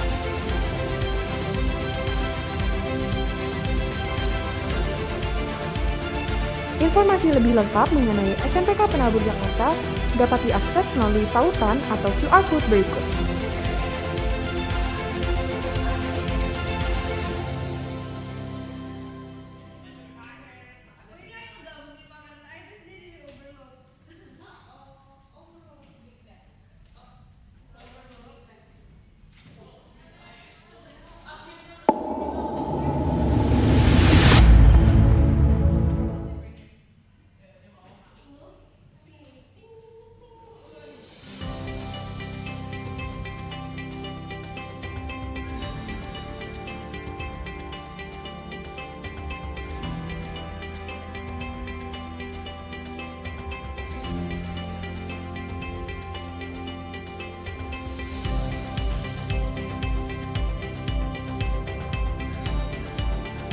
Selamat datang di SMPK Penabur Jakarta.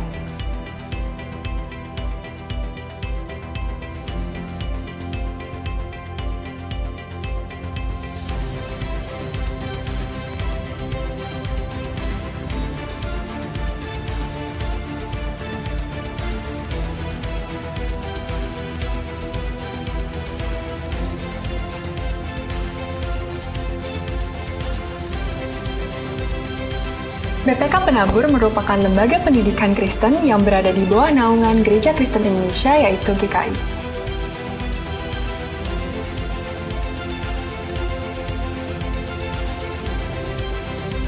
BPK Penabur tersebar di 15 kota dan 4 provinsi, yaitu Jawa Barat, DKI Jakarta, Banten, dan juga Lampung.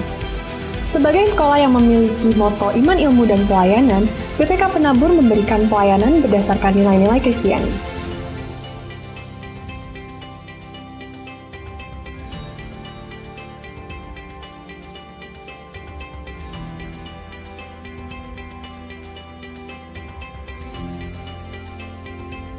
dengan visi menjadi lembaga pendidikan Kristen unggul dalam iman ilmu pelayanan, serta misi mengembangkan potensi peserta didik secara optimal, melalui pendidikan dan pengajaran bermutu berdasarkan nilai-nilai Kristiani.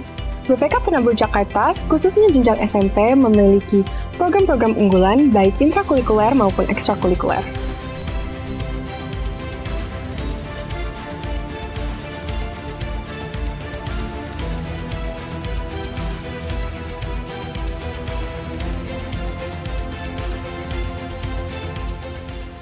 Program-program tersebut bertujuan untuk mengembangkan karakter peserta didik seperti Pumping Up Achievement, Das Character, dan PKBN 2K.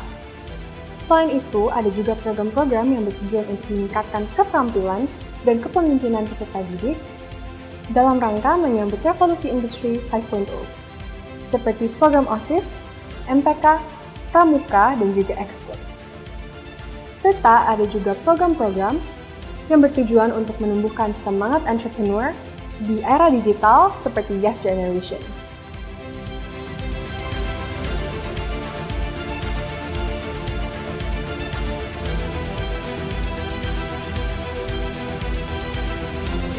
SMPK Penabur Jakarta memiliki 17 sekolah yang tersebar di Jabodetabek. 3 sekolah di Kota Tangerang, yaitu SMPK Penabur Gading Serpong, Bintaro Jaya, dan Kota Modern.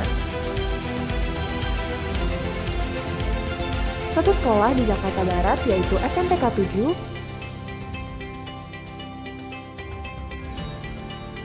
2 sekolah di Jakarta Utara, yaitu SMPK 4 dan SMPK 6, 3 sekolah di Jakarta Pusat, yaitu SMPK 1, SMPK 2, dan SMPK 3.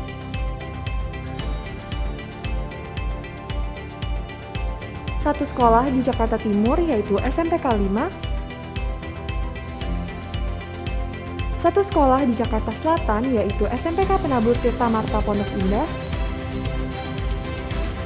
2 sekolah di Kota Depok, yaitu SMPK Penabur Depok dan Tirta Marta Cinere.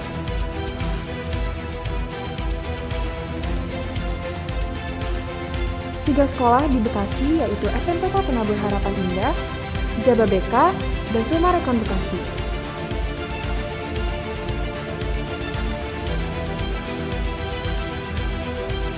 Dan 1 sekolah di Cibubur Kabupaten Bogor, yaitu SMPK Penabur Kota Wisata.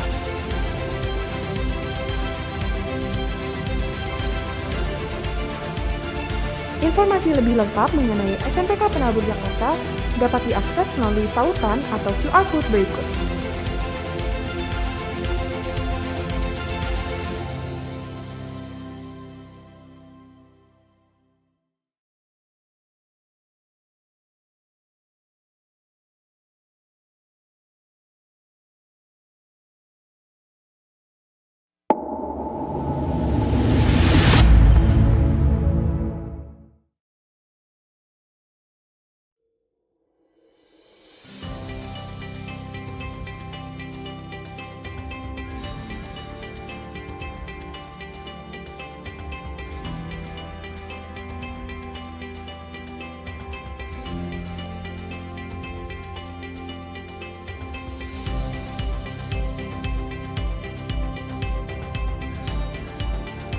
Selamat datang di SMPK Penabur Jakarta.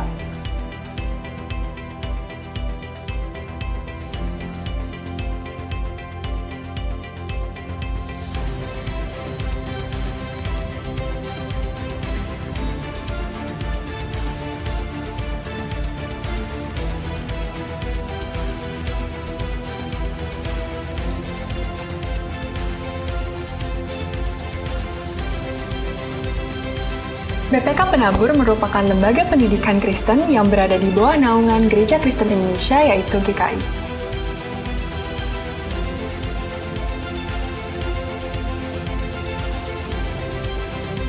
BPK Penabur tersebar di 15 kota dan 4 provinsi, yaitu Jawa Barat, DKI Jakarta, Banten, dan juga Lampung. Sebagai sekolah yang memiliki moto iman, ilmu, dan pelayanan, BPK Penabur memberikan pelayanan berdasarkan nilai-nilai Kristiani.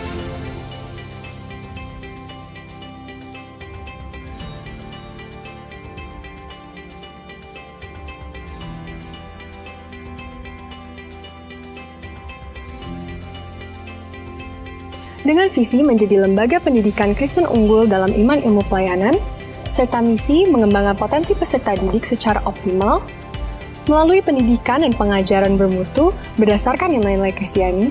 BPK Penabur Jakarta, khususnya jenjang SMP, memiliki program-program unggulan baik intrakurikuler maupun ekstrakurikuler.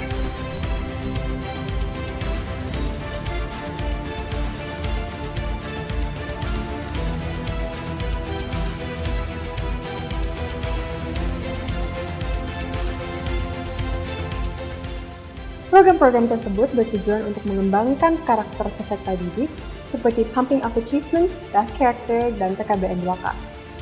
Selain itu, ada juga program-program yang bertujuan untuk meningkatkan keterampilan dan kepemimpinan peserta didik dalam rangka menyambut revolusi industri 5.0, seperti program OSIS, MPK, Pramuka, dan juga Ekskul. Serta ada juga program-program yang bertujuan untuk menumbuhkan semangat entrepreneur di era digital seperti Yes Generation.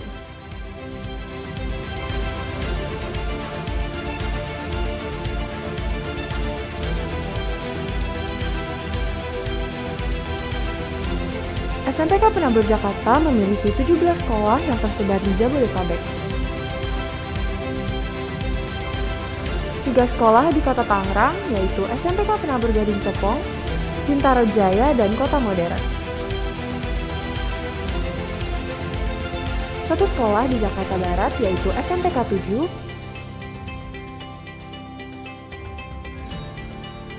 2 sekolah di Jakarta Utara, yaitu SMPK 4 dan SMPK 6,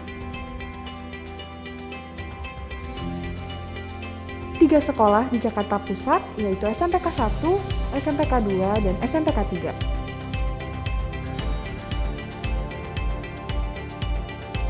1 sekolah di Jakarta Timur, yaitu SMPK 5, 1 sekolah di Jakarta Selatan, yaitu SMPK Penabur Tirta Marta Pondok Indah, 2 sekolah di Kota Depok, yaitu SMPK Penabur Depok dan Tirta Marta Cinere.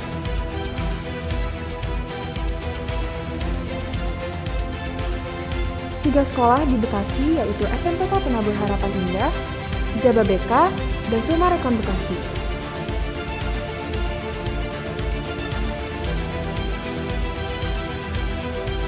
Dan 1 sekolah di Cibubur Kabupaten Bogor, yaitu SMPK Penabur Kota Wisata.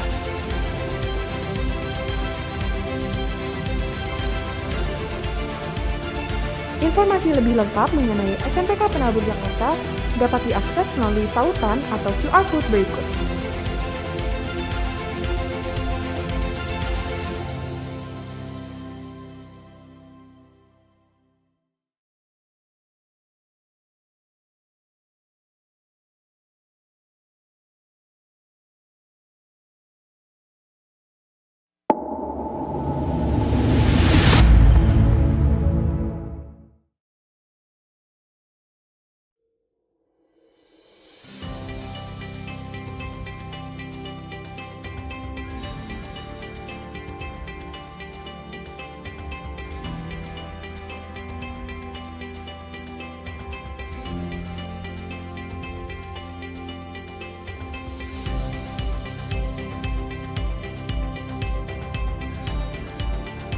Selamat datang di SMPK Penabur Jakarta.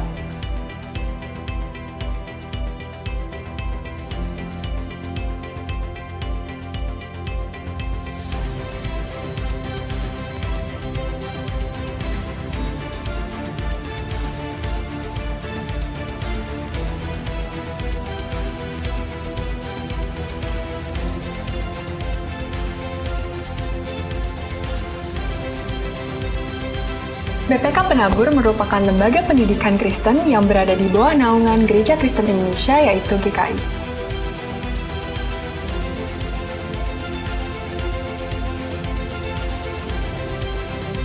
BPK Penabur tersebar di 15 kota dan 4 provinsi, yaitu Jawa Barat, DKI Jakarta, Banten, dan juga Lampung.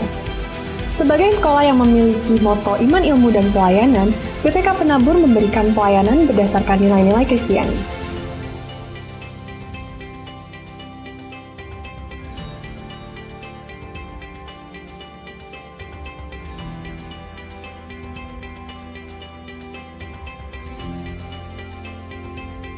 dengan visi menjadi lembaga pendidikan Kristen unggul dalam iman ilmu pelayanan, serta misi mengembangkan potensi peserta didik secara optimal, melalui pendidikan dan pengajaran bermutu berdasarkan nilai-nilai Kristiani.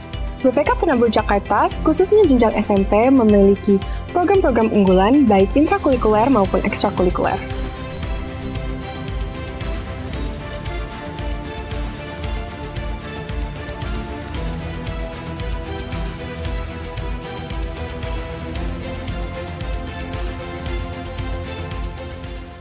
Program-program tersebut bertujuan untuk mengembangkan karakter peserta didik seperti Pumping Up Achievement, Das Character, dan PKBM 2K.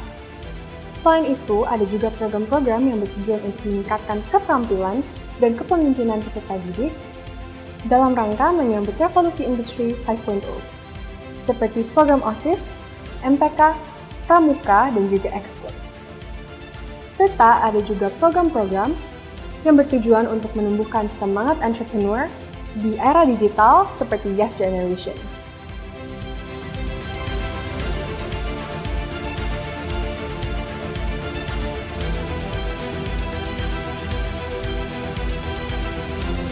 SMPK Penabur Jakarta memiliki 17 sekolah yang tersebar di Jabodetabek. 3 sekolah di Kota Tangerang, yaitu SMPK Penabur Gading Serpong, Bintaro Jaya, dan Kota Modern. 1 sekolah di Jakarta Barat, yaitu SMPK 7,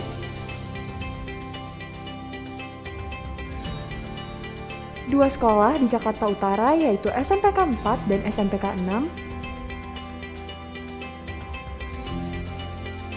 3 sekolah di Jakarta Pusat, yaitu SMPK 1, SMPK 2, dan SMPK 3.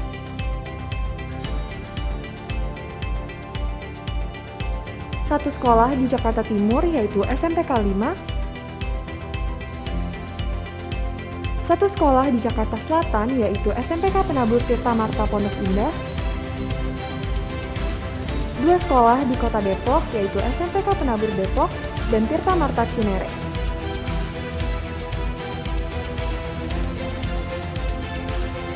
3 sekolah di Bekasi, yaitu SMPK Penabur Harapan Indah, Jababeka, dan Sumarekon Bekasi.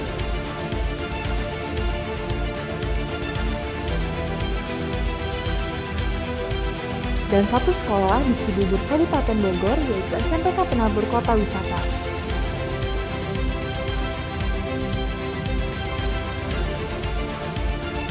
Informasi lebih lengkap mengenai SMPK Penabur Jakarta dapat diakses melalui tautan atau QR Code berikut.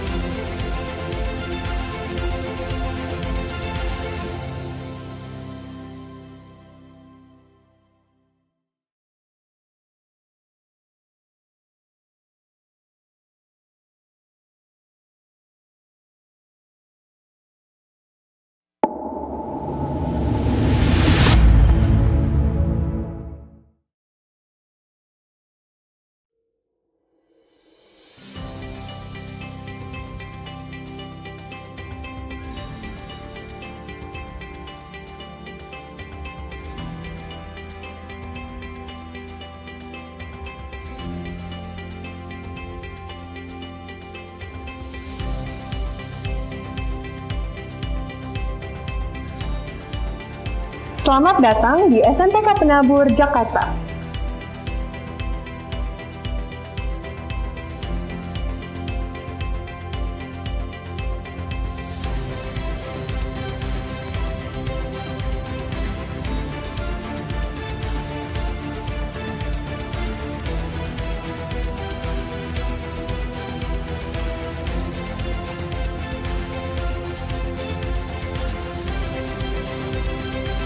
BPK Penabur merupakan lembaga pendidikan Kristen yang berada di bawah naungan Gereja Kristen Indonesia, yaitu GKI.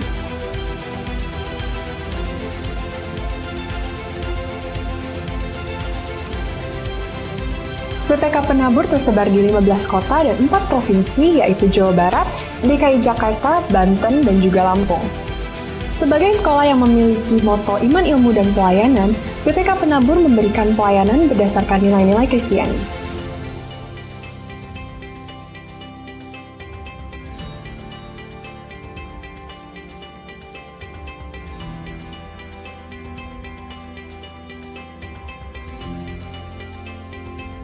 dengan visi menjadi lembaga pendidikan Kristen unggul dalam iman ilmu pelayanan, serta misi mengembangkan potensi peserta didik secara optimal, melalui pendidikan dan pengajaran bermutu berdasarkan nilai-nilai Kristiani.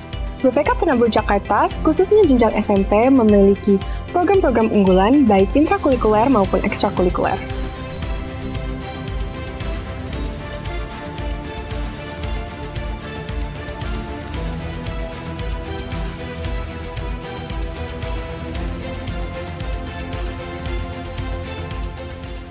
Program-program tersebut bertujuan untuk mengembangkan karakter peserta didik seperti Pumping Up Achievement, Das Character, dan PKBN 2K.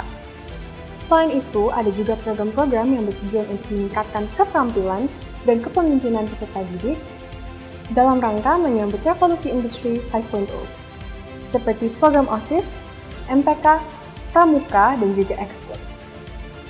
Serta ada juga program-program yang bertujuan untuk menumbuhkan semangat entrepreneur di era digital seperti Yes Generation.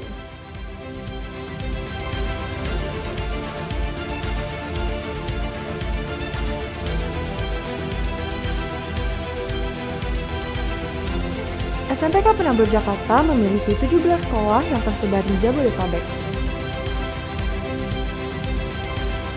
3 sekolah di Kota Tangerang, yaitu SMPK Penabur Gading Serpong, Bintaro Jaya, dan Kota Modern.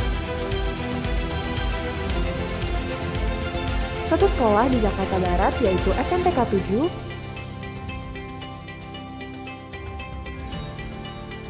2 sekolah di Jakarta Utara, yaitu SMPK 4 dan SMPK 6, 3 sekolah di Jakarta Pusat, yaitu SMPK 1, SMPK 2, dan SMPK 3.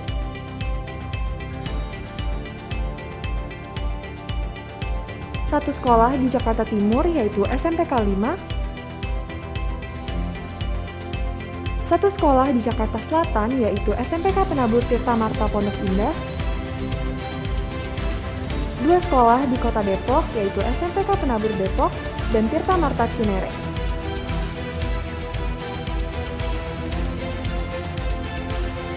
3 sekolah di Bekasi, yaitu SMPK Penabur Harapan Indah, Jababeka, dan Sumarekon Bekasi.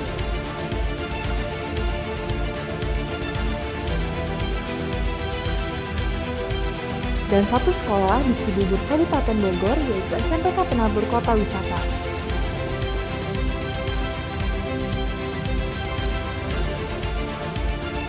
Informasi lebih lengkap mengenai SMPK Penabur Jakarta dapat diakses melalui tautan atau QR Code berikut.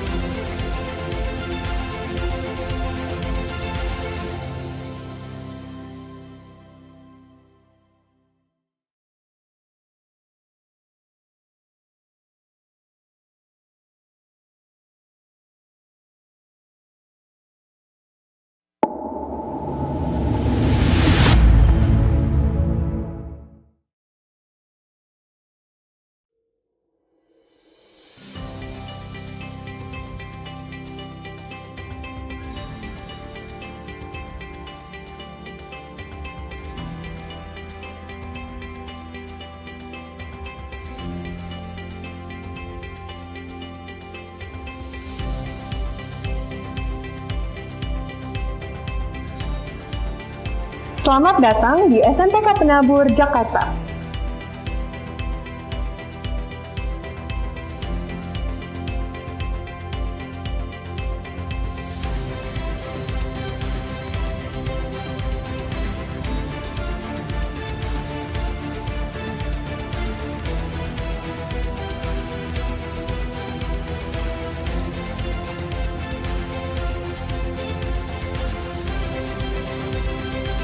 BPK Penabur merupakan lembaga pendidikan Kristen yang berada di bawah naungan Gereja Kristen Indonesia, yaitu GKI.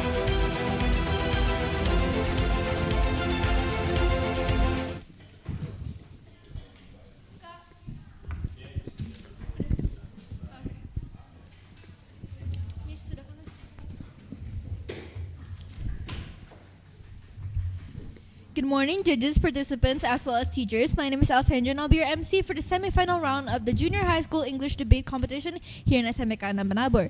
First, I'd like to introduce the two teams. On the government side, we have P6, Felicia, Aurora, and Charlene. And for P1, we have Lionel, Yosafat, and Maximilian. Now I'm going to read out the context as well as the motion for today's debate.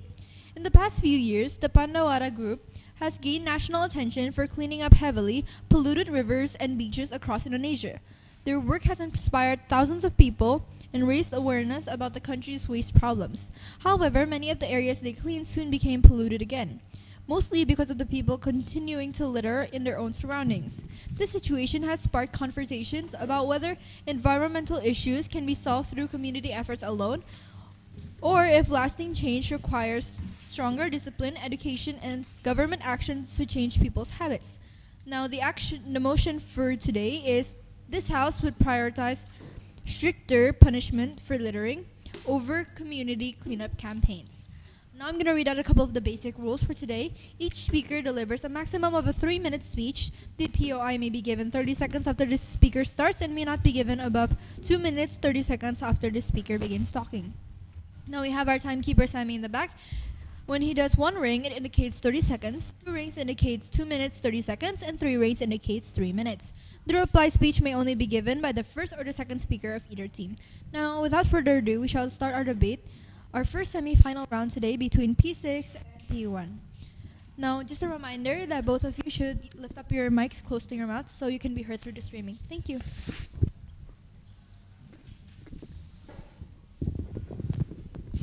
Good morning, judges and also opponents.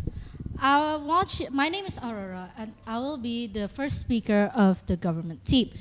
Would you like to see this picture? This is what the Pandawaras group been doing. This is the before and this is the after.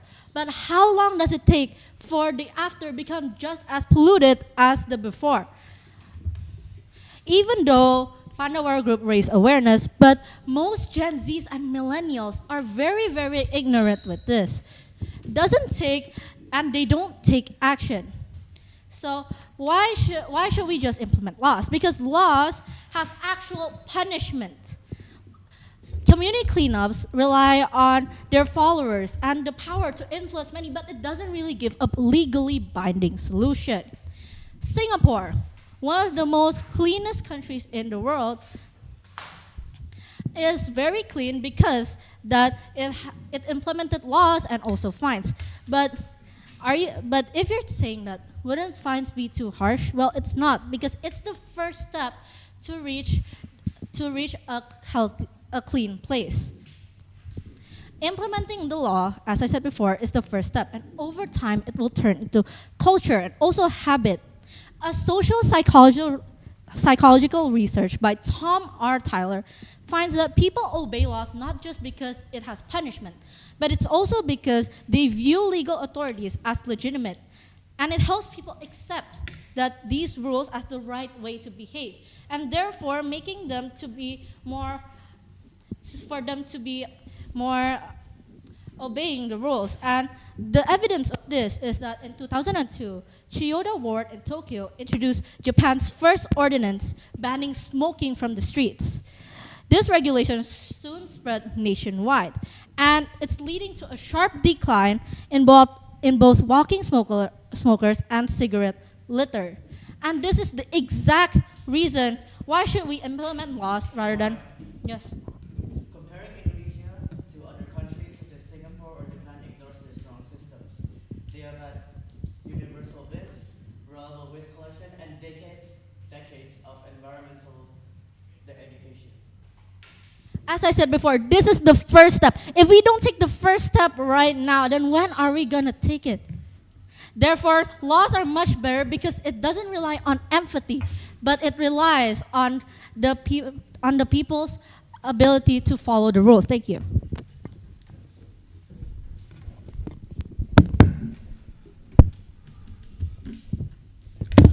Good morning, respected judges. My name is Maxi, first speaker for the opposition. I will be rebutting the government's points and also clarifying my own. First of all, punishment alone does not solve root causes. Education and community cultivation do. Littering in Indonesia is not just a discipline issue. It's a knowledge and culture issue. Most people litter because they genuinely do not know proper waste management. There are insufficient trash bins, poor municipal infrastructure, and there is a weak culture of environmental responsibility. If you punish people without fixing the reasons that they litter, their behavior does not change. You only create fear, not understanding. There's real world evidence of this. Countries that succeed combine education plus community culture and infrastructure, not just punishment alone. Second, stricter punishment backfires. It targets the wrong people. Harsh penalties disproportionately hurt lower income communities, informal workers, and pedestrians. These groups have no access to proper disposal facilities, yet they become the first victims of punishment.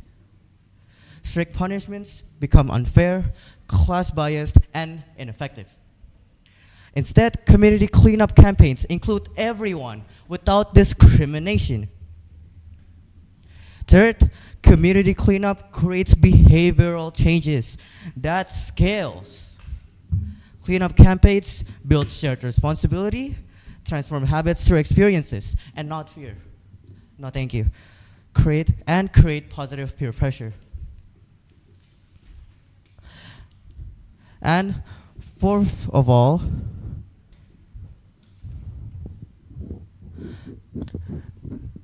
the deterrence only works when informants is high. Indonesia cannot monitor millions of people daily. Without consistent enforcement, strict rules become a joke, not a deterrent. People will only obey when someone is watching, not when it truly matters. Thank you. Okay, ladies and gentlemen, my name is Felicia, and today I will be the second speaker of the government team. You said that people in poverty don't have proper areas where they can dispose of this trash, yet Japan implements a rule where they demolish all public trash cans, and yet they are still a very clean country. Laws can't always be painted as something negative. They can be rewards for those who obey the rules. The fines collected from those who broke the law can serve as beneficial rewards for those who obey the law. This way, people are motivated to clean up facilities and avoid littering. A recent literature review in the University of Medan shows that enforcing anti-littering regulations, specifically in Perda number 6, year 2015, Medan City, has been used as a legal tool to tackle littering and waste problems in Medan. The regulations prohibit littering, and violators can face up to 10 million rupiah or jail time. From then on, daily litter-related violations reportedly dropped 30 per day in 2013 to only 18 per day in 2014. Aside from that, Pandawara isn't necessarily effective. If people's habits do not change, then the group will keep on cleaning areas over and over again because people will keep littering in those areas. Locations that have been cleaned by Pandawara group will eventually still be contaminated by trash in the future. After they clean up certain areas, people will return again in the future, and trash will slowly accumulate, proving that the campaign is not effective as implementing stricter laws, which plants the seed of culture and habits at the same time. Several studies on environmental cleanup campaigns or litter cleanup interventions note that while immediate cleanups reduce visible litter, without coherent changes, i.e. education, enforcement, social norms, or even infrastructures, litter tends to return. Some research reviews describe cleanup as a short-term solution rather than a sustainable fix. For example, a review of waste management interventions concludes that one-off or periodic cleanups are insufficient. Long-term waste management behaviors depend on institutional support, consistent enforcement, and community norms. So, if you only rely on Pandawara, these trash will end up accumulating over time. It doesn't matter how many times this community cleans it up, because eventually, if the people's mindset don't change through laws that can become culture in the end, the trash will continue to return. So no matter how many times you clean it up, it's not going to be of any use. Thank you. All right, honorable judges and fellow participants, my name is Josephat and I'm the second speaker for the opposition side. Now, what I've seen and heard by Maxi's stance, he said that fear are ineffective against empathy. He actually stated that it needs skills, proper skills, and that skills are supposed to be provided by the government. But sadly, the government have this mindset of just giving the law. But the mindset is also has to be given by the government through education. Now, it is already wrong from the start that, yes?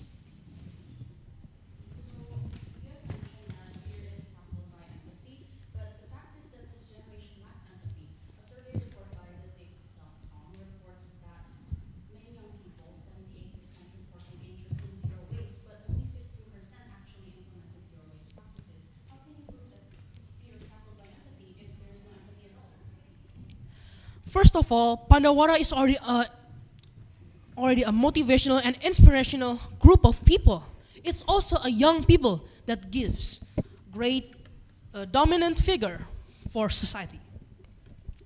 And then, hence community is driven by cleanups and can create powerful symbolic and educational impact, often inspiring people to change habits. Now, it is not much, hence why the government must step forward. So since our society needs to be affected by the great habits.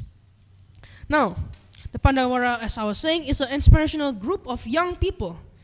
This makes it, especially among youth, that government also need the youths to have empathy.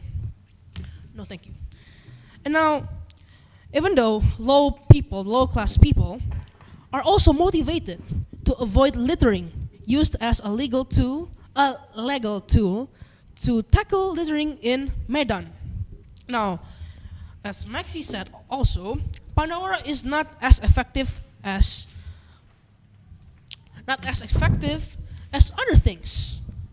Because Pandawara is an inspirational, hence why it needs also government to step up. They must support Pandawara. And we've already seen that also many youths accept Pandawaras, and then government punishment needs officers, surveillance, monitoring tools, legal process, and Indonesia has limited Satpol PP manpower, extremely wide geographical areas, crowded public places, overlapping jurisdiction, giving that punishment from the government isn't effective. Thank you.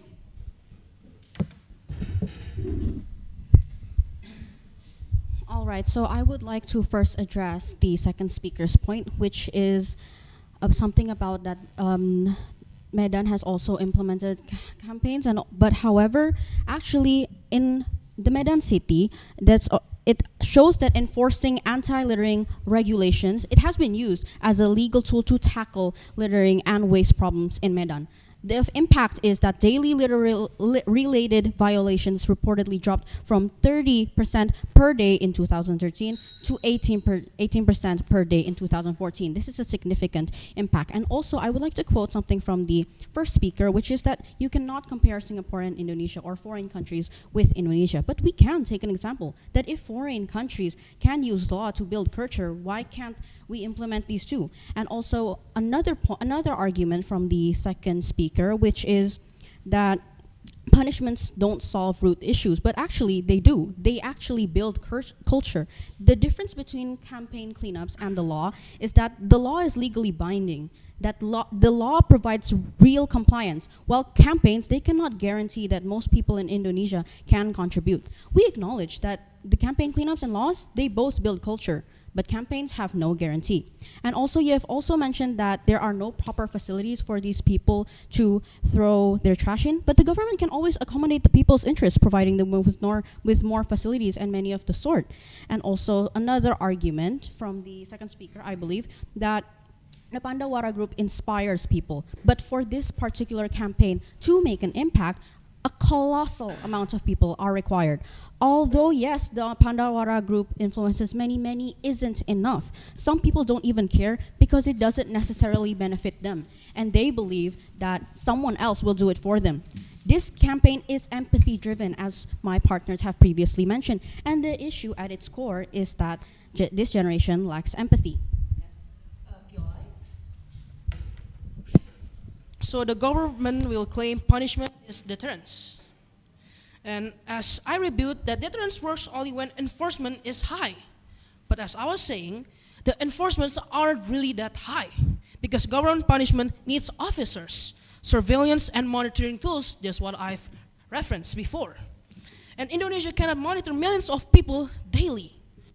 Hence why without consistent enforcement, strict rules become a joke. I believe the opposition's argument is not quite valid because, as I have presented before, data from the University of Medan, they have monitored these people every single day. How does the data does not follow with your argument? And also continuing my argument about that people are inspiring, I have also mentioned that 78% reporting interest in zero waste from young people, but as I've mentioned before, only 16% had implemented zero waste practices. So these young people who are doing campaigns, they don't even actually want to do it. Thank you.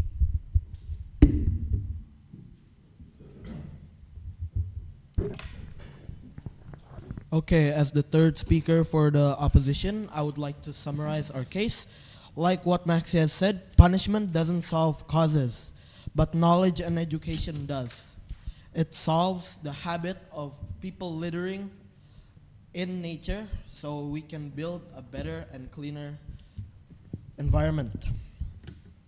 Harsh penalties also hurt lower income communities because if you want to penalize the lower communities, the poor, they won't be able to give the money to the government to, yeah.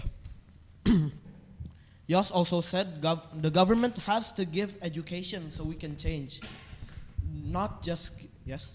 You have mentioned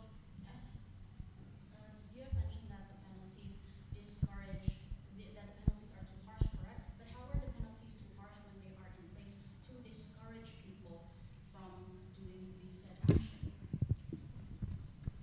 Besides penalties, you could give knowledge, you could give education to change the habits of the youth. Okay, moving on.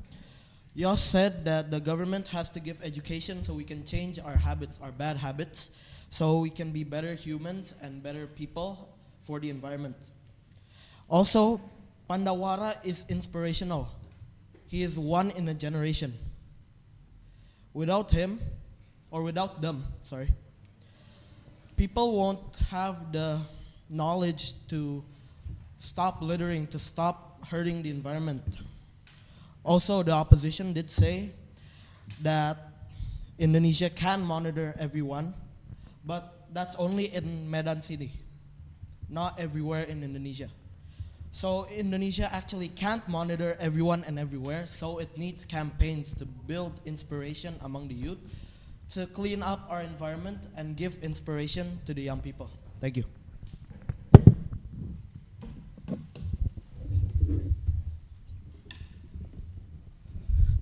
All right, thank you for the government side for the arguments. As the reply speaker, I will be concluding from our side. So, in conclusion, fines and punishments may stop a few people from littering in the short term, but they do not teach respect for our environment, nor do they guarantee long-term behavior change, especially when many Indonesians still lack access to proper waste facilities.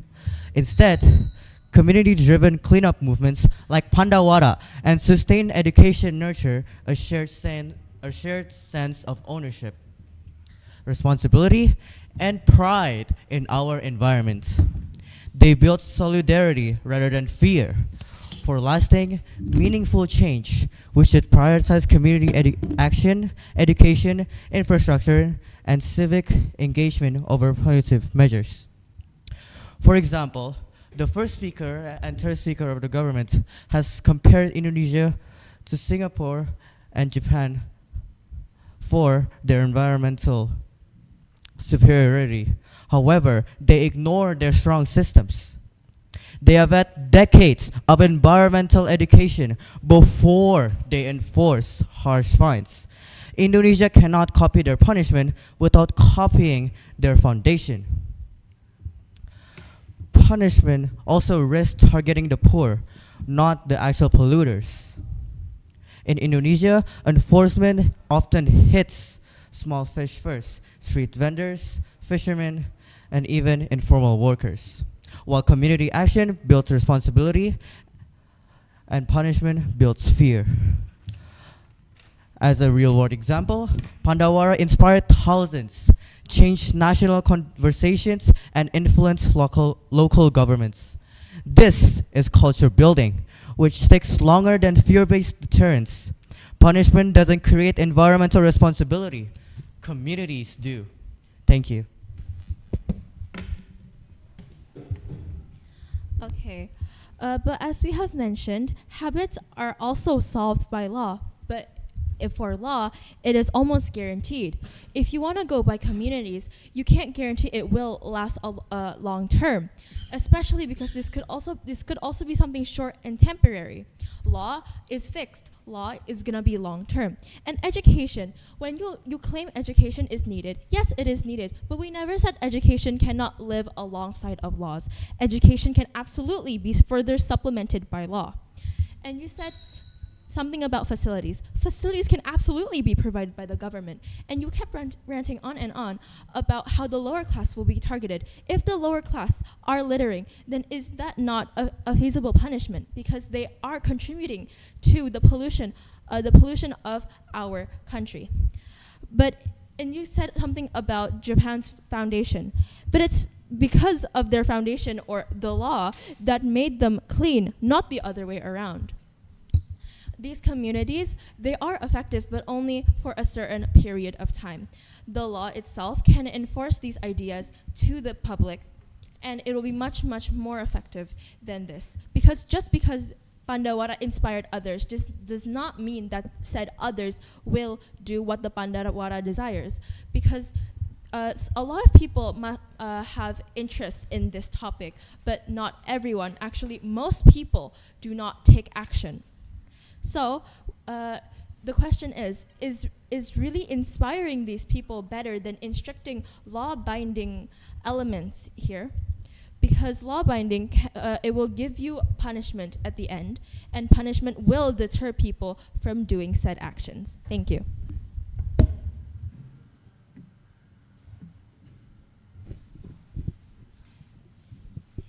That is the end for the semifinal debate today, from PENAM versus P1. I thank all the judges and participants as well as teachers who have taken a part in this debate, and I can let you guys outside and follow our ushers to the next room. Thank you.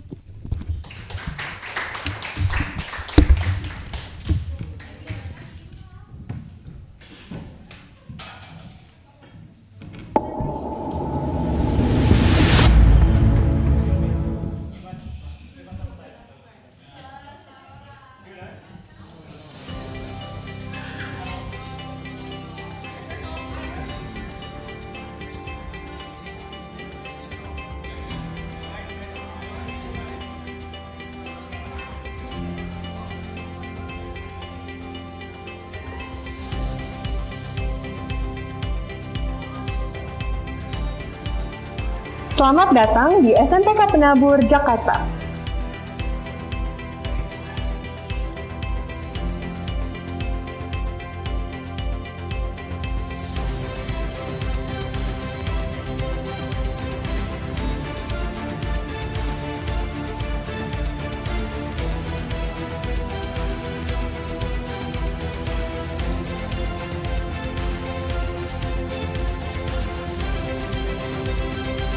BPK Penabur merupakan lembaga pendidikan Kristen yang berada di bawah naungan Gereja Kristen Indonesia, yaitu GKI.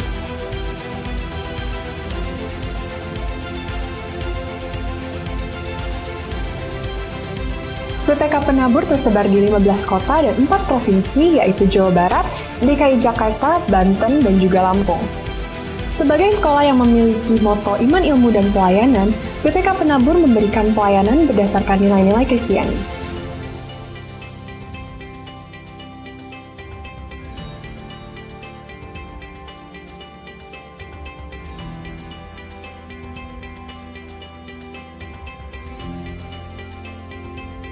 Dengan visi menjadi lembaga pendidikan Kristen unggul dalam iman ilmu pelayanan, serta misi mengembangkan potensi peserta didik secara optimal, melalui pendidikan dan pengajaran bermutu berdasarkan nilai-nilai Kristiani, BPK Penabur Jakarta, khususnya jenjang SMP, memiliki program-program unggulan baik intrakurikuler maupun ekstrakurikuler.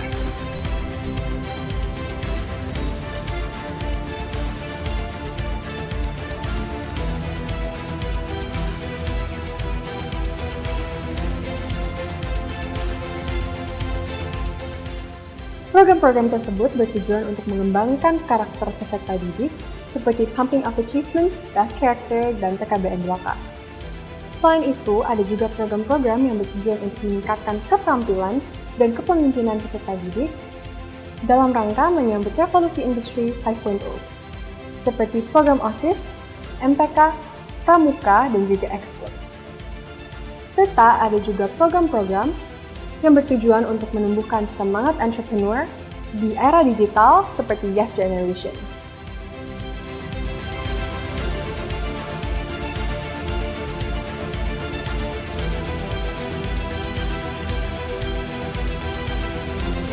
SMPK Penabur Jakarta memiliki 17 sekolah yang tersebar di Jabodetabek. 3 sekolah di Kota Tangerang, yaitu SMPK Penabur Gading Serpong, Bintaro Jaya, dan Kota Modern. 1 sekolah di Jakarta Barat, yaitu SMPK 7,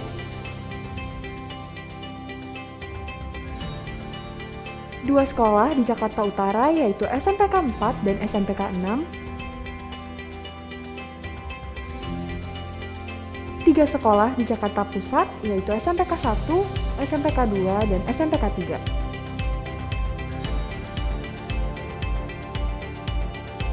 1 sekolah di Jakarta Timur, yaitu SMPK 5,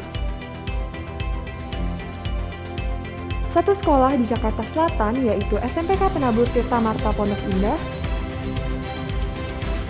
2 sekolah di Kota Depok, yaitu SMPK Penabur Depok dan Tirta Marta Cinere.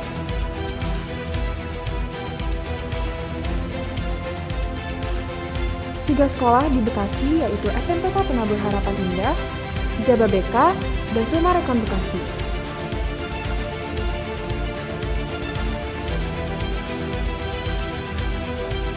Dan 1 sekolah di Cibubur Kabupaten Bogor, yaitu SMPK Penabur Kota Wisata.